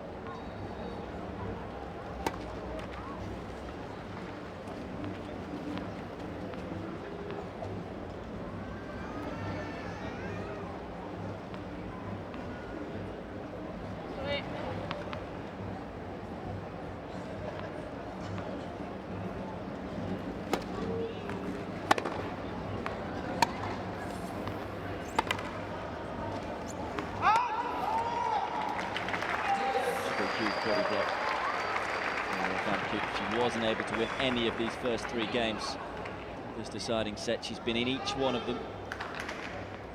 And now it's those errors that are coming back to bite her.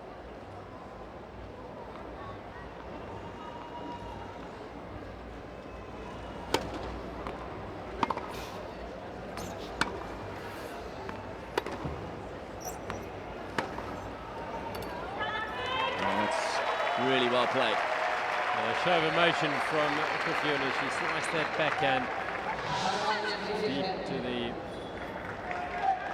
corner of Van Coot, just running away from the left-hander.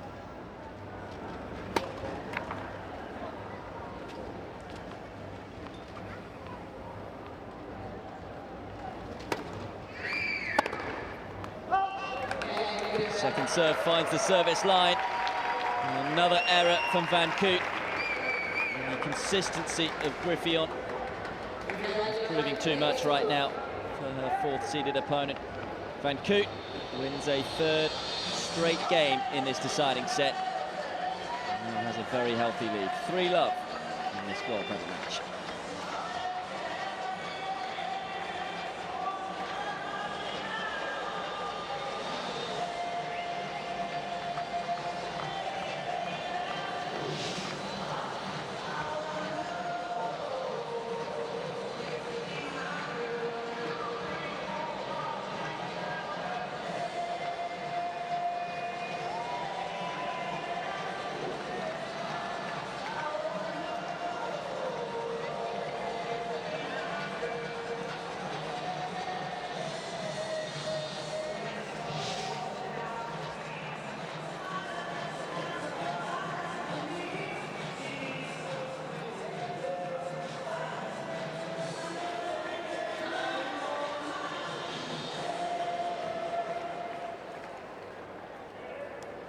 There's a saying in the NFL and in American football that if you reach the Super Bowl, you can reach the Super Bowl on offense.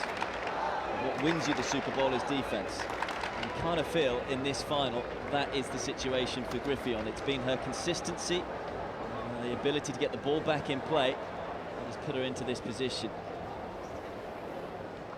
Absolutely, she's not gone overboard either way. Just been so solid. Didn't panic when she got behind in the first set.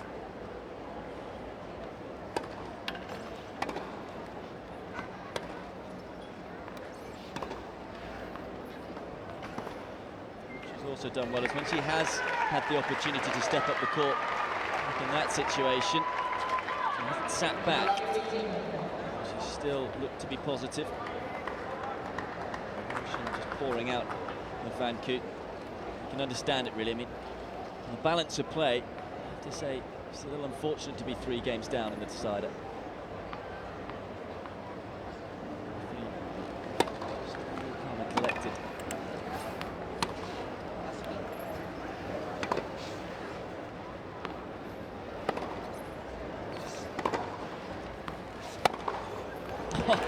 That's massive. There it is again. It is such a weapon. It's a nice free strike. I mean, there's an area in the corner of that service box there. She's colonized because she's nailed it so many times. Some of the best shots ever hit are faults. Here's one of them.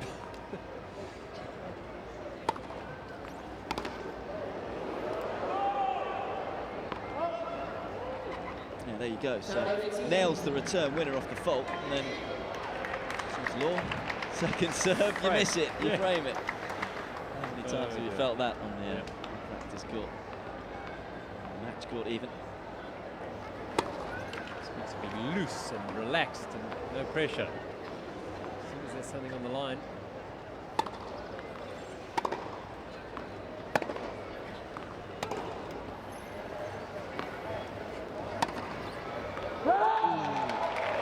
Whisker away. Almost hold your breath, don't you, if you're a Van Koot supporter. Every time she winds up, you never know whether it's going to find the line or not. She goes for the lines, that's for sure. Just missing.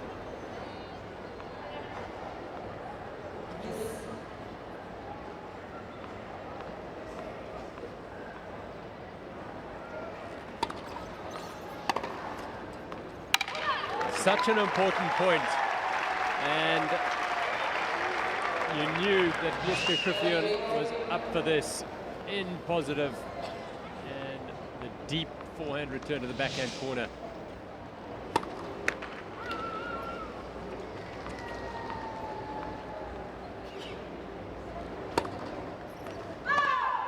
There is yet another double fault. It's unlucky number 13 for Van Koot. The double fault numbers, she now has a huge mountain to climb because Griffith breaks again and leads by 4 games to love in this deciding set of the gold medal match. And yet it hasn't looked like a match in which Griffith has won 10 of the last 11 games. Yeah.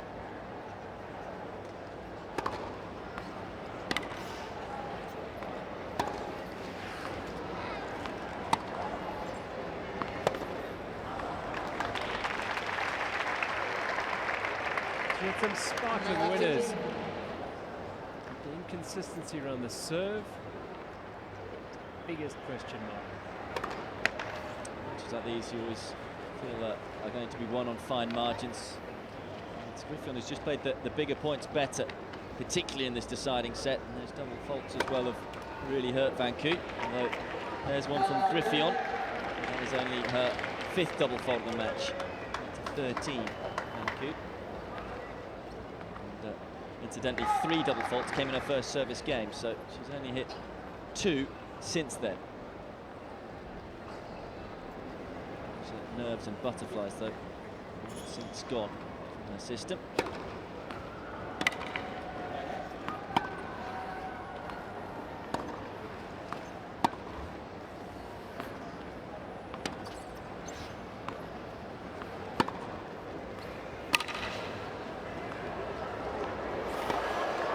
Oh yes, that is a magical point from Jiska Griffith. Incredible mobility and speed across the court here. reach, full reach, and still makes the winner. Applause from her opponent. Brilliant. Composure and control.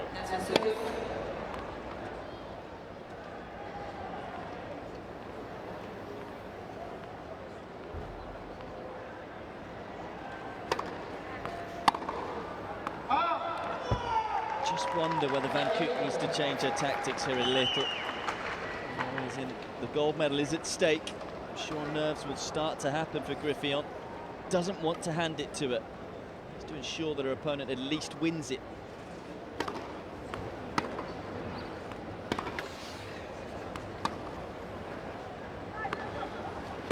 I'm not sure Van Koot has it in her mindset to play defensively. Yeah, you know, it's how she plays, it's how she wins. And she's earned herself a break point here, but she's got to make Griffith work for the win.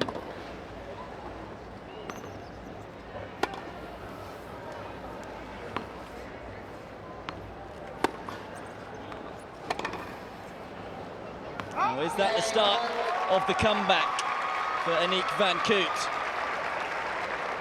Gets herself on the board in the third set, gets one of the 2 breaks back that she needs.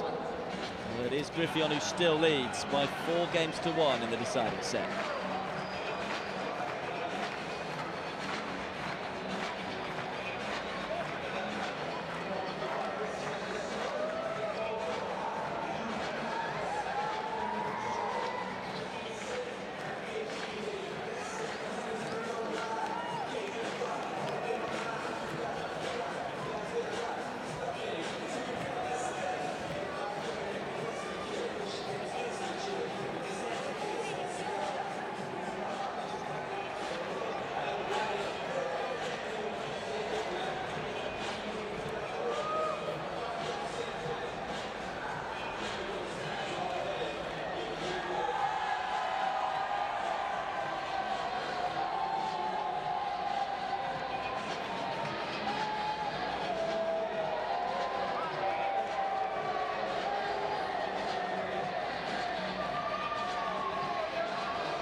Big game. Aniek Van Koot to win. She lost 10 out of the last 11. She had opportunities in all 4 of the games in this deciding set prior to that one. Finally gets herself over the line in one of the games and so gets one of the breaks back. But can she cut out the double faults? Can she get some momentum going to make this third set at least interesting? 1-4.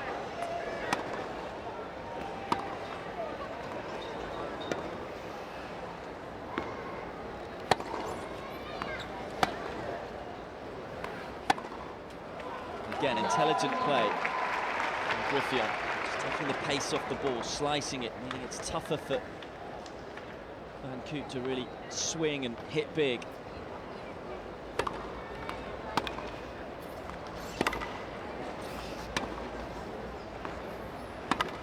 These 2 players who know each other's games so well, being doubles partners. Yeah, at this stage, I think Griffith's knowledge of how Van Koot deals with these situations is prevailing. She's in control mentally and on the scoreboard.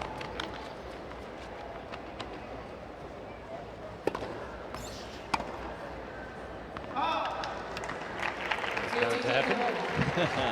Curse of the commentator. But she's still composed.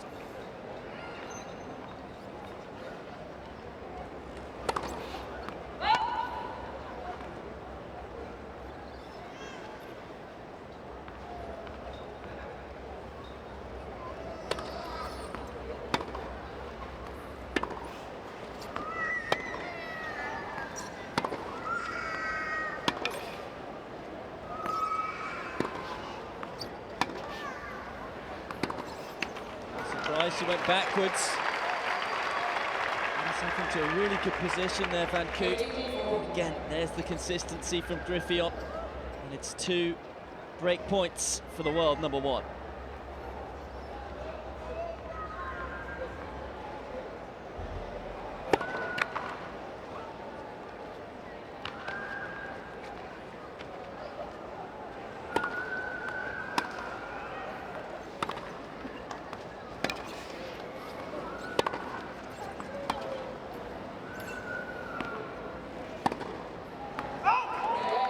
put it long. And Jiska Griffion is a game away from the gold medal.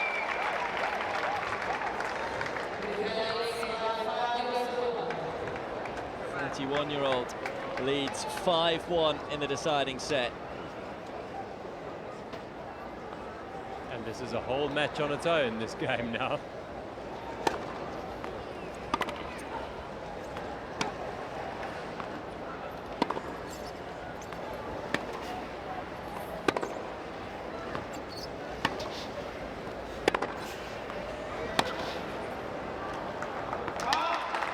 Point, and a good start by Van Koot. So, saw the nerves at the start of the match from Griffion. There's surely going to be more nerves to try and close out this match. If there's ever won a gold medal at the Paralympics.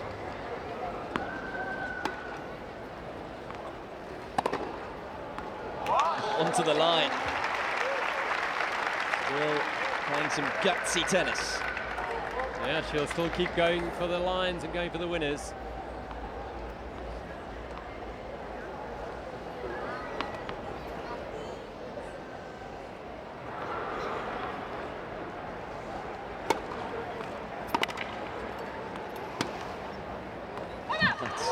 Such an intelligent shot.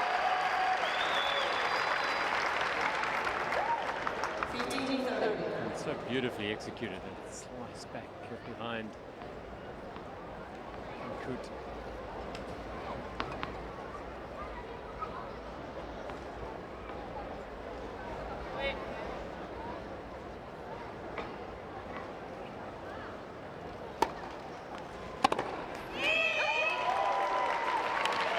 Timing on that serve again, on the return at least, was out, and Van Koot rates herself and finds herself a couple of points away from defeat.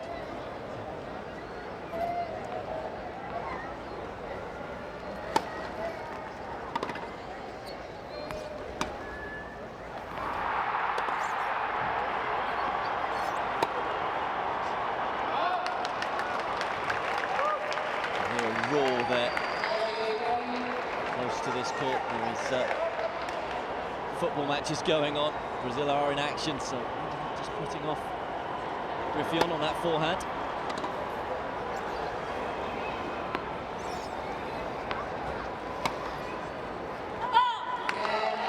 Van Koot is still alive.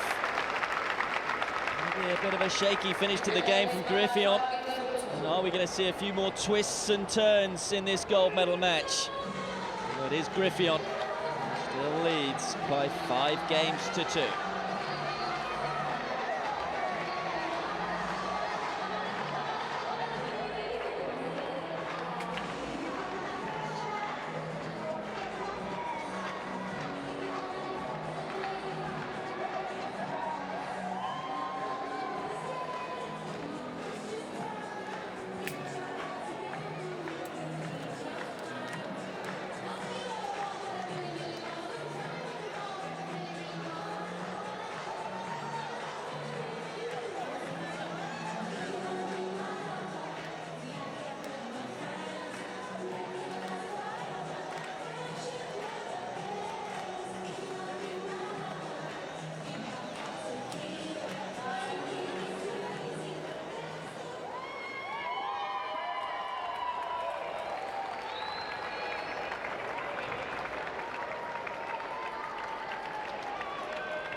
Griffion wasn't able to close the match out. She served for it a moment ago. She fair this time out. Van Koot now serving to stay in the match at 2-5.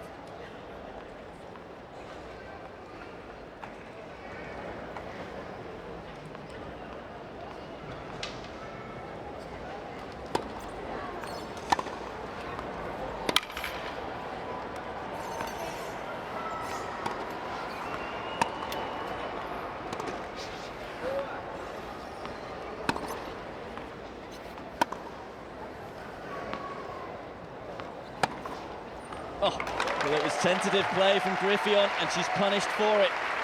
What a fabulous forehand from Van Koot. Yeah, I agree with the tentativeness because she had a chance to go to the backhand early in the point and went straight to the forehand, the danger weapon of Van Koot. Well, and you just feel Van Koot can keep getting that serve in. The nerves of Griffithon will get the better of her.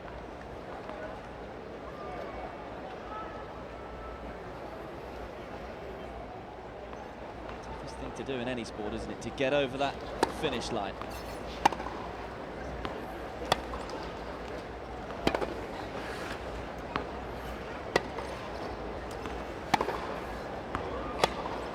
Especially when there's a gold medal at stake. So the greater the prize, the further away the finish line gets, and the steeper the climb. So 1 point for Griffithon. She has at least got the experience to draw upon though from this year, beating Van Koot in both the final of the Australian Open and the final of Wimbledon. She has done it on the big stage, but this the biggest of them all.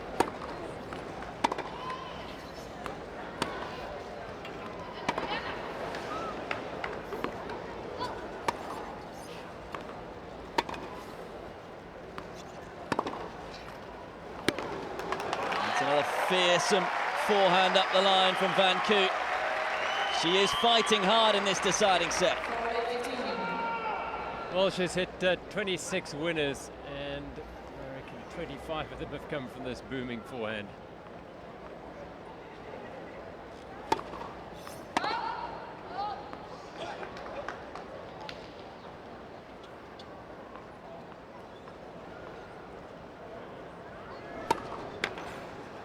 Wondered when one was going to come next. Well, interesting. You know, that's the thing. Griffithon always knows that she's going to get a free point every game. However, the previous game that she dropped serve, she didn't serve a double fault. But when you're serving 14 double faults a match, that's how many she served now. You're bound to count on one a game. She stops the momentum. The reaction not the best either. Shake of the head. No pressure on this second serve now.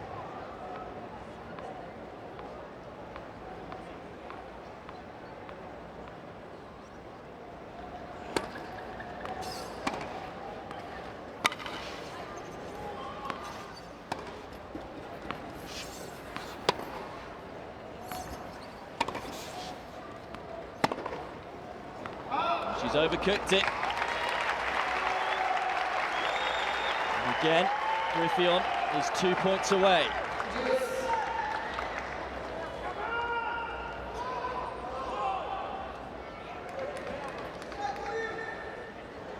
What a look of no emotion on her face at the moment. Just focus and concentration. In stark contrast to Van Koot.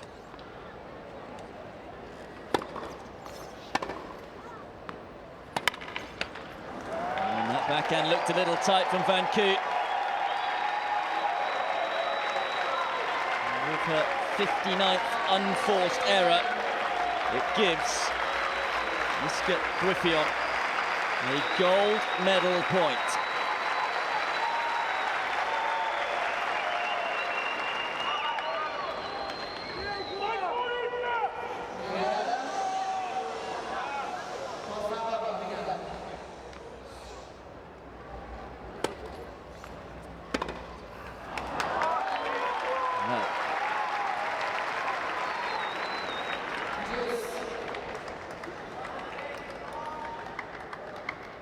Smile on the face of Van Koot.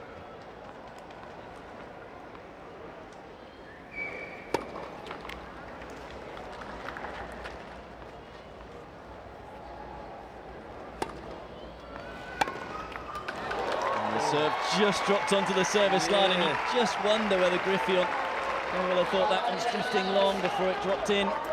Because she'd lined it up well on the forehand. Two returns missed in a row. So maybe the pressure is getting to the wild number one.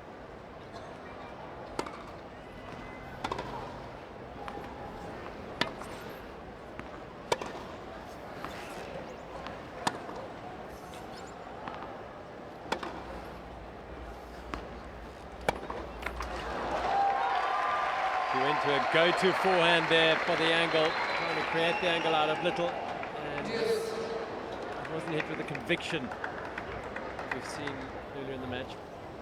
All of a sudden, the points have got quite nervy, haven't they? Haven't they? Cut the tension with the knife.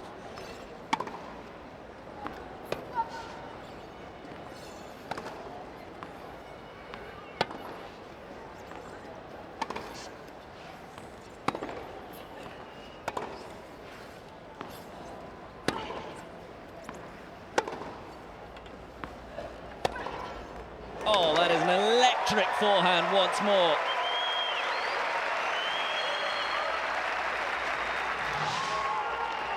Waited for the opening and then thump into a little garden which is created there.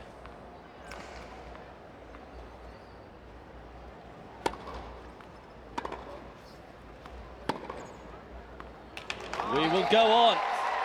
Van Koot holds. Saves the match point. And reduces the deficit to just the 2 games. Beautifully played.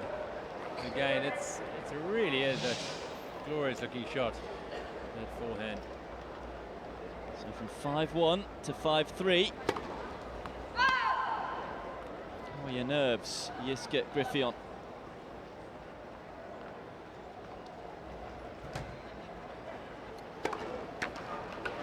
Not great. Yeah, I was going to say.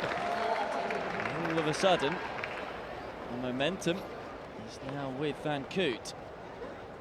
And for the last hour or so, it's been with the player in your picture.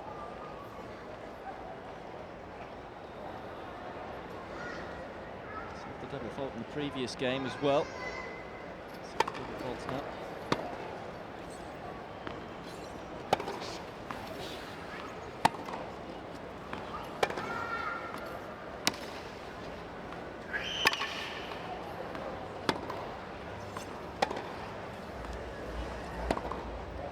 Oh, well, she caressed that one. We've seen her go big and hit large. That time just guided it up the line. And I think it's an indication that we were talking earlier of how she might have to change her game here to get back into the match, and she's being a little more measured.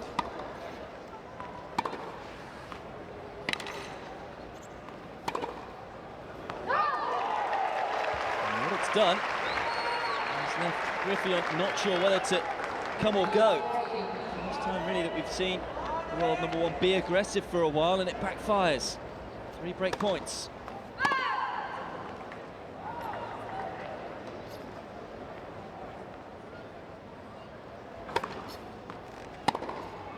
Well, what drama. Van Koot breaks again. And now the comeback is very much on.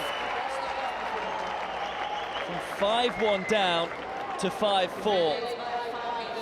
What will happen next in this dramatic gold medal match?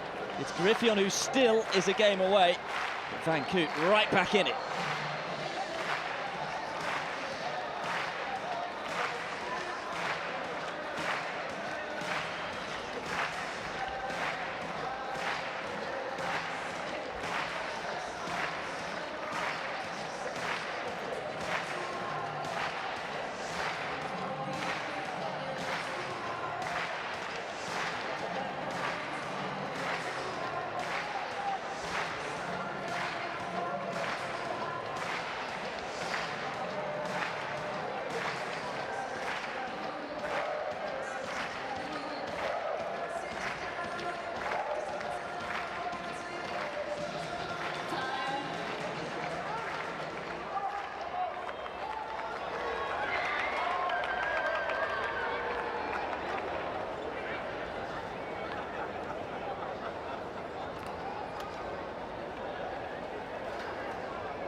Serving to stay in the match for the 2nd time.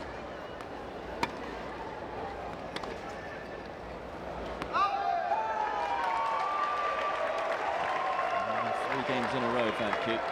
All the pressure on this lady's shoulders.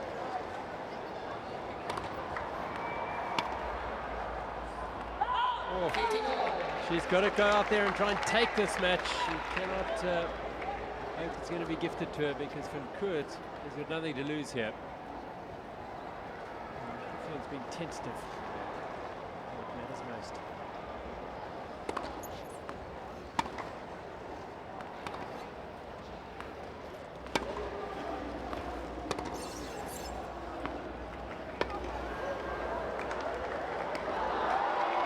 We've seen a variety of forehands now from Van Koot. We've seen her hit big, hard, flat ones.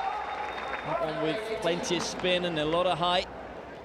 Griffith just seems to have no answer right now.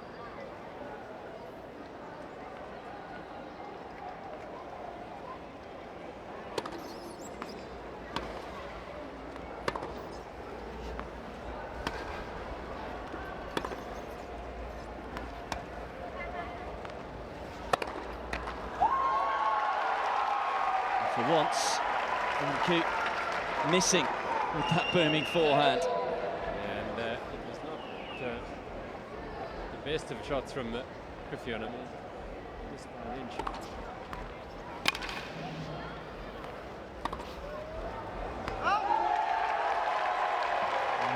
Well. Talked about Van Koot making sure that Griffith won this match rather than gifting it to her, but a couple of unforced errors give the world #1 a second gold medal point.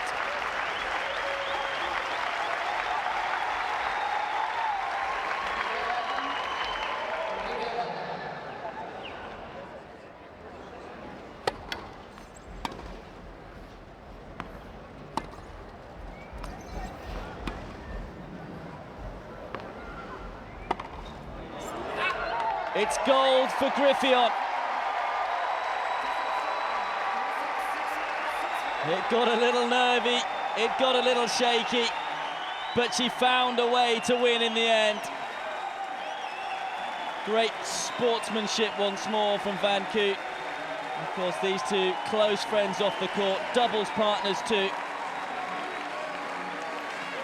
But after Esther Vergeer's dominance in the women's singles for the last 4 Paralympic Games, it is Griffith's day in 2016.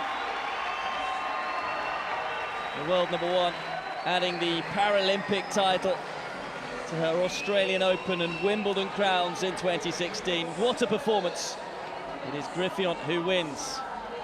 3-6, 6-1, 6-4 in an hour and 55 minutes.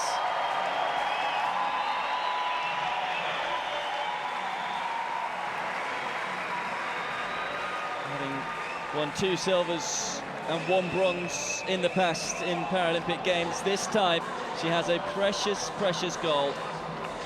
Just a reminder that she could well claim a second gold. These two in action in the doubles tomorrow as well. So there will be a chance for Van Koot to add a gold to her silver. I have to feel for Van Koot, who offered so much in that gold medal match, contributed so much and made it so tough for Van Koot to close it out. But it is Griffith who wins. 3-6, 6-1, 6-4. Of course, was up 5-1 in the decider. It got very nervous, didn't it? She got very tight in that set, and again, it's just an illustration of what it means to these players. A massive prize, the gold medal at the Paralympic Games.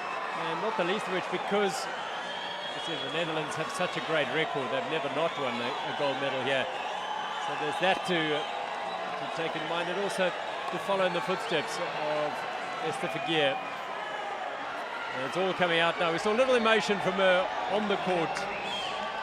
And the emotion was with this young lady. What a wonderful loser in a way. She smiles, she's delighted. She's got a silver medal. She gave it her all. She took a set. She made the #1 seed really work in that last set. And you have to say that the brand of tennis that she played as well will have won over a lot of fans here at the Paralympic Games, clinching so many winners in that match. Hitting 30 in total, so many of them coming off the forehand wing too. It's a special shot of hers, but in the end, Just a few too many unforced errors cost her dear. And a worthy winner is Jiska Griffoyen.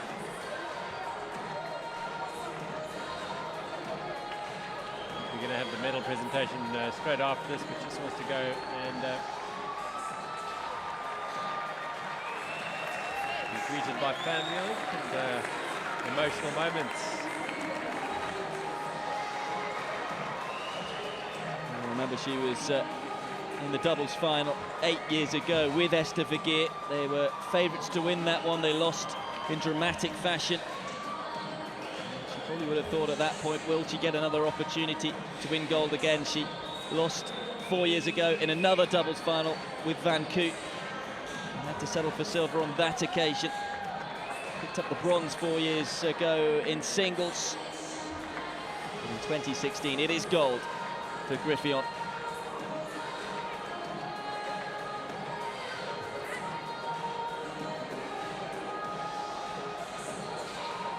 Gold for Griffoyen. It'll be silver for Van Koot and bronze for Kimiji.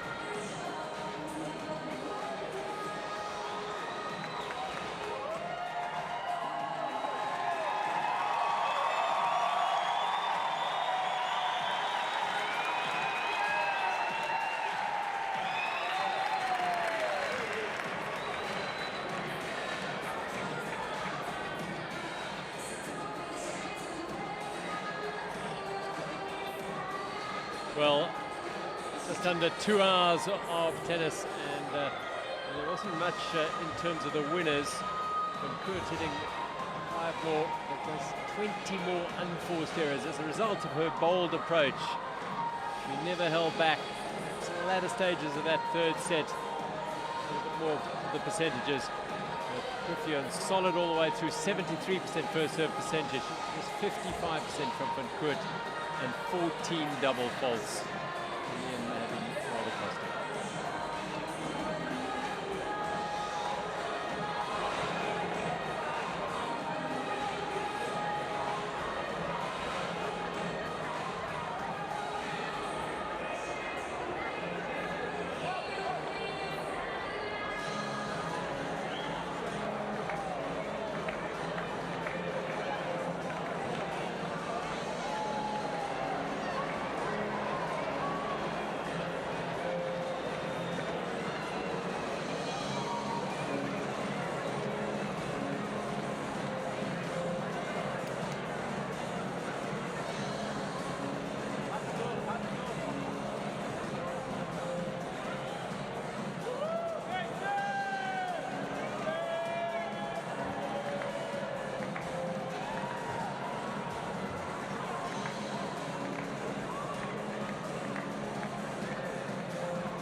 So this is the women's singles medal ceremony for the wheelchair tennis.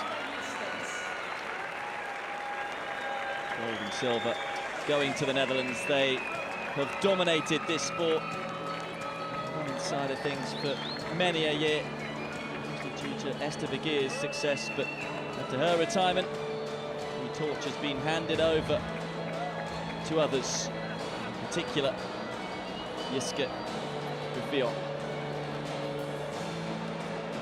It was very nearly a clean sweep in terms of gold, silver and bronze for the Netherlands. But Yui Kimiji was able to win the bronze medal matchup. There's David Haggerty, president of the International Tennis Federation. Gold, silver and bronze. Accompanied by the governing board member of the give the gifts. International Paralympic Committee. Yasushi Iwaki, the governing board member of the International Paralympic Committee.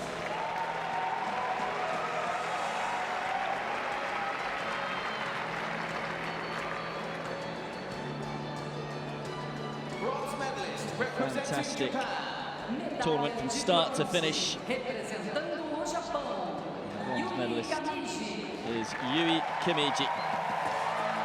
Seeded second as the world number 2, so would have come into the tournament hoping to possibly claim gold.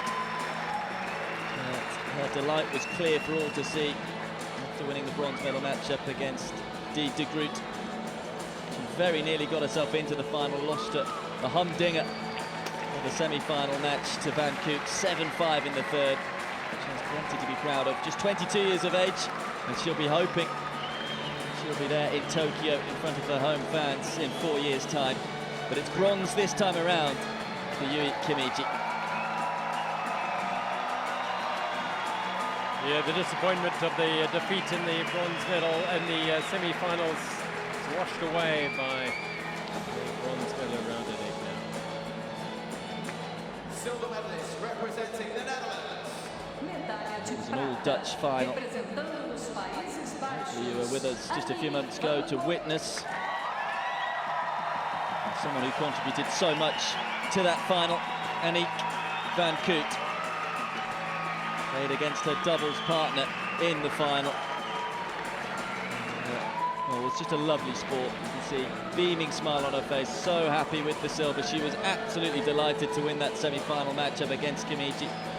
Scraped by her 7-5 in the third, and boy did she test the world number 1 in the final.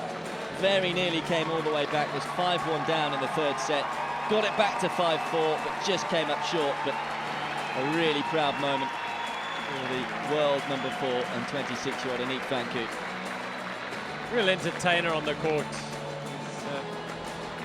Full value. Gold medalist and Paralympic champion representing the Netherlands. She'd been close a couple of times before. She had to settle for silver in the doubles in 2008 and in 2012, but gets her hands on a gold medal this time around in the singles in 2016. The world number 1, showing everyone just why she is the world number 1 by winning gold here in Rio. Just about held her nerve in the end. And it is Jiske Griffiths who takes gold. A 9th gold medal for the Netherlands at the Rio Paralympic Games. Koert silver, their 15th silver medal. This is always going to be a gold and silver once the finalists were decided. It's just a matter of who is going to walk away with it. Of course, they'll have more gold and silver to come. Griffiths and Van Koot team up for the doubles final against the Dutch pair Guis and De Groot tomorrow.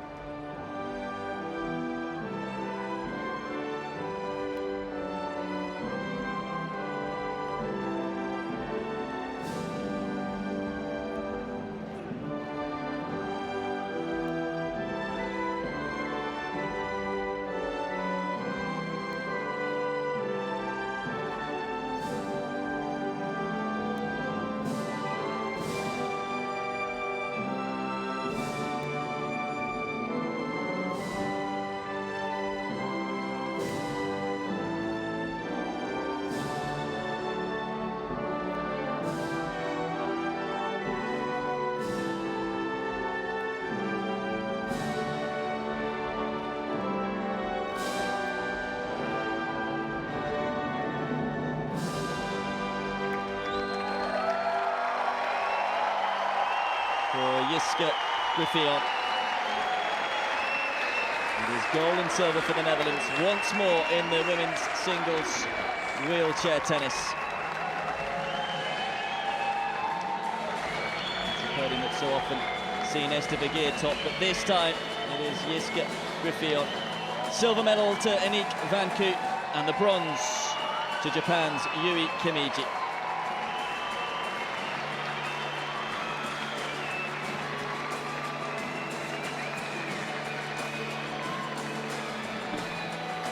World number one, Wimbledon and Australian titles, and now the Paralympic gold medal. What a year it's been for Jiske Griffioen.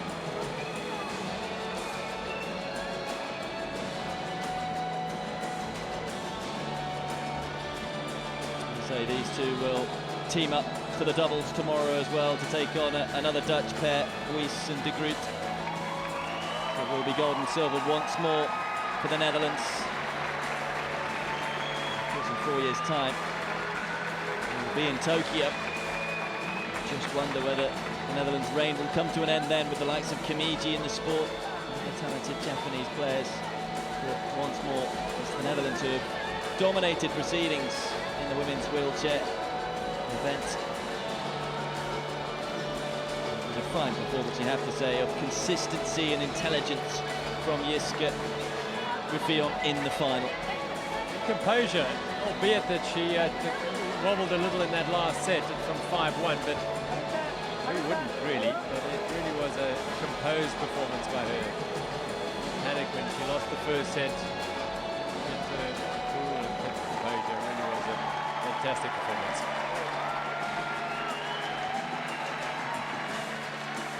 So there you have it.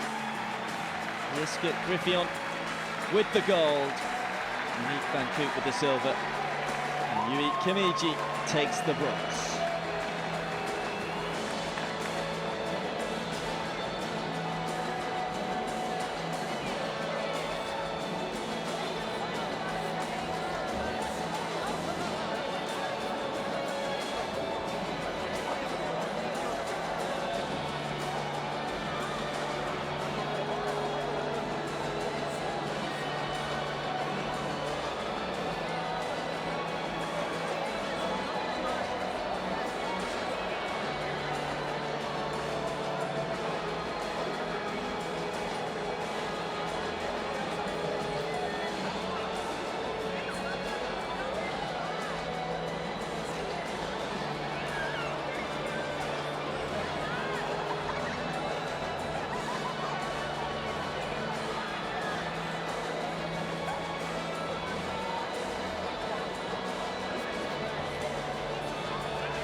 Beautiful evening it is in Rio de Janeiro. The floodlights are on at the Olympic Tennis Center court for the final match on this, the 6th day of action in the wheelchair tennis.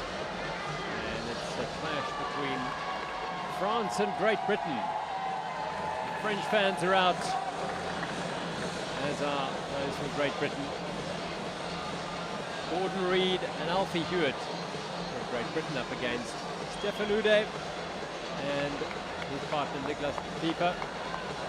And this is a match that brings a whole heap of history. They've played each other countless times over their careers, but not before in a final of the Paralympic Games. Ude, of course, the gold medalist in Beijing in doubles, bronze medalist in London, and the runner-up in the singles in London.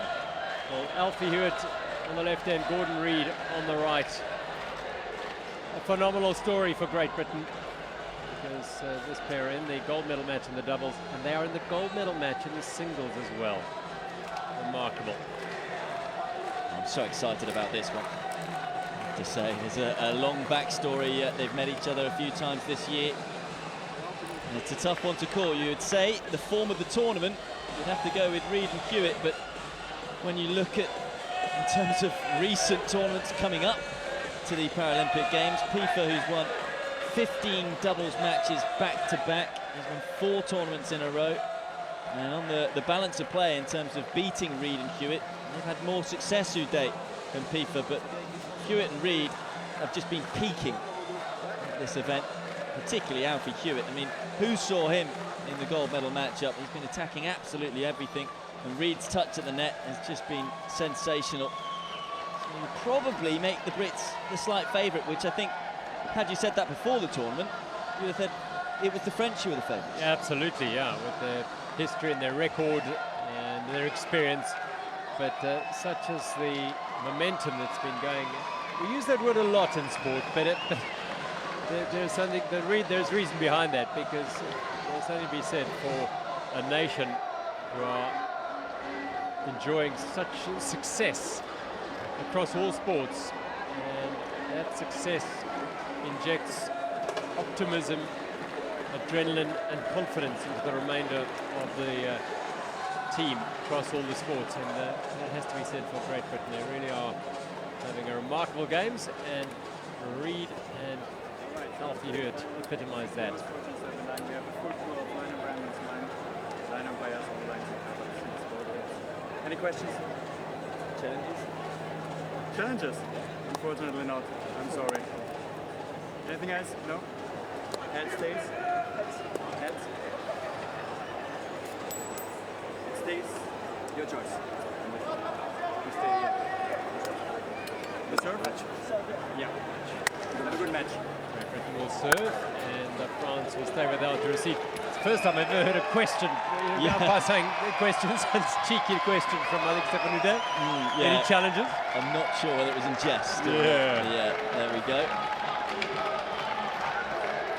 So this is a match to savour between these two young British players, with such an energy and a vibe behind them, and a huge support base as well in the stands. Is the man trusted with running this match from the chair. Well, talking about how Great Britain have enjoyed a phenomenal games. They've won 47 gold medals, 24 silver and 30 bronze, 101 medals across all the sports. So every day they're winning medals, and not only does that infuse the team with confidence and belief, it sort of adds to the pressure. I've got to come back, I've got to go home, I've got to be part of that party when I go home and celebrate with a medal. Oh yeah, definitely. But as you say, momentum, not just in terms of the way you play tennis, but in terms of being part of that nation. And there's now a real belief coursing through the veins of anyone who's British. I mean, I'm British myself, and I remember Atlanta 1996 at the Olympic Games, where they won 1 gold, and I remember thinking, as a Brit, it was almost expected for the sporting stars to struggle. And now it's a complete turnaround in both the Olympics and at the Paralympics. We are so proud of the athletes that come from Britain, and there's almost that sense of belief all the time now. Whenever an athlete from Britain takes to a court or takes to a track or takes to a pool, there is that belief that they're going to medal and maybe even win the gold medal. Well, I mean, they've epitomised that in this tournament, haven't they, Gordon Reid and Alfie Hewitt? They've been in just scintillating form, but it's going to be tough for them today against Uday and Pifa. There's so much history as well already in 2016 between these two teams. Of course, it was Reid and Hewitt who won the Wimbledon title against Uday and Pifa, 7-6 in the third. But earlier on in the year in Sydney, it was Pifa and Uday who'd beaten Reid 7-6 in the third at the Sydney tournament. And then at the Australian Open title, Hewitt wasn't involved on that occasion, but it was Pifa and Uday who won the Australian Open doubles crown. They beat Reid and Cuneda 7-5 in the third. So what odds this one going right to the wire? Absolutely. It is the Olympic Tennis Centre, and centre court the focus of attention for the final match on this sixth day of action, and is the men's doubles final. Stefan Uday and Nicolas Pifa from France against Alfie Hewitt and Gordon Reid from Great Britain. Hewitt and Reid, well, they're a young pair, but they don't get much younger in this tournament than Alfie Hewitt, who's 18, and Gordon Reid is 24.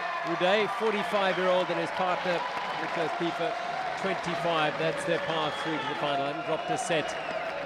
Caroline Philipson, Fernandez and Ledesma, and then the Japanese pair, in Shidana in the semi-finals. He is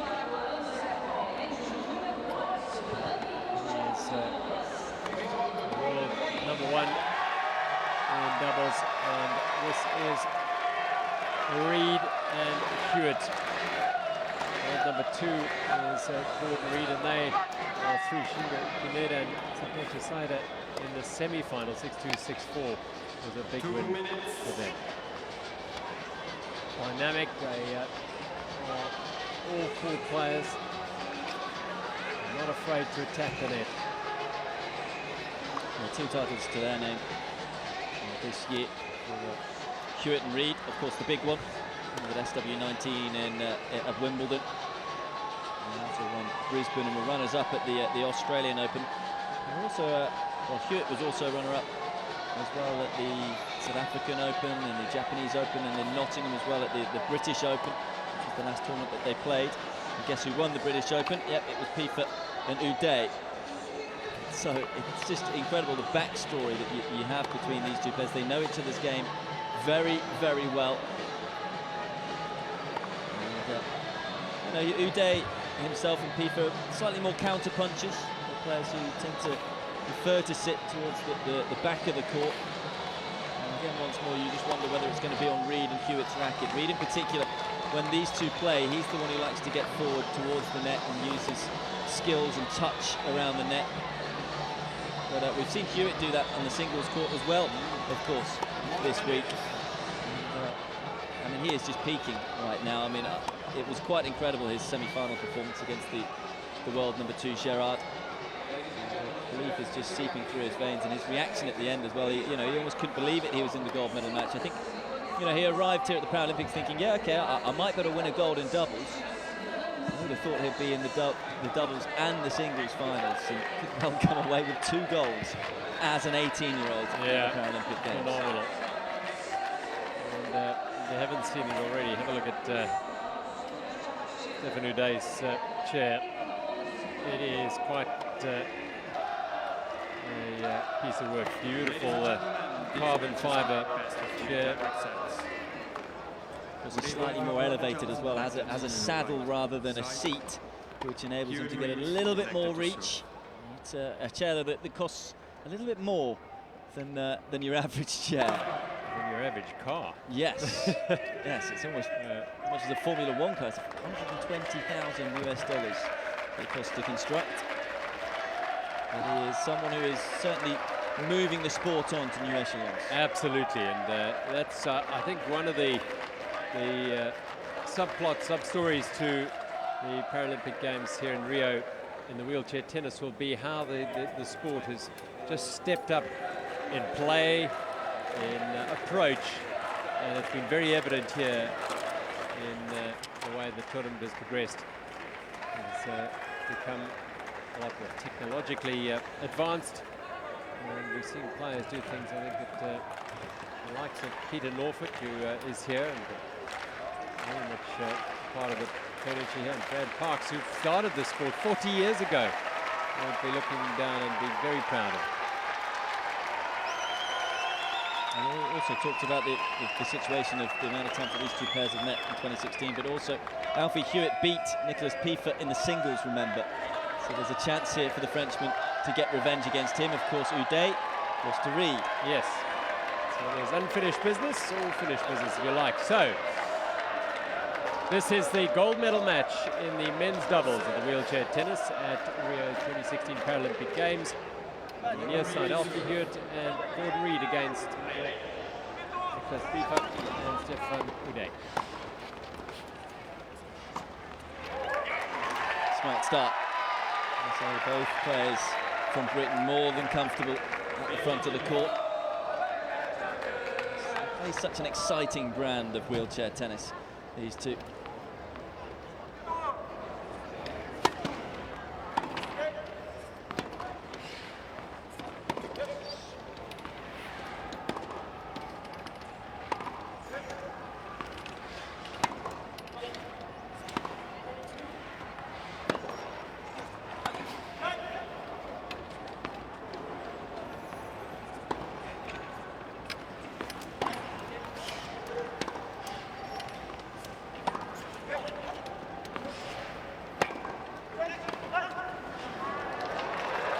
Beautifully played, lovely positioning from Stefan Uday. He controlled that point well.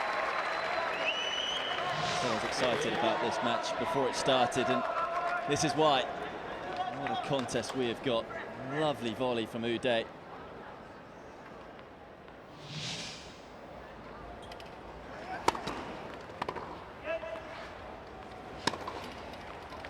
Oh! Gordon Reid. The first winner, real clean winner on the backhand of the match. What a beautiful stroke. 3 points, 3 winners. This one the best of the lot of them. That is a scintillating backhand.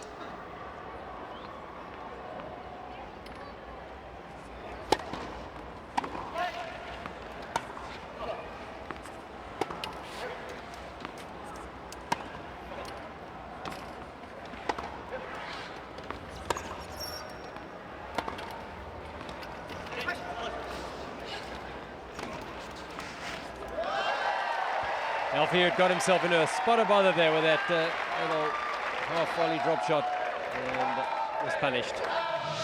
Uday is such an intelligent tennis player. Very rarely picks the wrong spot to go, and he was fully aware that Hewitt was in trouble. Just rolling it behind him.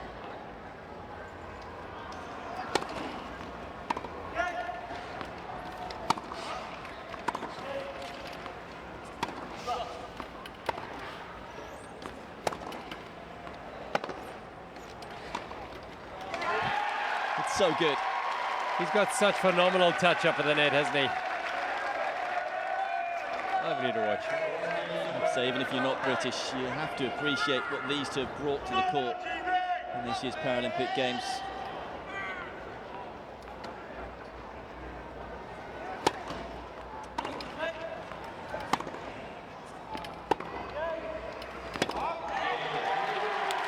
So Reid holds serve. Great Britain on the board. It's 1-love in the men's doubles gold medal match. But what a game to start us off. I mean, so many winners. It was a game full of quality. Just the one unforced error. And already, you really feel like you're in the midst of what should be an absolute cracker. Added to, of course, by the atmosphere here on centre court. Of course, you've got the British fans who will be getting behind the Team GB, Gordon Reid and Alfie Hewitt, but the Brazilians, they like underdogs, they like to cheer for the other side as well, and that really does add to the atmosphere. And there's a fair few French fans here too.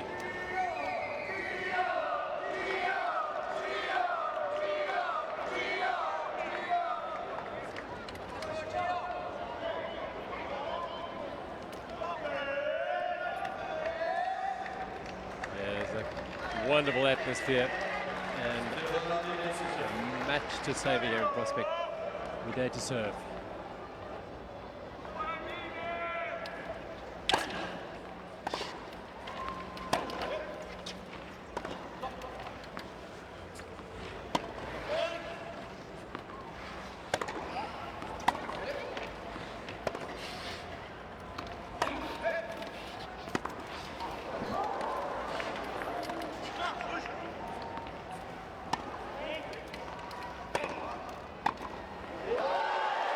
Brilliantly done. FIFA stole up to the net so quickly and put the volley away without a problem. There, Nishi tried it. And FIFA showing him how it's done. A quality volley.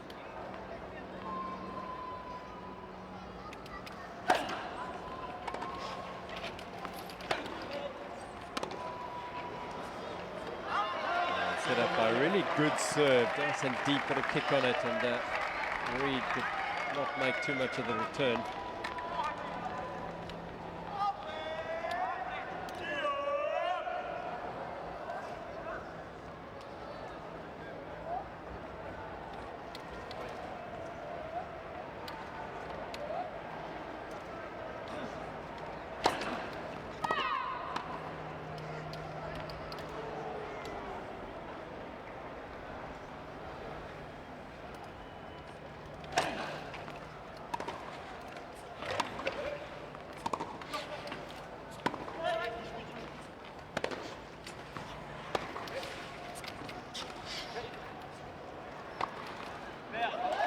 Both teams seeking to get forward when they can.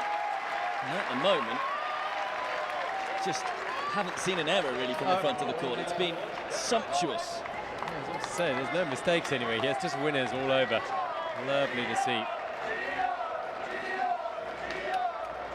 Chooses to play with a glove on each hand. He'll play golf after he lost his legs in a motorcycle accident.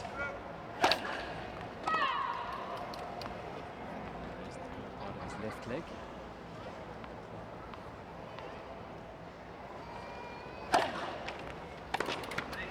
Been playing golf with Johan Cruyff, wasn't it, that he decided to turn his hand to tennis? A big reason for that was because it was a Paralympic sport. It's a vet. Setting his sights on the racing cars as well. Plenty to look forward to. 1-1 it is in the gold medal match here. Uday and FIFA, Hewitt and Reed. It's Hewitt to serve.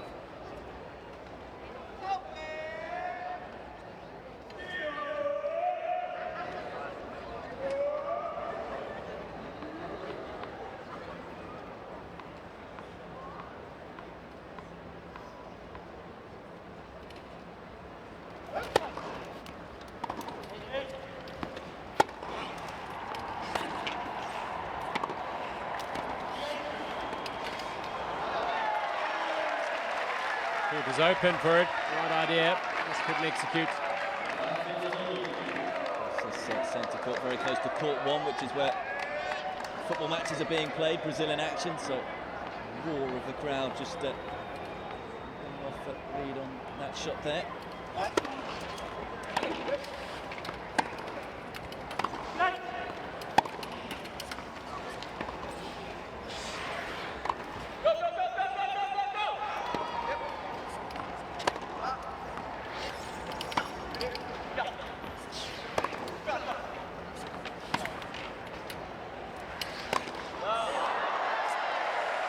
The overhead miss from Hewitt. I haven't seen no player miss in the front of the court in the first two games. Just a couple of errors in the British team. One from Reed, now one from Hewitt.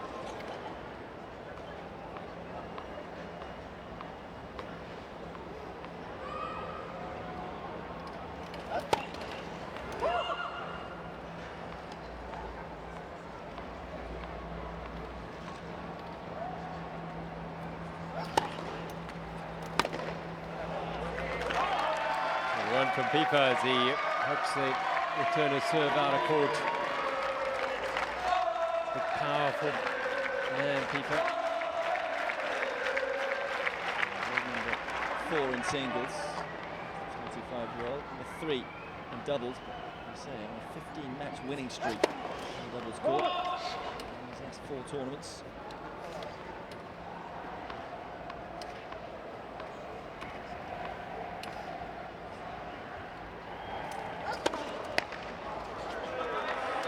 First double fault to the match, and it puts Great Britain in a bit of difficulty here. 2 break points down.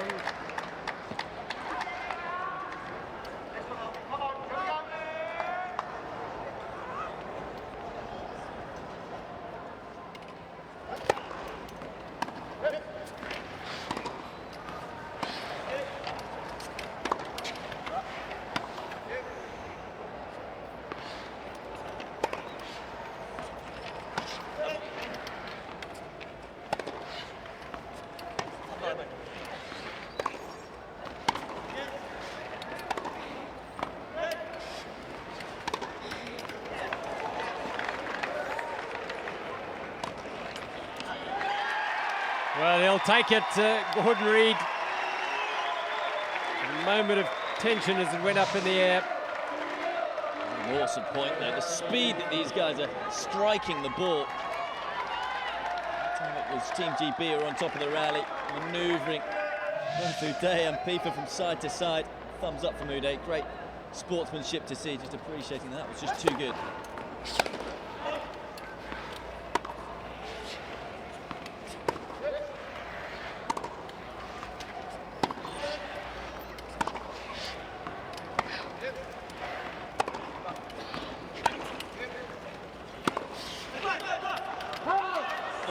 Wide. Didn't miss it by much. Not by much, yep. Again, an incredible speed with which they are getting around the court here. It puts Uday and Pieper into a 2-1 lead. They've got the early initiative in this men's doubles gold medal match.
Pieper to serve, and it is the French pair who have got the early break. They broke Alfie Hewitt in the previous game.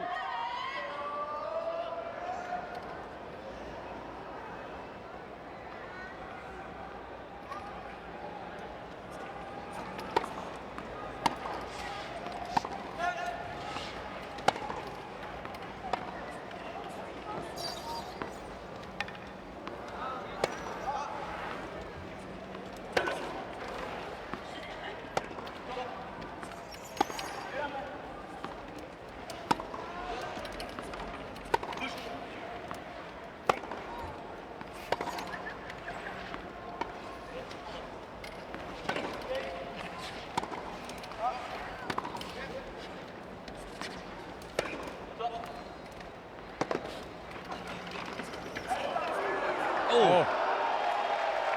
Well, he's got himself up there, and it was a fantastic angle from Pieper at the back of the court.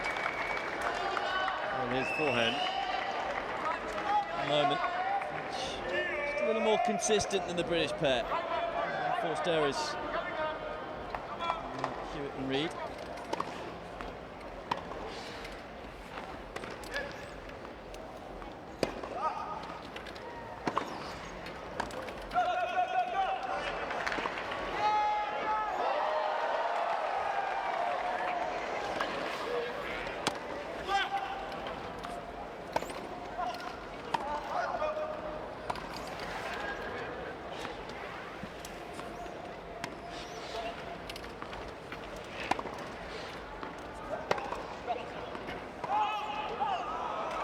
called out. Alfie Hewitt can't believe it. So I think it looked good. What a shot. What about this one? This was just out of this world. A little flick of the wrist, bending it around the net post, almost around the umpire's chair. It was incredible. It was almost closer to the umpire than to the net. Incredible pitch.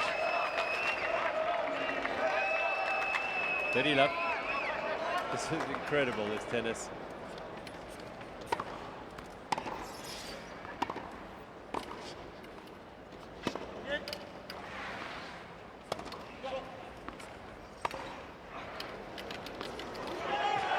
That just bounces and kicks away. And the brilliance of Nico Pieper. On fire right now. A wonderful little backhand flick in the previous point. Now a luscious lob.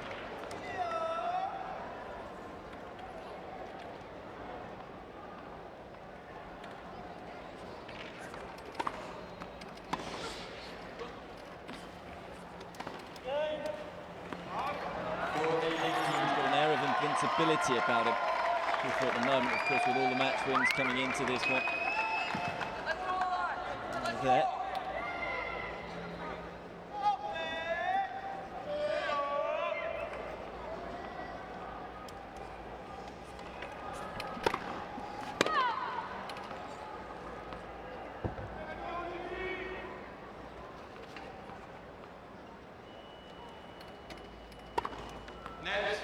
Second service.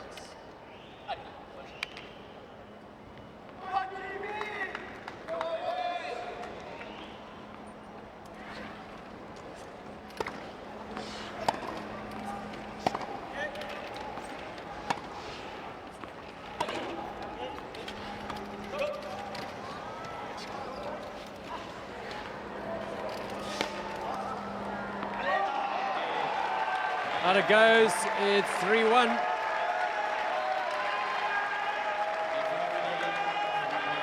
Quality start it's been, particularly from the French. Just a few too many unforced errors from Hewitt and Reed. But they've done so little wrong.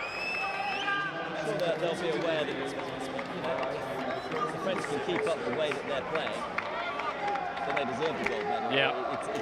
It's that simple, really. I'm sure they won't be too concerned, the British pair. The French will be delighted with the way that they've started.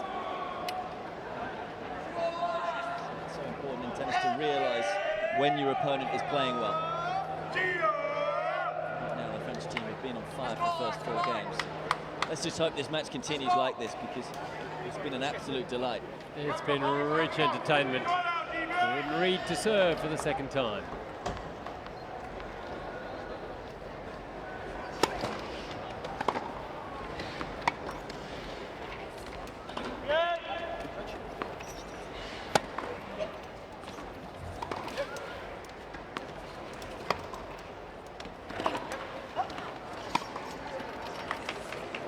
Brilliant.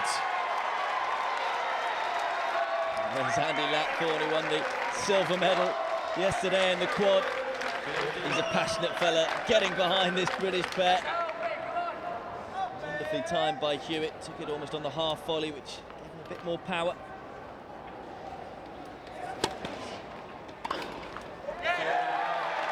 Good serve out to the backhand. And mistake from Uday.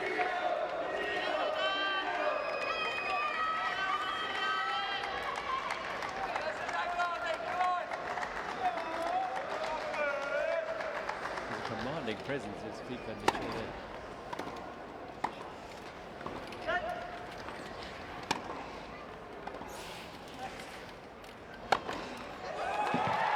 This is an excellent game so far from Gordon Reed and Alfie Hewitt. And the smash is sometimes pretty tricky in this sport, but he got his positioning spot on. Nice wrist snap. No chance for Pieper. That's as good a smash as we've seen in the last 4 or 5 days.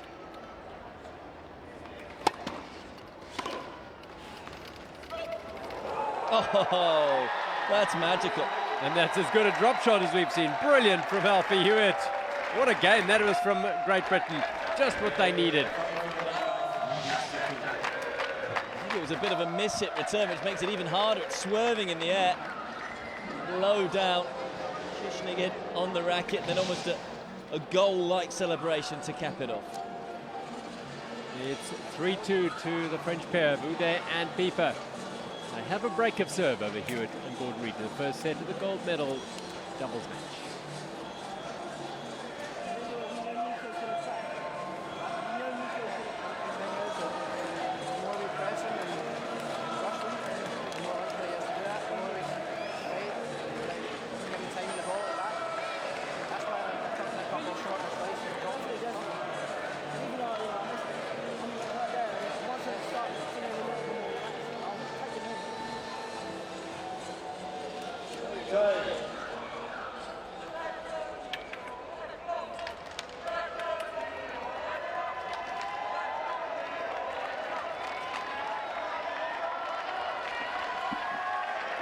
It's a glorious evening in Rio De Janeiro as we come down to Center Court here at the Olympic Tennis Center. The men's doubles final. And it's been fantastic entertainment. 5 games in, it's the French pair lead 3-2.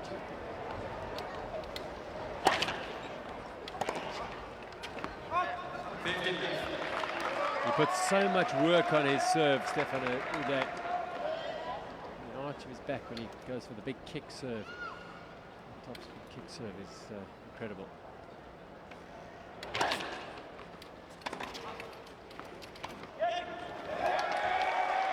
I feel that's where his chair helps him as well. Talking about the reach that it gives him, but it just enables him to just lean back a fraction more, which with the racket he uses, he's able to generate a lot of topspin on the ball.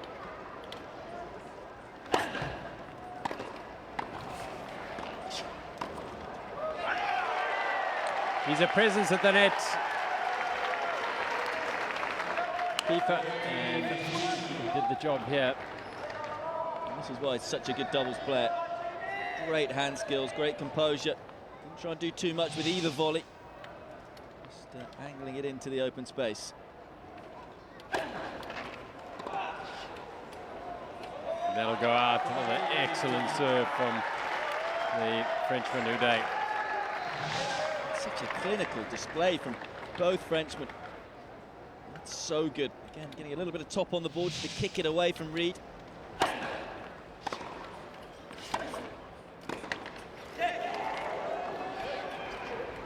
Oh, too good. Bit of good fortune the way of the French, but what a clinical point, as you said. It's been a fantastic service hold here from Uday. Kept his cool here. Sensible tennis, didn't panic, didn't try and hit anything too special, just nudging it behind Hewitt. 4-2. And they're in the zone, this pair.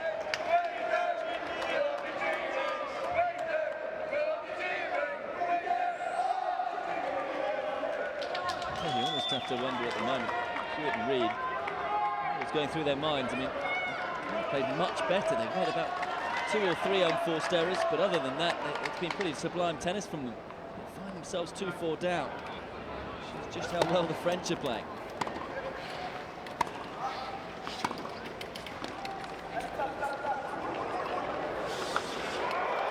Oh, he's done so well there in so many fronts, not the least of which to avoid touching the net.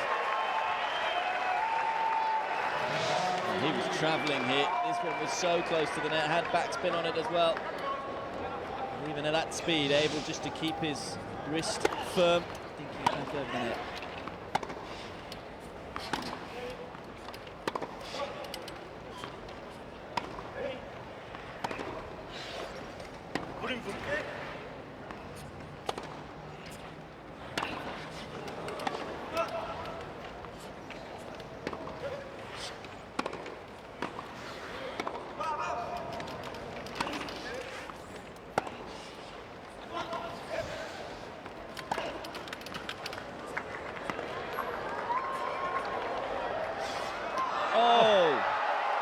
What a shame. What a rally. And it's the easiest shot of the lot. It is amazing. I mean, it just is incredible. But, just watching Uday and Pipa cover the court, they really are supreme at the moment, and you just get the feeling at the moment that Reed and Hewitt are scrambling it all. Keep it going. It is tough when the French are playing so well. They haven't 9 unforced errors. You don't think there really have been that many unforced errors. But he's paired the near side. Oh, we're on fire.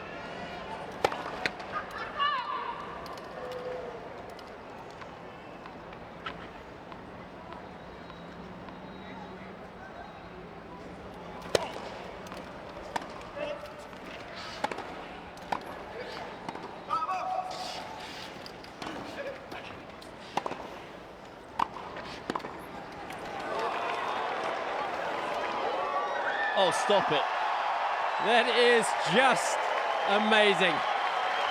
For Stefan Uday to put his hands in the air like that, you know there's something special going on this court. Wow. I mean, first of all, what a shot this was by Gordon Reid. That was out of this world. And that's just out of this, well, universe, out of anything. That is just incredible. How many amazing shots is he going to play, this man?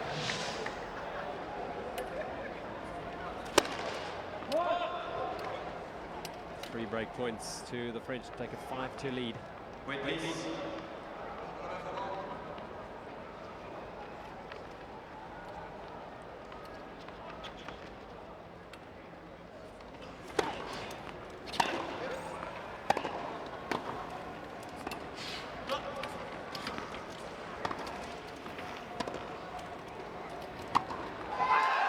This is sublime. Right now, I think it's as close to perfection as you'll ever see on a doubles court from these French players. Well, it is Stefan Uday and Nicolas Pipa who are in rampant form. 5-2 they lead, and they've hardly put a wheel wrong. Remarkable play. Fantastic to watch.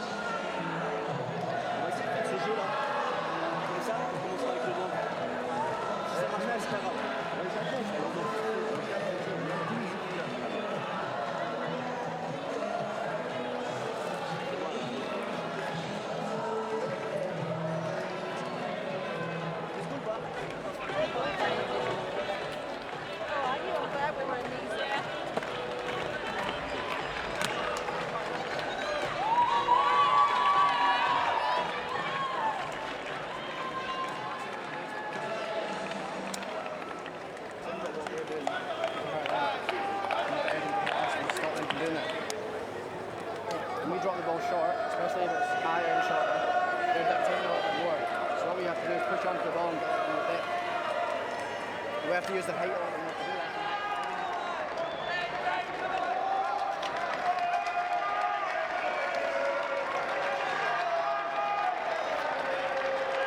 This men's doubles final is rare entertainment here at the Olympic Tennis Centre. And the French pair of Stefan Uday and Nicolas Pipa have a 5-2 lead. Pipa to serve for the first set. New balls against Hewitt and Reid of Redmond.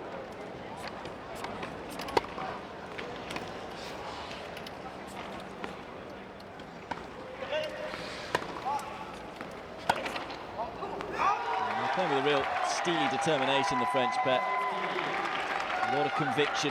You just wonder how much they've been driven on by the fact that both of them were knocked out by the two players over the other side of the net in the singles. It's as if they have a point to prove.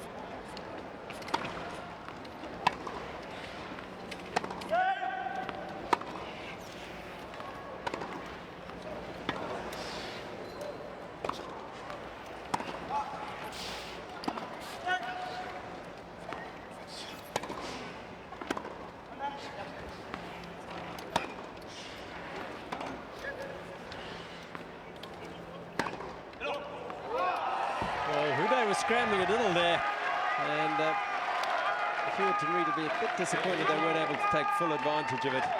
but such is the composure of this Frenchman that he was able to keep it together. 15-all.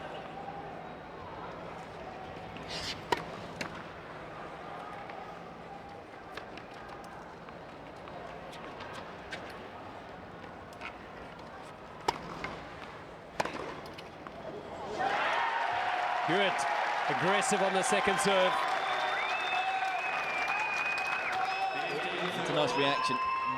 Missed a routine forward on the previous point. He's unaffected by it. He's only played one way at the Rio Paralympics, Hewitt, and that's been positive.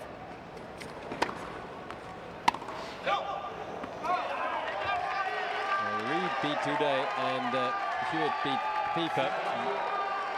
In the quarterfinals, when you watch them play, when you watch FIFA particularly, you wonder how that happened, but it's a very different game, the singles game.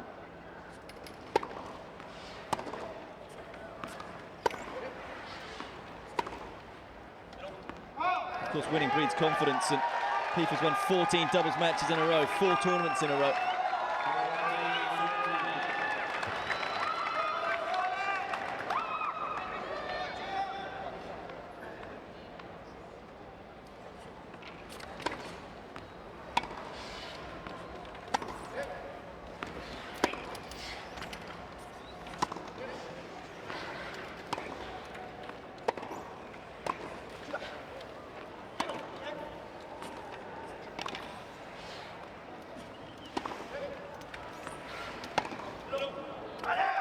Here it is, the first set to Uday and Pieper.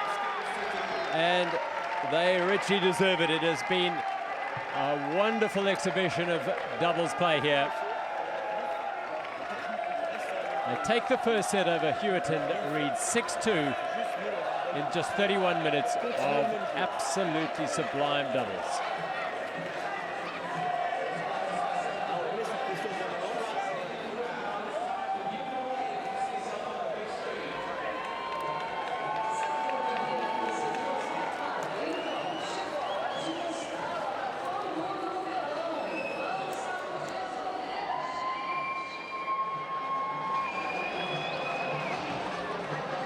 Sensational set of tennis that was. I feel the stats probably don't do it justice.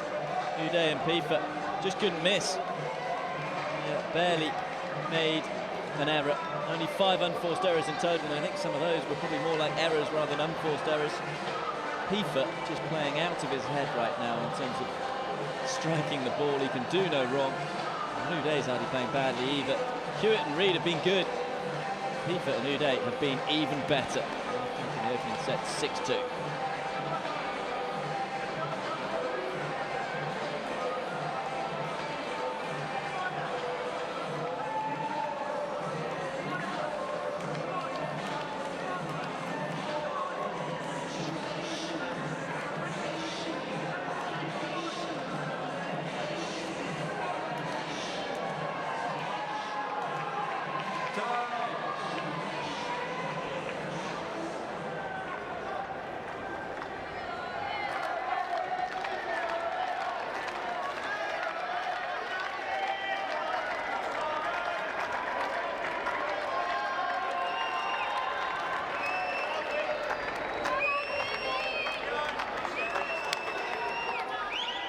Slapper hands between Reed and Hewitt. They need to dig deep here against a pair who are playing the best doubles you see anywhere in the world at the moment.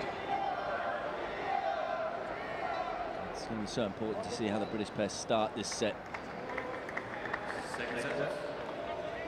Keep their spirits high after being outplayed in the opening 31 minutes.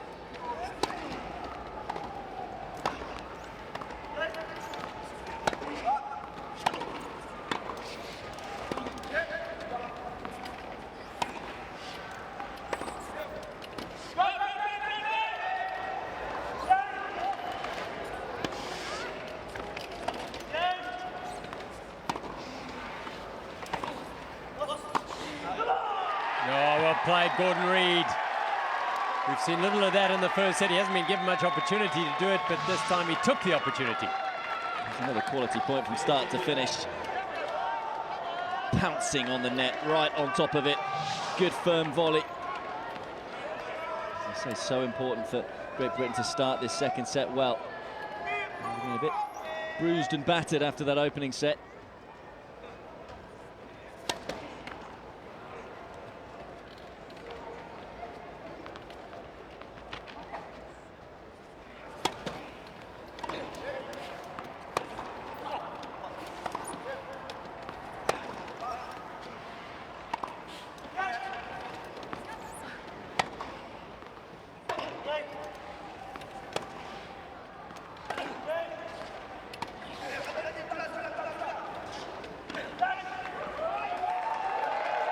Oh, you're going to go down the tunnel to fetch that one. Amazing. Reed and you would be asking themselves, were we that bad in the first set, 6-2? Exactly. You know, I'm just watching this thinking, when is their form going to dip? Well, that's the... When are they going to make an error when they attack the ball? Another sumptuous point from, you know, Uday and Pifa.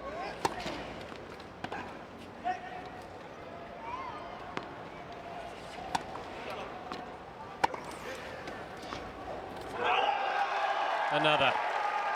He's hitting winners from everywhere. I mean, they've just given Britain absolutely nothing. Not only have they given them nothing, every time they seem to have attacked the ball, it's gone for a win. I mean, there's nothing they can do about that, Reed and Hewitt. That's just too good from Pifa. Absolutely gorgeous backhand. There we go. We'll have a few more of those, says Gordon Reed. Don't give them a chance to play those brilliant shots. Take their records out of the equation. At the moment, it's almost the only way they can get a point. I mean, they have to win the point. That's it, really, from Reed and Hewitt.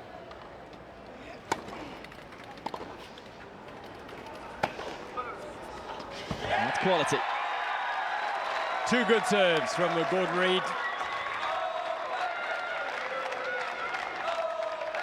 They've had a good time, haven't they, in Rio, that army of British fans. They've been quietened in the first half hour here. They've been rewarded for their loyal support by the performance of the British tennis players. Yep.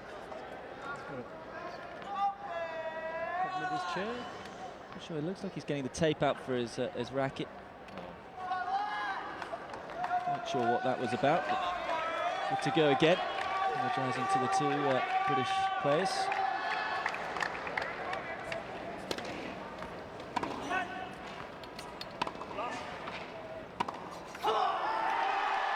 There we go. Britain are on the board in the second set. Reed holds serve and holds serve convincingly. A vital game. Really important. They lost the last three at the back end of the first set. They need to give themselves some momentum and somehow take France out of the zone that they're in. But you feel there's such small margins for error here because, you know, as I've said, they're having to win the points, so it means they're having to go for their shots. And when you've been a bit bruised and battered and lost a set 6-2, sometimes you don't feel like doing that. You want to just keep the ball in, but they can't just do that against this French pair.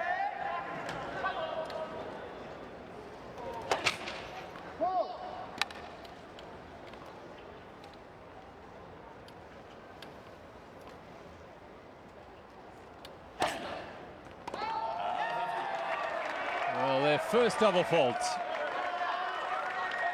So they are human. Yeah, a mistake. 6 unforced errors only in this match so far.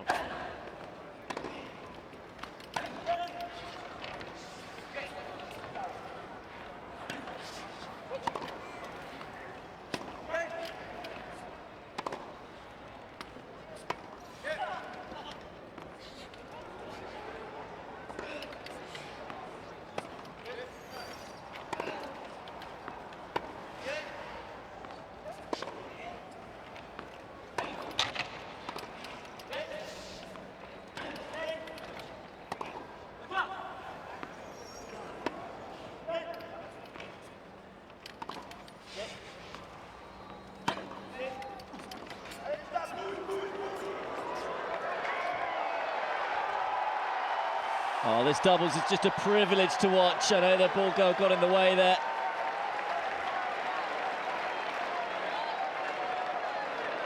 Well, Alfie and Gordon Reid having a laugh here because the drop shot is going and the ball girl thinks, well, I'll pick that up. I don't think he would have got that. Not sure what the umpire has done here. Not sure whether the point is being replayed. Technically, it has to be.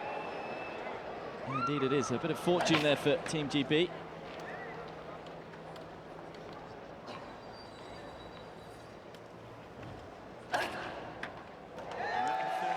Well, they get the point in the end through the double fault from Uday.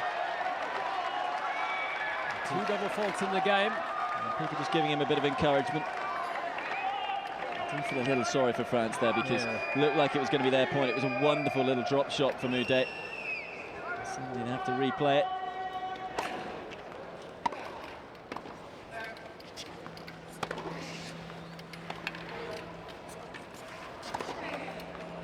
This is a much more positive start here. They really are playing well now, Reid and Hewitt. They're taking the game to the French pair.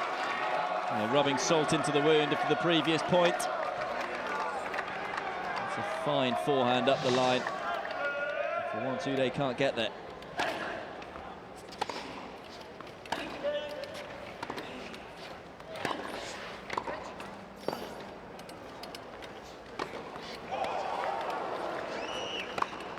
Finishes it off.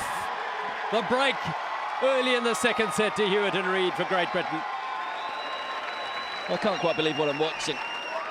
This is just so good. It's an exhibition of what wheelchair tennis is all about. The shots we are seeing. Both teams coming to the fore, 2 of the world's best teams. And they're playing some of their best tennis. What a match we have in store. Britain fighting back. It's worthy of a gold medal match, this. 6-2 the first set, Uday and Pipa. And Hewitt and Reid have got the early initiative in the second of the break of the Uday serve. It was Hewitt who was broken twice in the first set. How do we react here? Oh, booming backhand from Reid, forcing the error from Pipa's volley. I was going to say, I think that's the first time I've seen Pipa make an error, and you can hardly blame him for that error. It was a nearly impossible shot to make.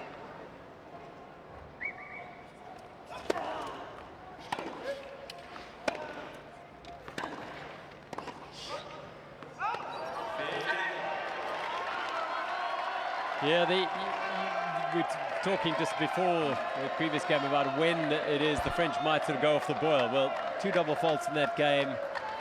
That one unfortunate point of the ball girl getting involved, and suddenly the momentum switch. Still, it's been Britain winning the points after that, hasn't it? It's not been France making the errors.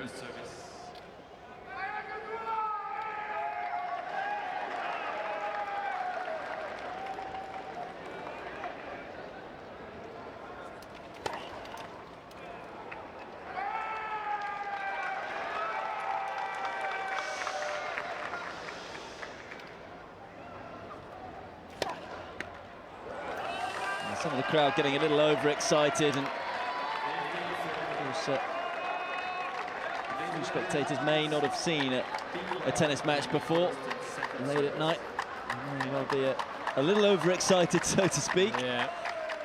One advice the umpire just calling on the crowd not to make a noise between the first and second serves.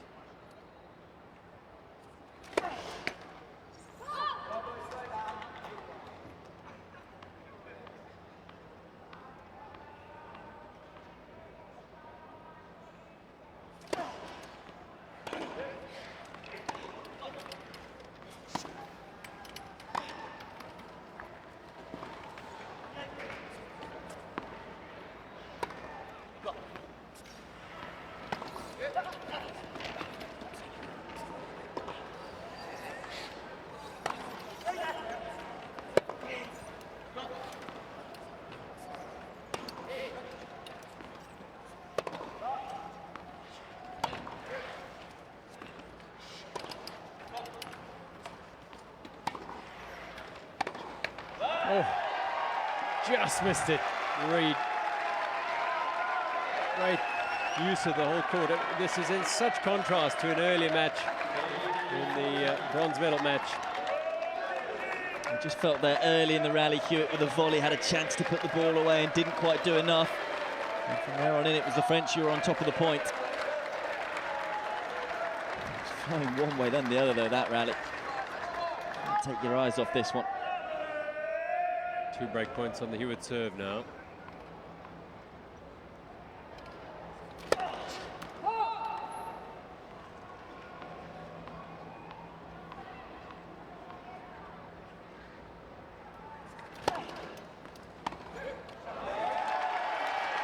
Absolutely amazing. Keeper's made an error on that wizard of a backhand of his.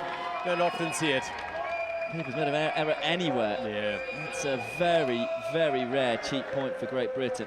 As I say, other than those 2 double faults in the Uday game, it's probably the first one I can remember. But even saying that, it was a good body serve, cutting it into his opponent, Hewitt. It wasn't like it was an easy backhand return.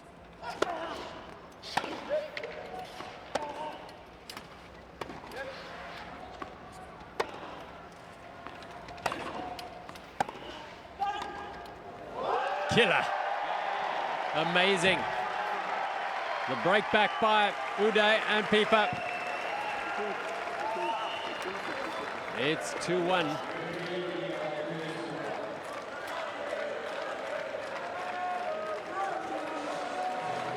Undaunted by going 2-love down in this second set. Uday and Pieper just broken. Alfie Hewitt.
We have a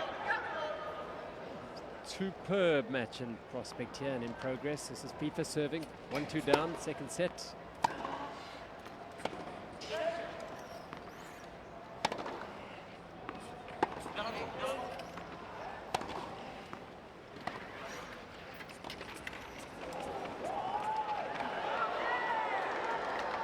He didn't get that, so it is point to Great Britain.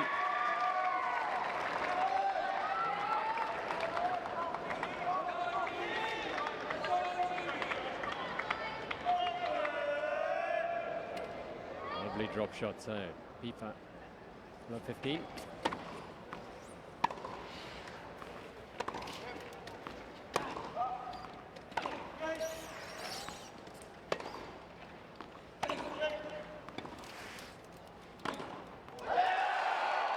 On the drive, away it goes from the Frenchman, Uday.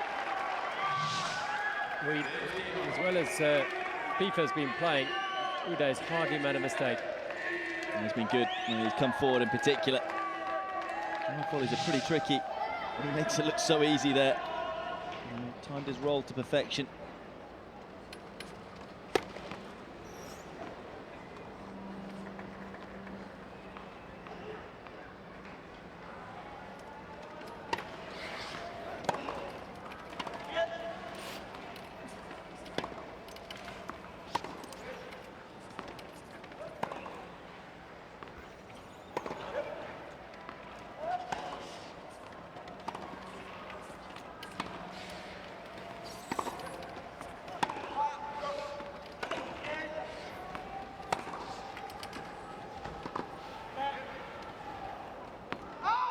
Stout.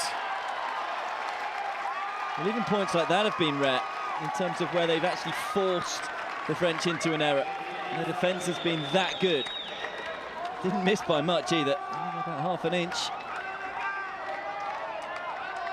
There's points like that in the first set that the French were able to hang on in there and turn defence into attack.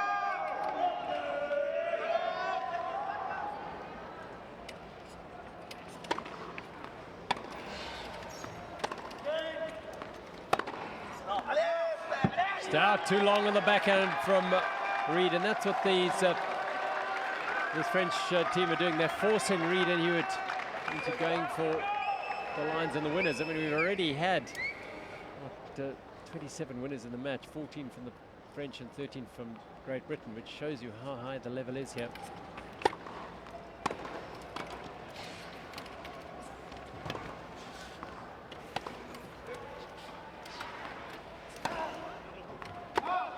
Too long again. And that has been the difference. It's the unforced errors for Britain. We haven't seen them from the French. And it's a game of fine margins, isn't it? The last two shots from Britain, the backhand from Reed and the forehand from Hewitt, trying to force the French back, only missing by an inch or so.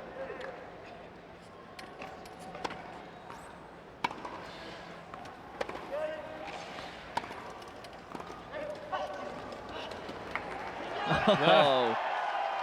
His touch is sublime. And well, he might celebrate. I mean, that was just sensational. The speed that was coming to him as well. And he killed it dead on the half volley. It's magical hand skills. Taylor Blue rings around centre court, and you can understand why. Well, it's the Scotsman Gordon Reed to serve now. This is a vital service game for them. I do feel the Brits are in a bit of trouble because they know they need to keep on being aggressive, but they've been a little too aggressive at times.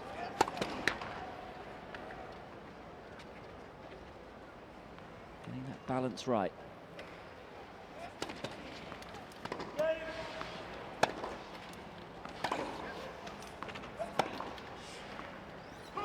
Oh yes, lovely depth from Alfie Hewitt. It even had FIFA grasping at this, no way he could get to it.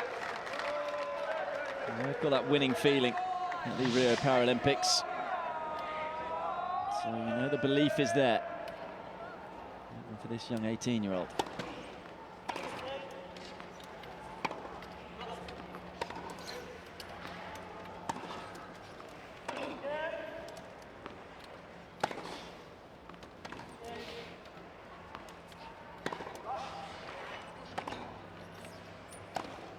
Oh, set up beautifully by Reed, finished off by Reed.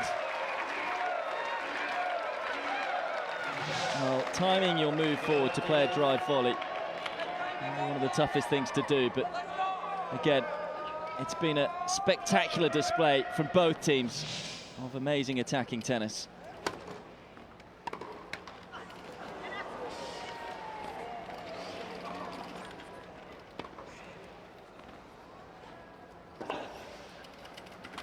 Oh, what a shame. But the hand skills on show in this match are just so good. You have to play a shot to absolute perfection to make a winner, particularly at the net, and Reed knew that because FIFA was in the vicinity and he was going for an acute angle because the ball doesn't die. 30-15.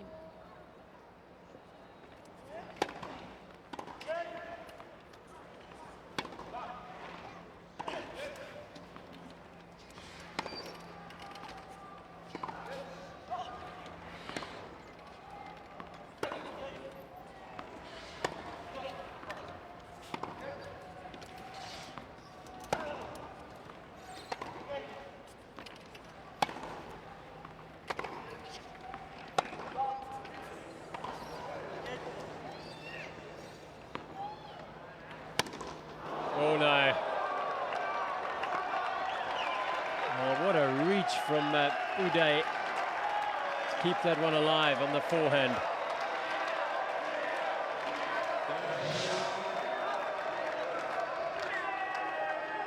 Yeah, just didn't get the timing right at all there. Just trying to hit as big and as hard as he can and put as much topspin on the ball just to try and somehow create openings from the French, but it was solid defence from Uday and Pifa. What a point this is.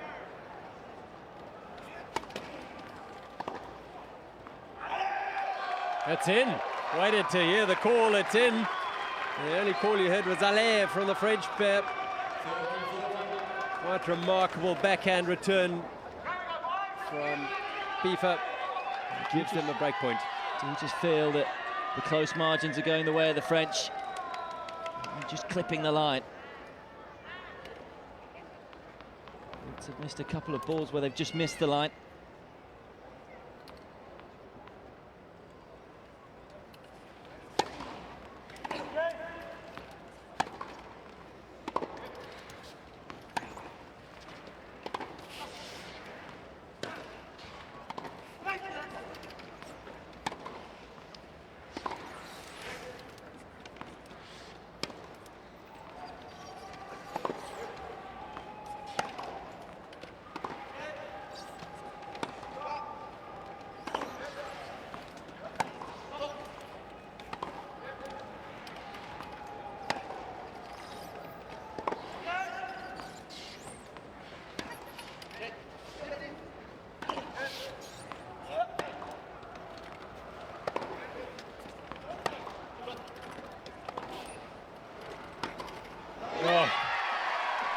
Pifa was in two minds there, you feel, and Alfie Hewitt made sure that he finished it off well.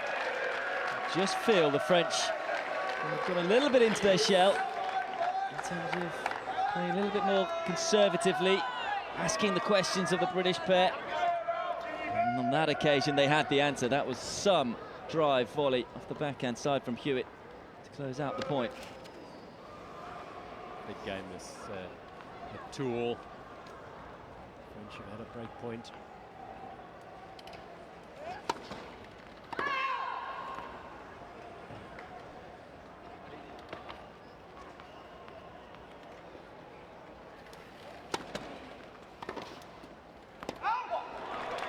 Over the back. Yeah, just one or two more errors coming from the French side of the net. But it's still so rare. I think the majority of these points in this game has been won by Britain.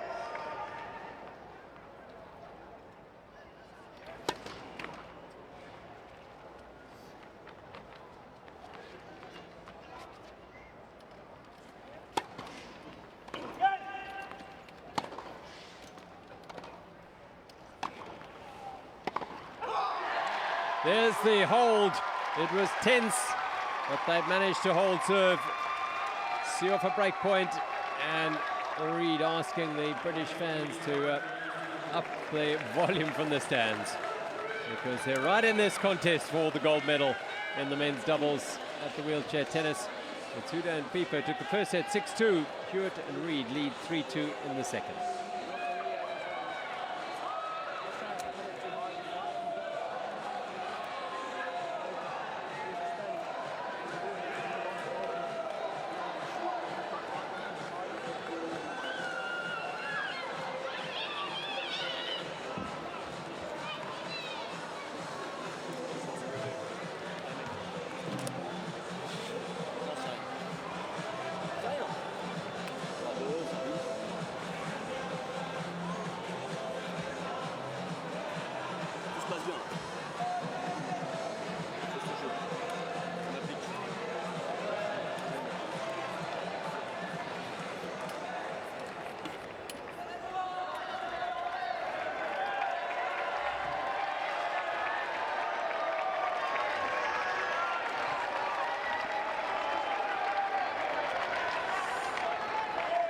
The entertainers are out on court once again.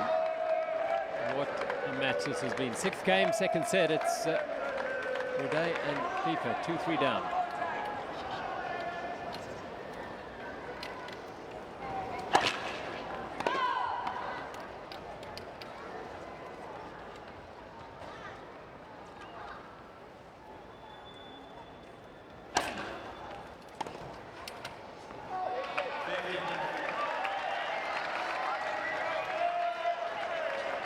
Such a big game for Britain to win, the previous one. Just check the momentum for the French, but you still feel they are the team who are up against it in this final. Still making too many unforced errors compared to the French. The French team have made just 9 unforced errors, which is incredible when you think the amount of games that have been played and the standard and the attacking tennis that we've seen. 10 unforced errors though.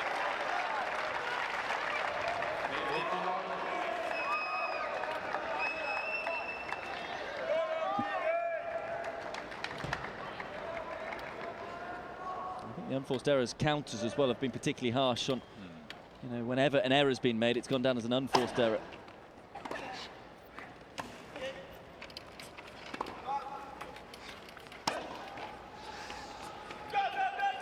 No, what a beautiful drop shot from Uday.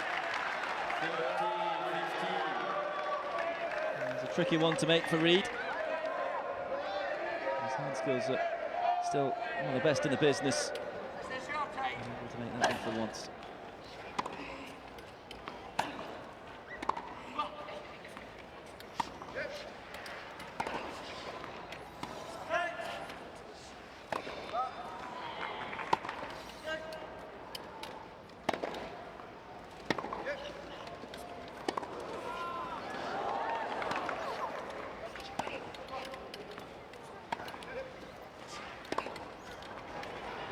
Oh, what a finish to a great rally.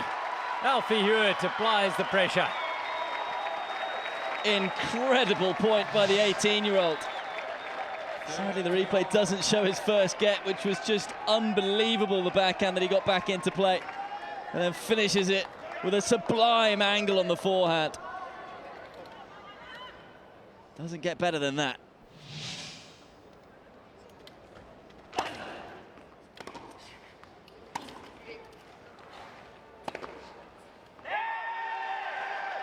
It's Reed who's making the errors, which is a little surprising. Of course, he's that little bit more experienced than his partner. His level has just dipped a fraction. This point for 3-all.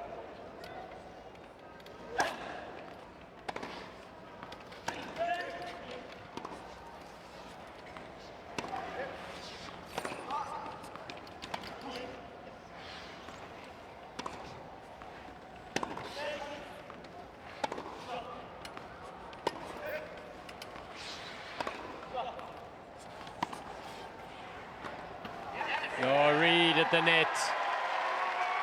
He's a class act.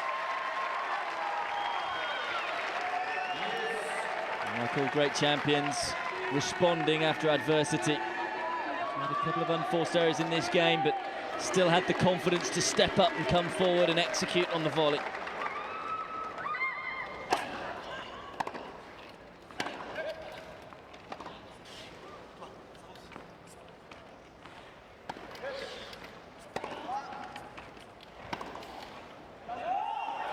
Full stretch, he couldn't make it. Such powerful hitting. And the British pair in particular. I do feel they've maybe just wrestled the initiative back in this second set. The French not playing as aggressively as they were in the first. No doubt about that. Still playing very well though. It's a great point.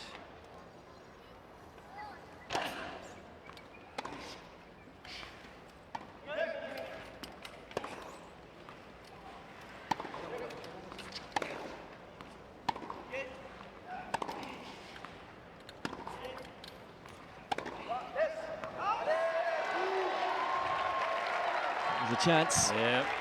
Particularly because the way Uday was moving, he was backing away, and I think it was the right shot to go for, no doubt about that for Reed. You know, trying to put it into the back of Uday's chair. A bit too much adrenaline in the system at break point. Overcooking the forehand.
out. How well is Alfie Hewitt playing at the moment, though?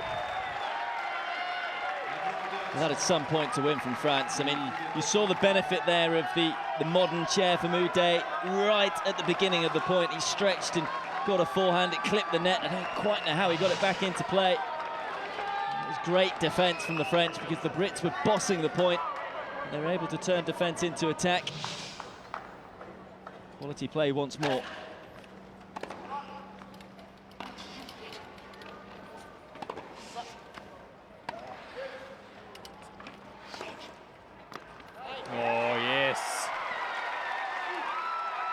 Into the wheels of Stéphane Uday.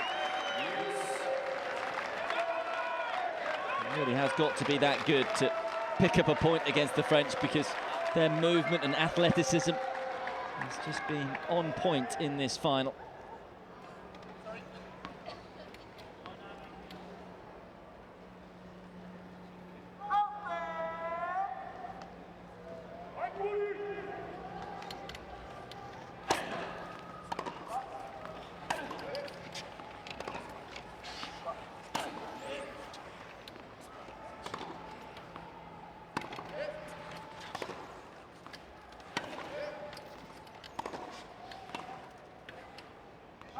Just out. The half volley. He got himself into a difficult position, but Hewitt had played a superb shot. And they've got the break point again.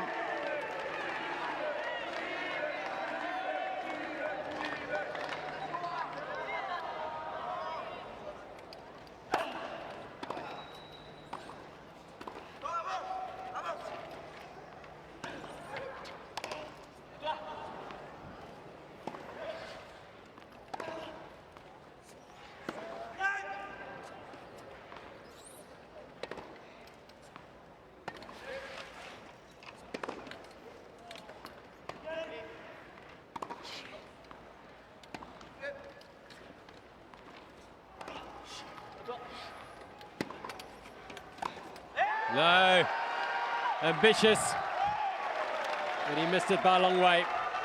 What drama in this game. GB got a little lucky early in the round. It was a big miss hit from Hewitt that found the corner of the court. That was a chance. It's turning into that game, isn't it? It is indeed. Big game that could have an influence over the rest of the match, depending on who wins it. Uday, the only player on the French side who has been broken as well so far. Hewitt served next up as well, remember, and he's been broken every time. But he's on fire right now. Alfie Hewitt crunching the return. How well timed is this return? Right out in front, brushing over the ball, using the pace of the serve, and no chance for Uday.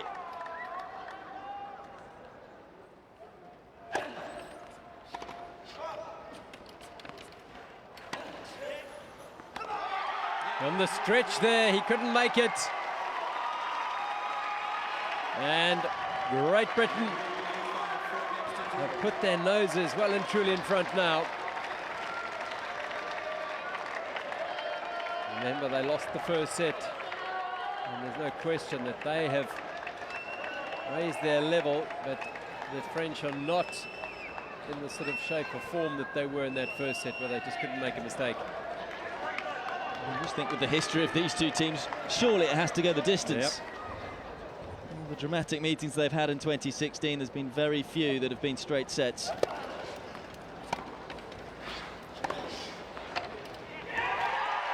The momentum is with Alfie Hewitt and Gordon Reid at the moment. And he's been broken every time, Hewitt. And this is a fine way to start. Good serve, drawing a short return, and then he pounces on the forehand.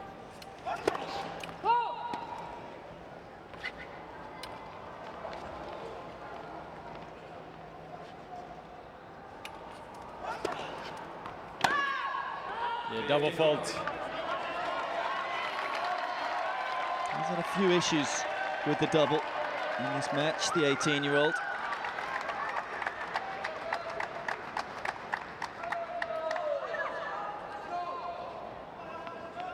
Still just giving him some encouragement.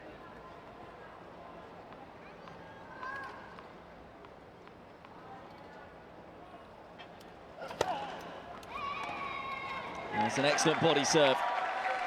It's intelligent tennis from Hewitt because we haven't seen too many mistakes from this man at all. Just a couple of times now he has struggled with the serve cutting into the body. And the body language is a little less confident from the French pair.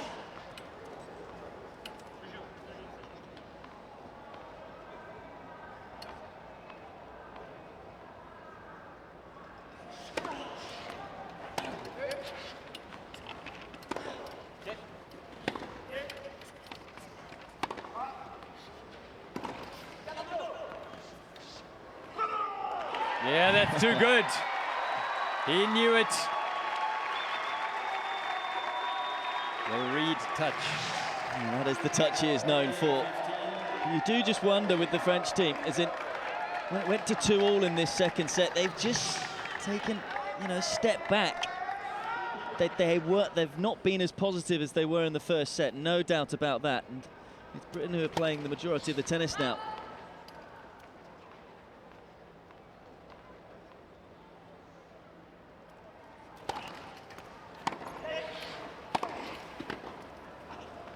So that's out.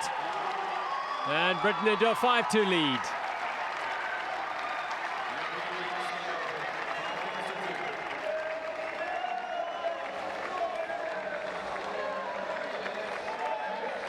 In the gold medal match of the men's doubles, we've got a terrific contest.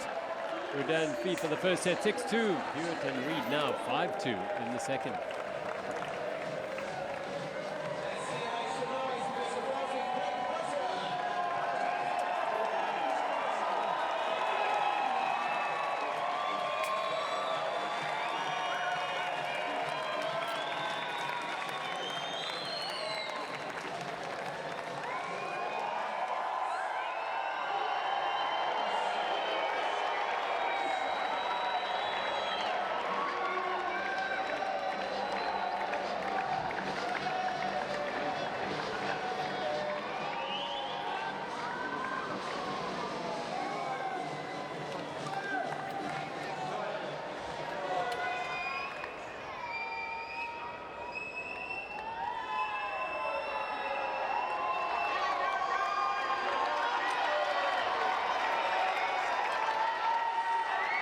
Well, you're supporting Great Britain, you'll be feeling very confident. If you're supporting France, you'll be confident. If you're a neutral, well, don't go away. This is just fantastic.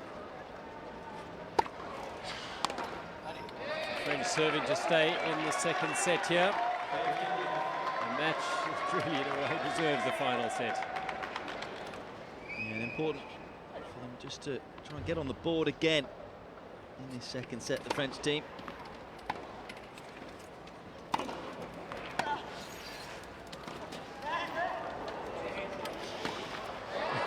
Just wonder whether they'll try and be a little more aggressive, I was about to say, as Reed flies that one into the net. No love lost there. Although Hude, doing the old tactic of getting up as close as possible to the net and then trying to duck down. If you do that, you're fair game. Yeah.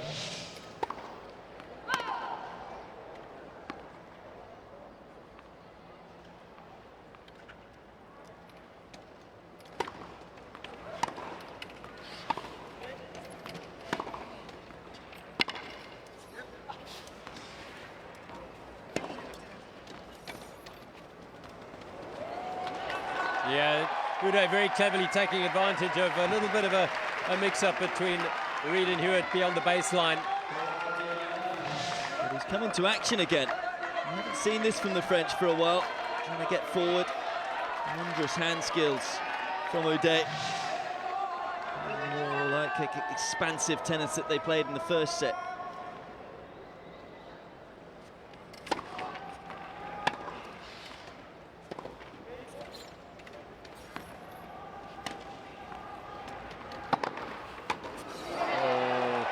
Gordon Hewitt at the net. He's usually so clinical. This time the mistake. Bit of a sloppy game that though from the Brits. Just what the French needed, a love service hold.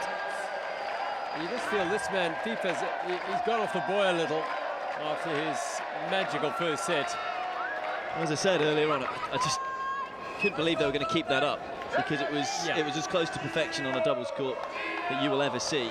It was just sensational, the things that they were doing in that first set. So the level has had to drop. They're still playing excellent doubles, no doubt about that. But it's not as high as it was, and the Brits have also raised their game. It's fascinating what's still to come in this one. But you do feel that was a bit of an untidy game from the Brits. They had all the momentum going into it. A couple of unforced errors, giving the French hope.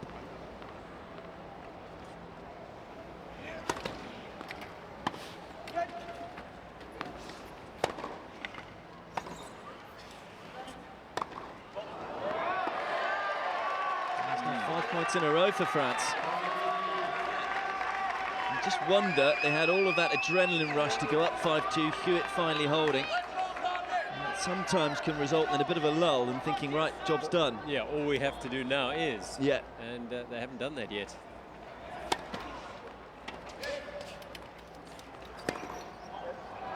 So another. Seen it a couple of times from both Hewitt and Reid. Reid in particular. In a couple of his singles matches where he has just had these lulls. He's gone off the boil for 3 games or so and then got himself sorted again. And this is definitely a dip for Britain, but they need to stop if they are going to take this one the distance.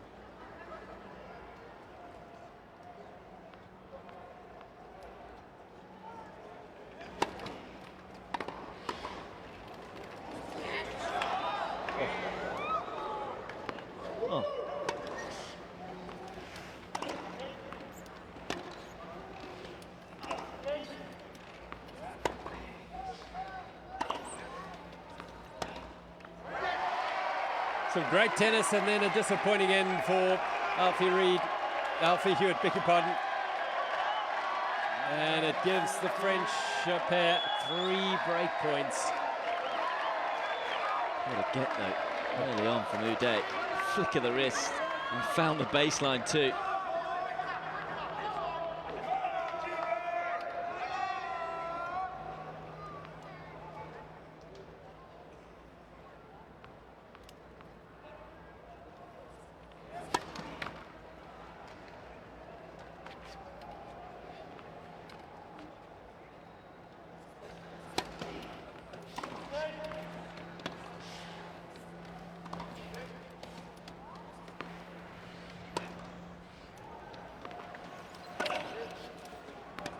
Oh, too long. First point at 8 for the British pair.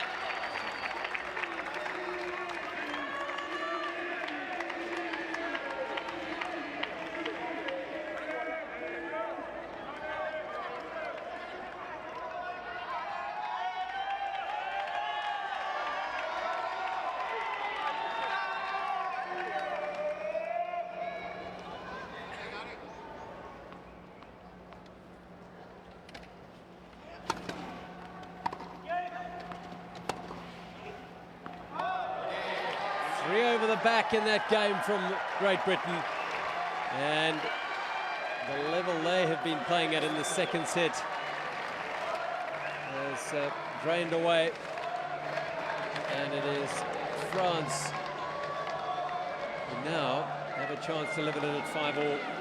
Stefan Uday and Niklas Piefer 6-2 and 4-5 as they come into the back end of the second set.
Well, this remarkable men's doubles final continues to ebb and flow one way and then the other.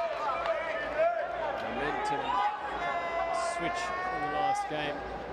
It's in France. 4-5. Disengage serve.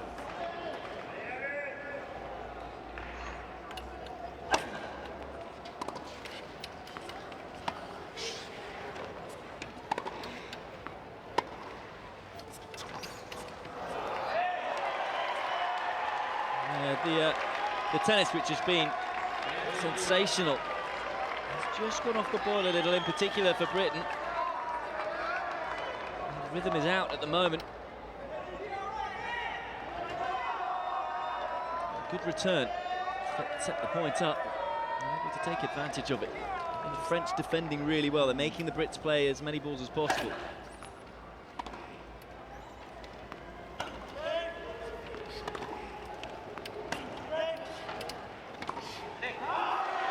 Yeah, you just feel if they can do enough just to get it into a third set. Great Britain then they can reset, but they are struggling to do that at the moment. It's 30 love. And surprisingly, it's Reed who's making the errors. The French not having to do all that much to win these points right now.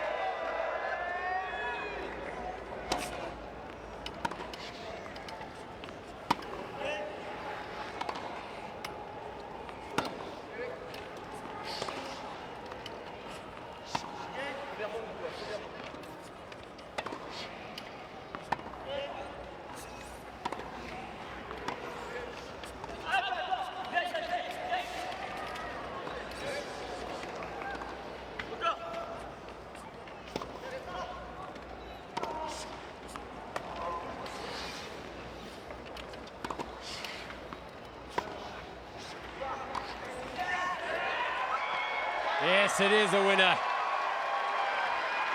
Might have been a premature cheer, but eventually it did die.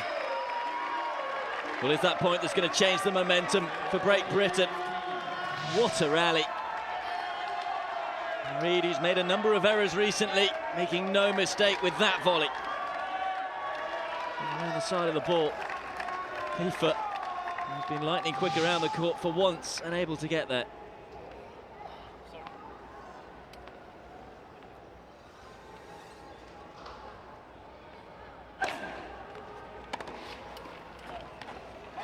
Excellent return, deep into the backhand, and Uday not able to react fast enough.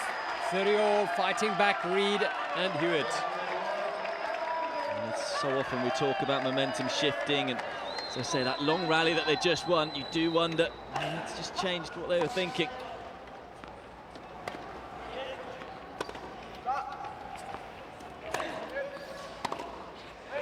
Oh, there it is. A little bit of confusion in the French camp, and Alfie Hewitt drills the forehand into the open court. And suddenly Britain believe again in this set. As you say, it was definitely a mix-up on the French side. Still needed to be picked off, and that it was by the 18-year-old. And they have a set point here.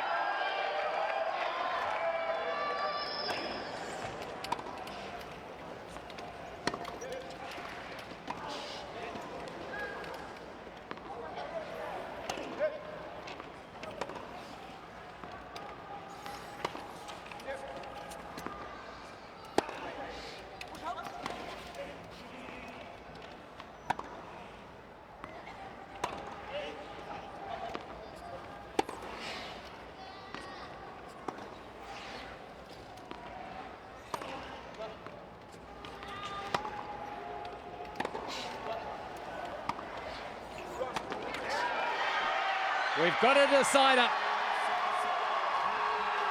Reed and Hewitt close out the second set after a nervous couple of games. They break the French. It is one set apiece in this gold medal match. Pure drama here on centre court in the men's doubles gold medal match.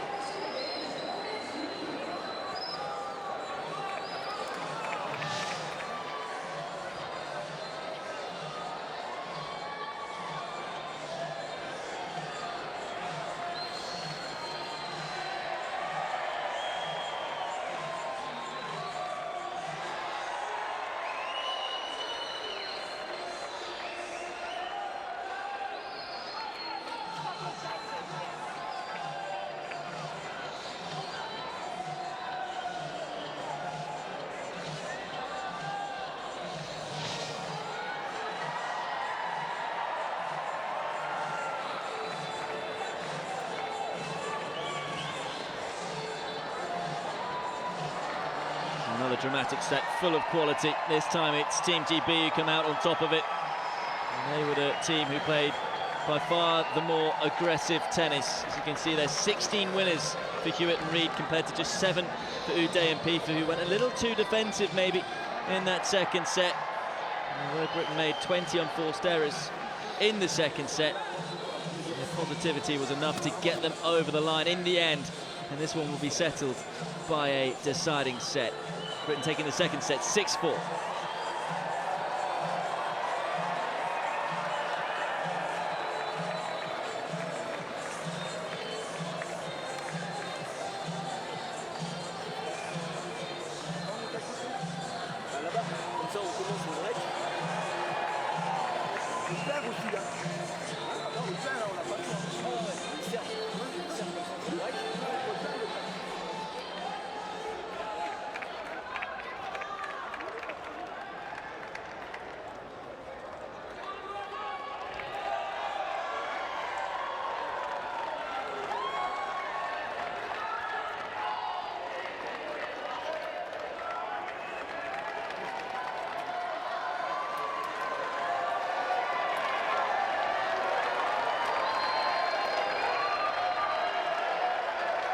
The final chapter in a dramatic match, this, the men's doubles final for wheelchair tennis at Rio's 2016 Paralympic Games.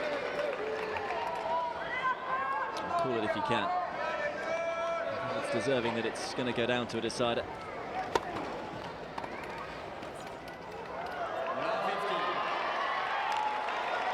Tough to know really who has the momentum as well coming into this one. I mean, Britain got over the line, but got a little scrappy at the back end of that second set.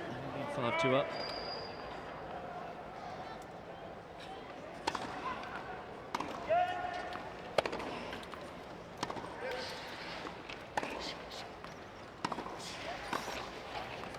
Brilliant! Alfie Hewitt at the net. Confident, isn't he? Yeah, well, there wasn't much space to hit this one into. There was a very small gap between the two French players. Depth was key. Found a way past them both. And he hit it straight at Pifa's forehand. Really brilliant composure. Interesting that they've switched sides as well, the Brits here, in terms of who's serving. Of course, Reid in the first 2 sets was serving at this near side. Hewitt's been the one who's struggled, though, to hold serve. Been broken all but once.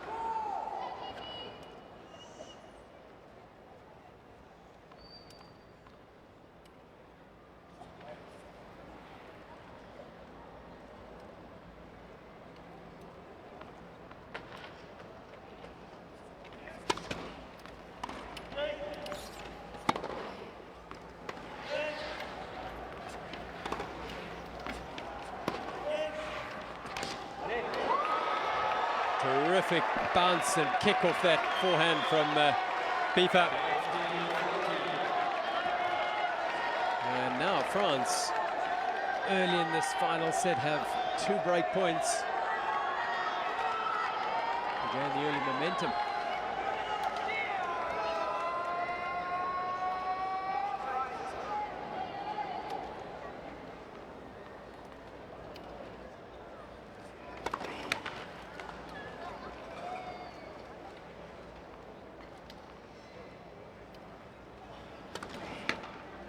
No, 2 double faults in the game. And a disappointing start to the set for Great Britain. First game of the 3rd set goes the way of France, courtesy of a break, the Gordon Reid serve. And they played a lot of tennis. The Paralympics have Hewitt and Reid, and that was a tired-looking game. The world number 3 in singles.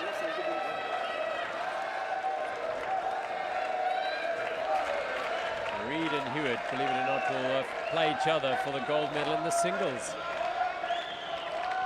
Yeah, it's some achievement, particularly from Hewitt, the 18-year-old.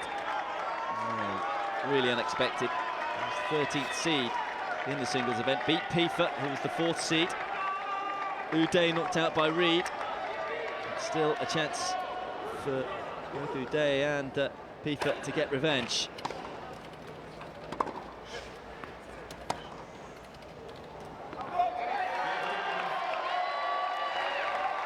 I do feel it's on Britain's racket, because since that first set in the first few early exchanges, the French have sat back a lot more and just said, come on, beat us.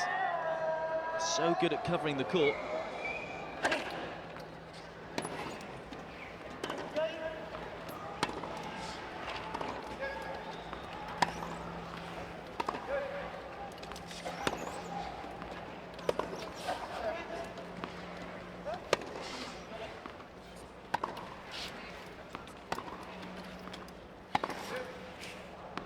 Again, great defence initially from Pifa. For once, not able to force an error from him. Yeah, that backhand has been a rich source of points for them, be it defensively and on an attacking front as well. Brilliant! Wow! Using the angle of the serve. And that is the danger when you serve out wide. If you don't quite get it right, and you could see there the ball bounced maybe in the middle of the box. Hence Uday's reaction. And as you say, using the angle to perfection.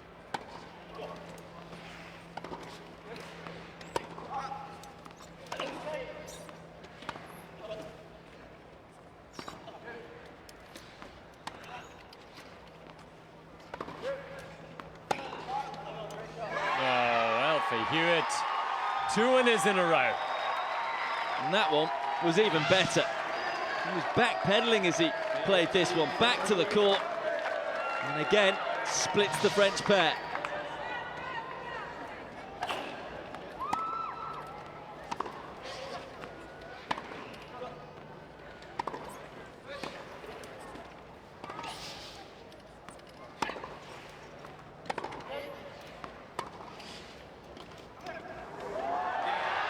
Right back. It is so tight, this contest. Oh, it's a roller coaster ride. You don't know which way it's going to turn next to you. Uday, who's been so clinical at the front of the court, finally making an error. But you've got to say, that was Alfie Hewitt who just raised Britain's game. What a performance from the 18-year-old once more. I'll tell you what, tomorrow's singles final is going to be something special. Oh.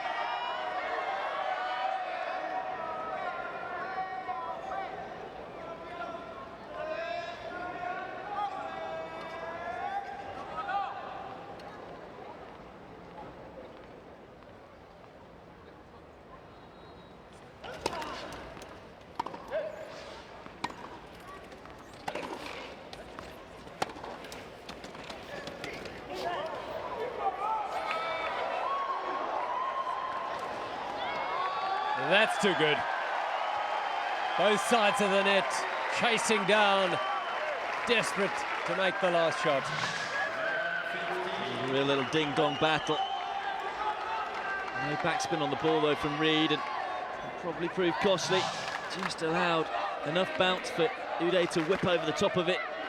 Fine forehand winner from the Frenchman.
what a rally, what incredible tennis from both sides of the net. Well, it's a shame it ended with an error. Had it ended with a winner, I would have said rally the century. That was just amazing. What athletes these guys are. What skill they have. And they are treating everyone. Doesn't matter if you're British or you're French, you've got to be loving this. This is as good entertainment as you'll see anywhere in the sporting world.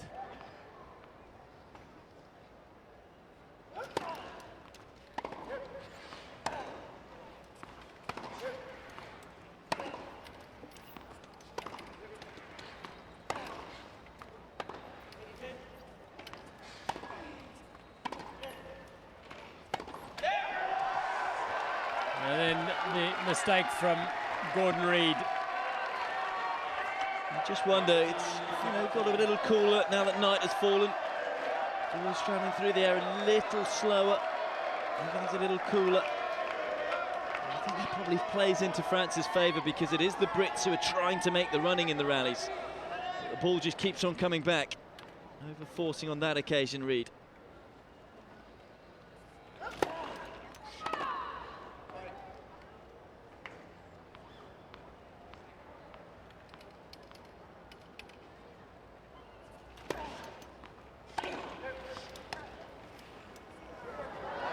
Powerful return from Uday.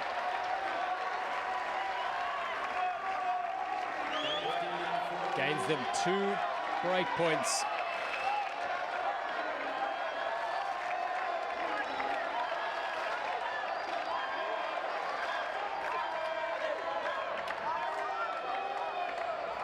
Quick tactical discussion.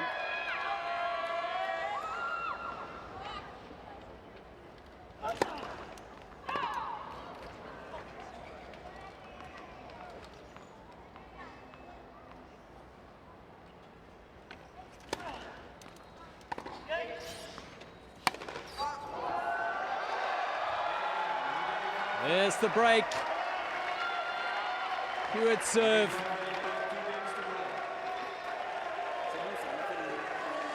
Another twist, another turn in this dramatic final in the men's doubles. Sees France through Stéphane Uday and Nicolas Pieper take a 2-1 lead over Alfie Hewitt and Gordon Reid, who won the second set after losing the first.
Intense. Pieper and Uday. They're 2-1 up. Final set over Reid and Hewitt.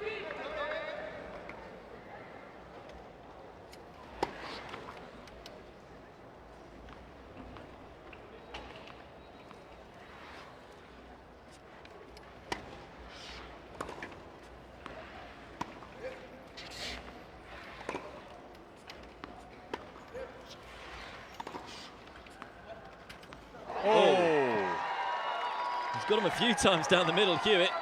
A bit of a miscommunication on that occasion. I just wonder, I mean, it's not only been physically draining this match, they've been out there for 1 hour and 41 minutes, but it's emotionally draining too. Just a few errors coming in now mentally for both teams.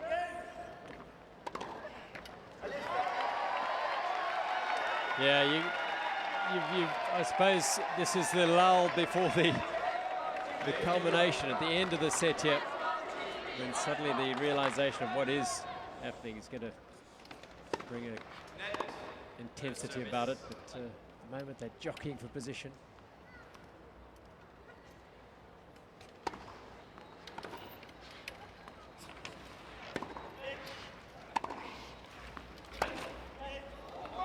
And just remember, all 4 players went deep in the singles draw too.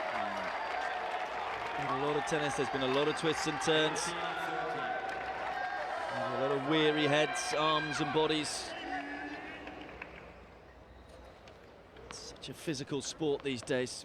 As you've mentioned a few times, Joel, in terms of the new breed coming through and how fast-paced it is. People looking a little tired on serve as well.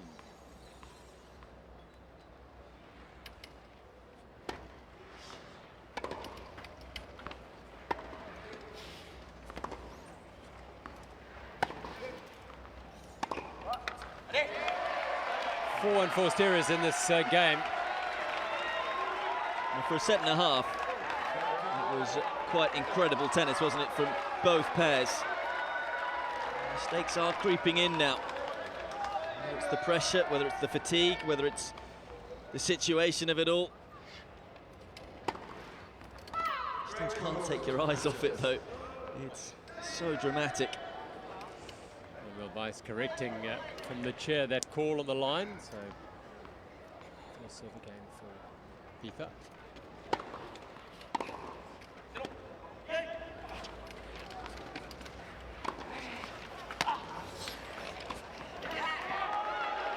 Oh, he can't get there.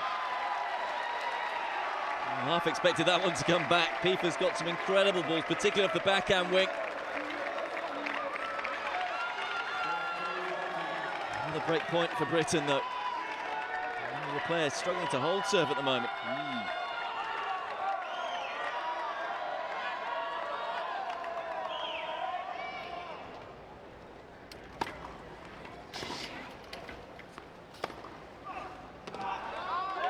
Oh, that's a big forehand. He's got a big wingspan. And he saves that break point.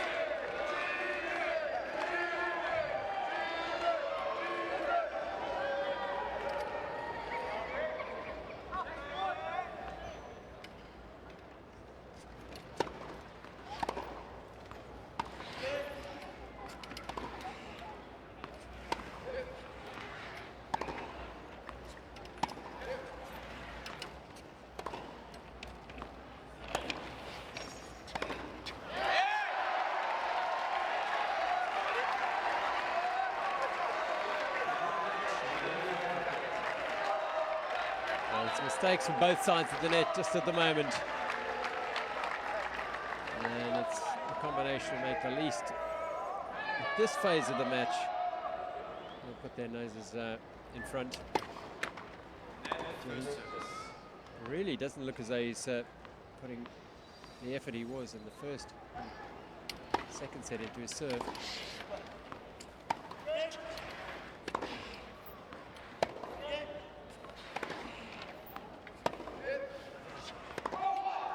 It's out.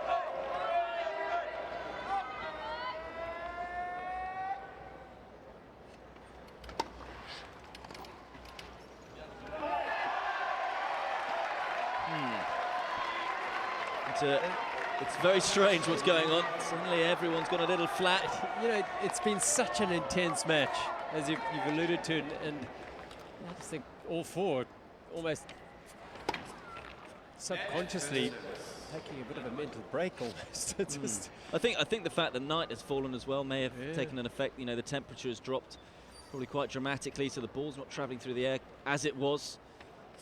Slower.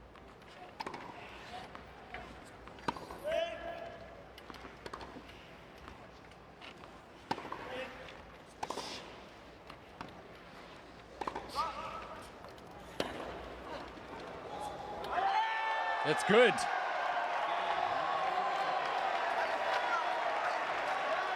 Hewitt was wanting the call, but finally we have a winner. It's a strange game, but it's the French who come out on top of it. 3-1, they hold the advantage in this final set. Deep breaths all round. I'm sure it was at the middle of the strings and it's right on the line. No chance of that one being called wide. A look of hope rather than belief, I think, from Hewitt. Yeah. Doesn't matter how you find the line, as long as you find it. Yeah, a sense of relief from the French pair. They got out of that one. And they have Great Britain up against it for the time being.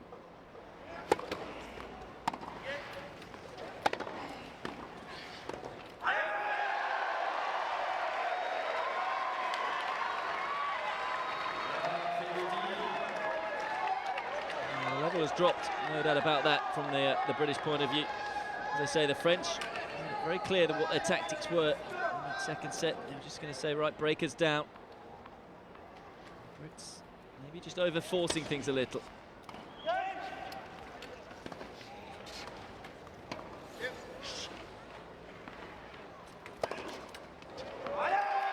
Another one from Hewitt over the back. You can see their heads have started to drop as well. Still support from the British team. They gee each other up here, keep focused. Have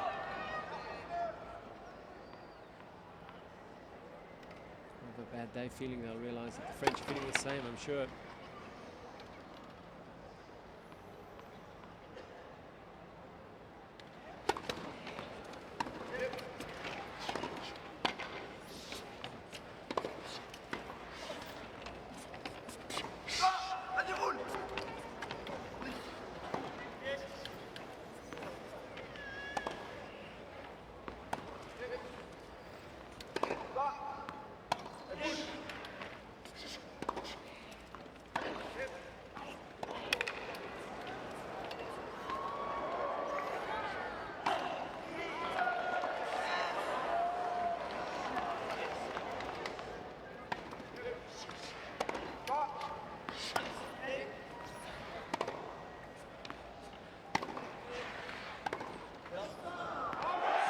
Over the back.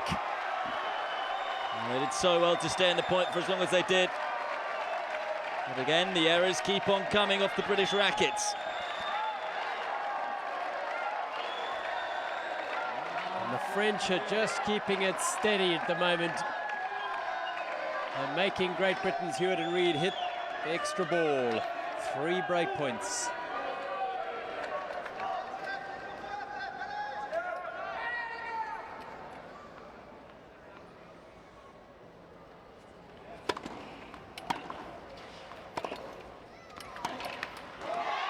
Try to attack the serve and to close out the point quickly.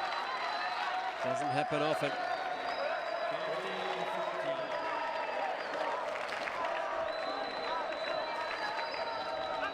I just wonder whether Uday needed to do that. The Brits are struggling at the moment. They need to just keep the ball in play, you would think.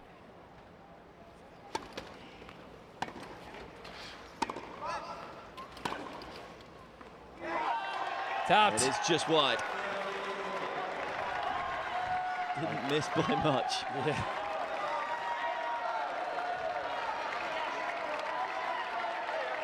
So Great Britain's Reid, the door is still open for him to hold his serve. A 3rd break point now.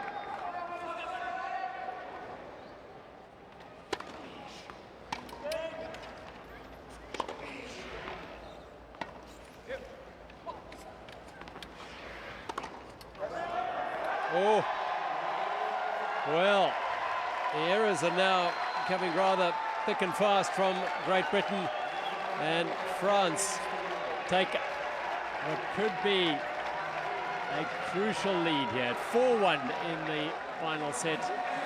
Those sets of players are tied, no question, but it's France who have the momentum at 4-1 in the 3rd set.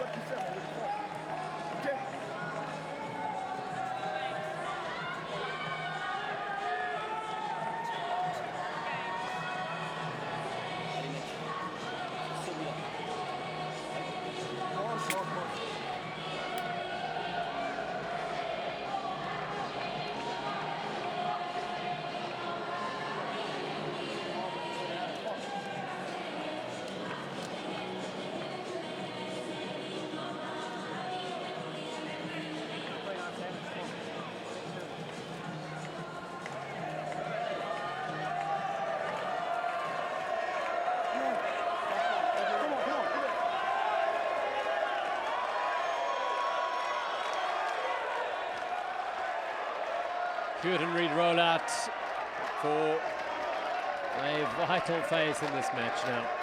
They've been in a bit of a trough, and they need to find the magic again. Yeah, it's almost been since they went 5-2 up in the second set. And there, it's nowhere near as good as it was.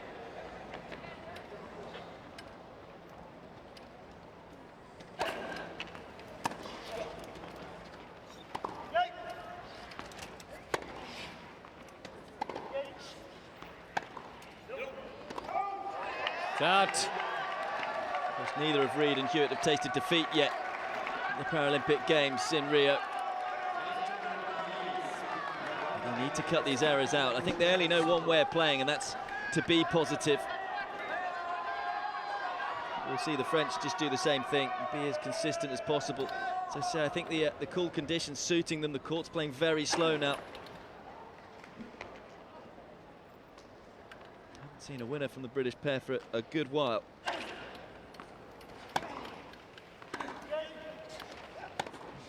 It really is getting away from them. Yeah, it's starting to unravel very quickly for Reid and Hewitt here.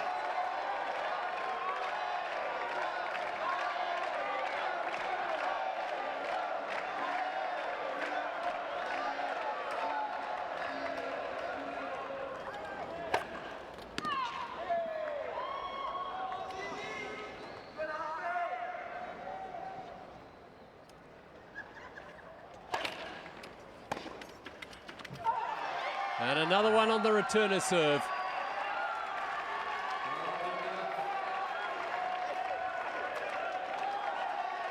Just a look of relief on the face of Uday.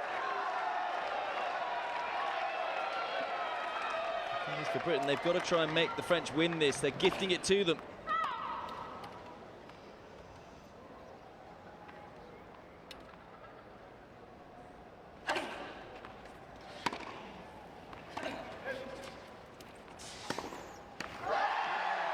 Well, it's almost inevitable an error was around the corner.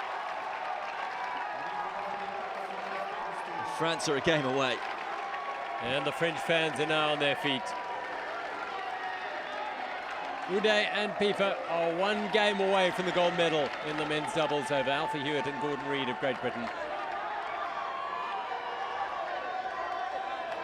After two enthralling sets, this third set does not match those, but can Alfie Hewitt keep it going? Serving to stay in the match.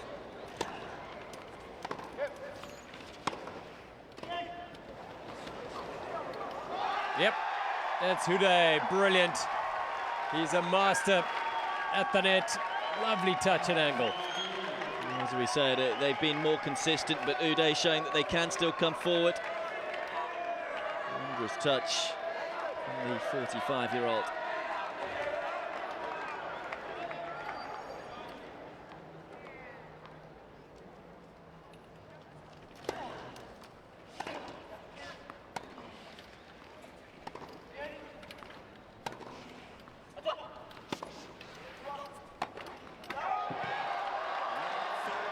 Missed that one as well. Yeah, it's just unraveling very quickly, I'm afraid, for Great Britain. After such an incredible standard of play over the first set and a half, it's coming down to this love 30.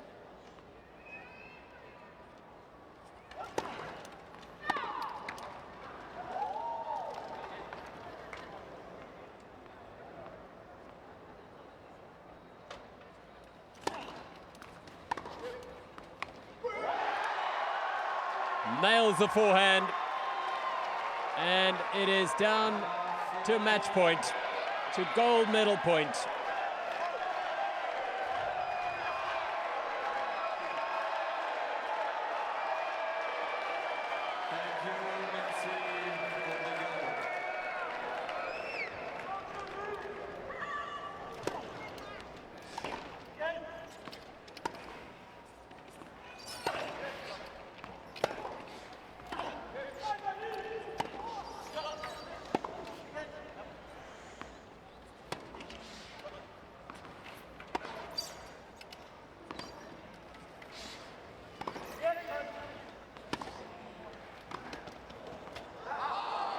It's out. Oh no, it's called in. It is the end of the match. It's victory to the French. For a moment I thought that was out, but Stefan Ude and Nicolas Pieper have closed out an emotional win here. They've had to work really hard for it, but they win in an hour and 58 minutes. 6-2, 4-6, 6-1. Alfie Hewitt and Gordon Reeder just asking about that call, but now we'll congratulate the French pair. Well, a somewhat anticlimactic finish as the Great Britain pair just ran out of steam in this third set. But you cannot take it away from Stefan Ude and Nicolas Pieper. They were quite rock solid when it mattered most. Yeah, brilliant performance. I mean, that first set of tennis in particular from this pair is probably the best set of tennis I've seen on a tennis court from, well, any single player or any doubles player. It was so close to perfection, it was untrue. This guy just couldn't miss. And Ude, of course, the world #1 in both singles and doubles, gets a gold here in Rio. And they're very deserving of that, as you say. A bit disappointing in the third set, the fact that there were so many errors from Reed and Hewitt. But you can understand that they just ran out of steam, maybe ran out of ideas, because the defence of these two was just so good. An excellent effort from Hewitt and Reed. One of them will go home with a gold, of course, and face each other in the singles match. Confirmation of the gold medal going to Stefan Ude and Nicolas Pieper. 6-2, 4-6, 6-1 over Alfie Hewitt and Gordon Reed of Great Britain. Well, it's interesting, isn't it? As we saw in the women's singles final, Griffin and Van Koot, and again it was defence that won the day on that occasion, and the player who was a little more consistent and didn't go for as much. And that was the case, particularly in that third set. The French just tightened up. They sat at the baseline and they asked the questions of the Brits, and they didn't have the answers. But as I say, it was quality, consistent tennis from France, and they are more than deserving winners of the gold. I mean, they showed that they could attack too in that first set. They just didn't look like missing effort. And Ude, when he came forward in the third as well, still showed touches of brilliance. And it is France who claimed the gold, and Britain who claimed the silver. As I say, it will be a gold and a silver for Britain in the singles, but in the doubles, it's France's day. It's a 5th straight tournament victory for Pieper, a 16th straight doubles win. And Ude, that's the gold medal here in Rio, to his gold that he won in 2008 in Beijing. Yeah, that was the Jeremias, but Pieper, well, he's only 25, and he has had a remarkable year, as Peter was saying. And Ude, delight for him after the disappointment of the singles. Reed and Hewitt played an enormous part. It was disappointing the way it just ran away from them. They just couldn't sustain the level of play over that third set. But they played an enormous part in a dramatic and highly entertaining doubles final. And I do hope they just tell themselves that, you know, that they can be so proud of, well, not just reaching the final, but the way that they performed in the final. I mean, the fact that they took it to a third set was just something else. I mean, the French were playing just unbelievable tennis, and yet they then wrestled the initiative away from them, and just showed how well Reed and Hewitt had to play to then take it to a third set. And they played so much tennis this week, in maybe the temperature dropping. It's played into the French's hands. And yeah, maybe just one match too far for Hewitt and Reed, but what a final, and what a moment for Pieper and Ude.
So what a doubles final that was. It is France who take the gold, and you can see just how well they played from that stat sheet. 5 more winners than unforced errors. They were a little more conservative than the British pair, who were very aggressive. They'll be a little disappointed with their 47 unforced errors, but it was just sheer quality from the French to take the gold.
So here we go then, it's the men's doubles victory ceremony. At the Olympic Tennis Centre on centre court. What a tournament it has been. Here come the medalists.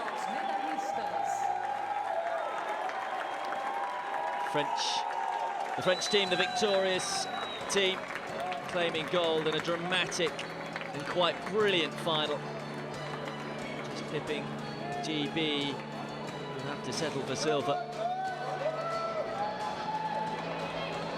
With Uday and Pifa, it is Uday's second gold at a Paralympic Games. He won gold in the doubles 8 years ago, in 2008 in Beijing. It's Pifa's first ever gold, though, to go with his silver that he won 4 years ago in the doubles in London. Presenting the medals will be Ana Paula Pessoa, the Rio 2016 Executive Director. Accompanied by the President of the Americas Paralympic Committee, Jose Luis Campo.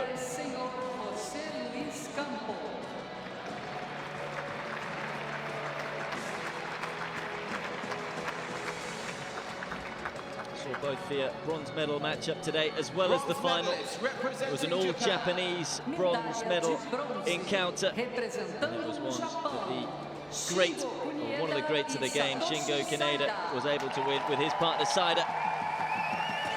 They've won gold before, they've won bronze before, and they have yet another bronze.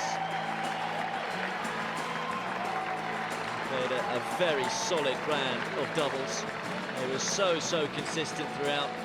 Saida in particular had to play a lot of balls back into play time and time again. His game held firm. Two experienced players claiming bronze, beating Miki and Sanada 6-3, 6-4. What a pride. Saida, 44 years of age, won gold in the doubles with Kaneda in 2004, and he also won bronze in the doubles with his partner in Beijing 8 years ago, and it's a bronze medal again to Saida and Kaneda. Kaneda has won many a gold into the singles tournament, to be this time around one of the best players who's ever played the game.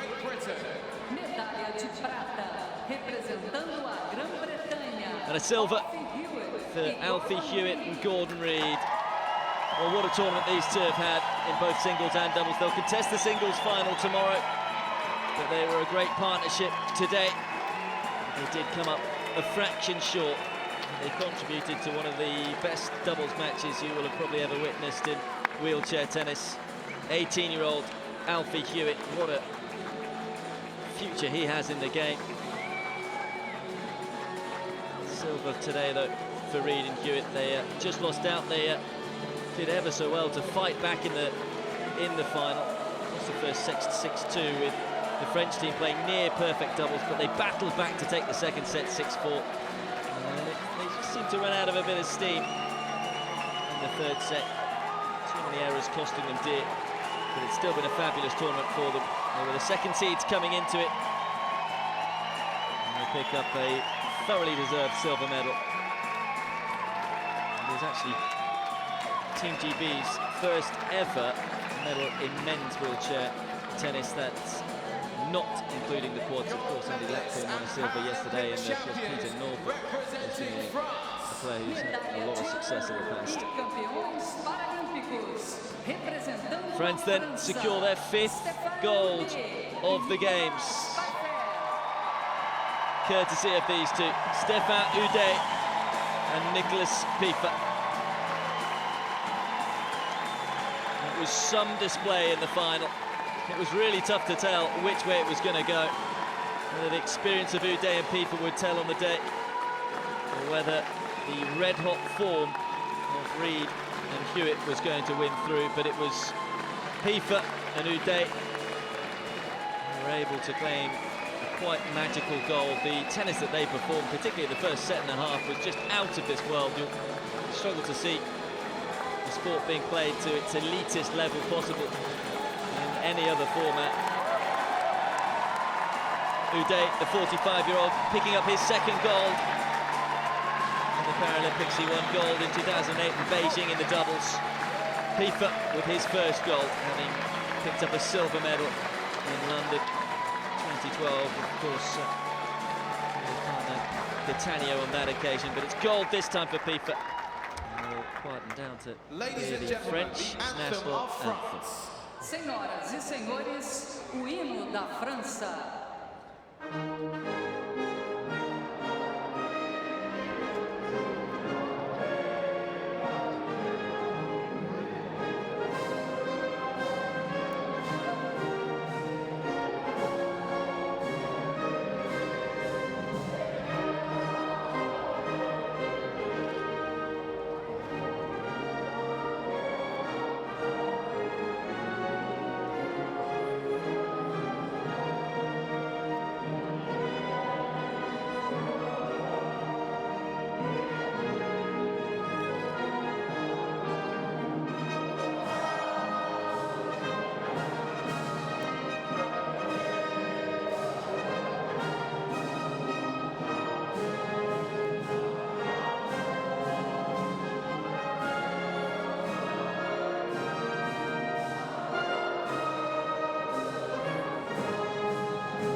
The two saluting the national anthem of France. As they say, it's their 5th gold of these Paralympic Games.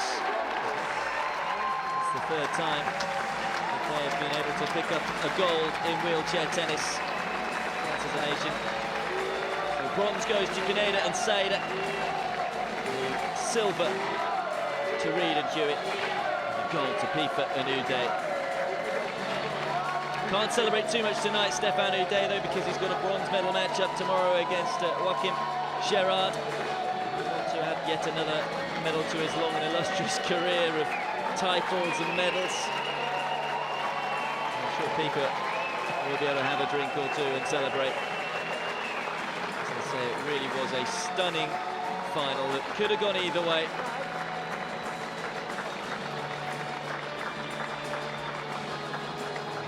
Reid and Hewitt will have a gold medal around their neck tomorrow evening.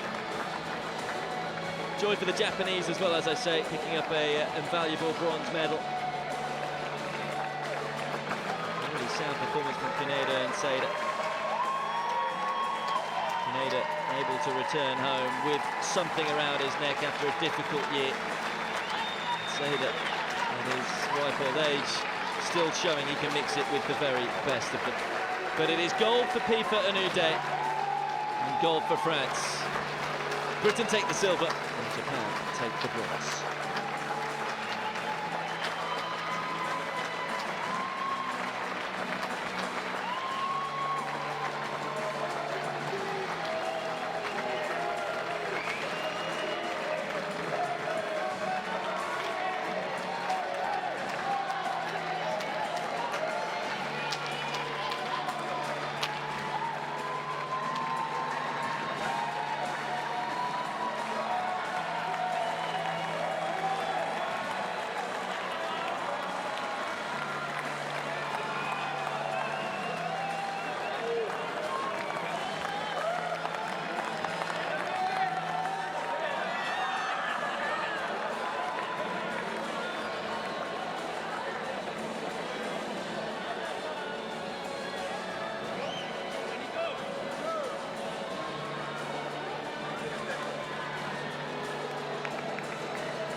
c'est les gars de secondes.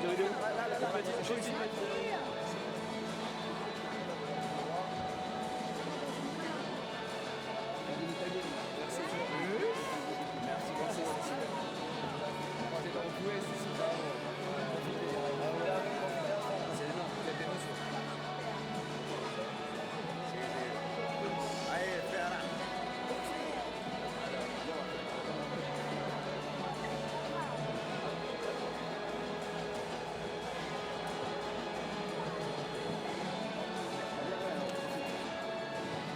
Can you come here? C'est Rika.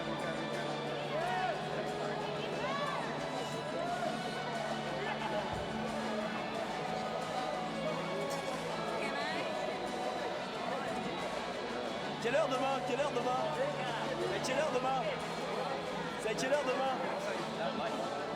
J'ai mal au dos. Ai bate uma minha.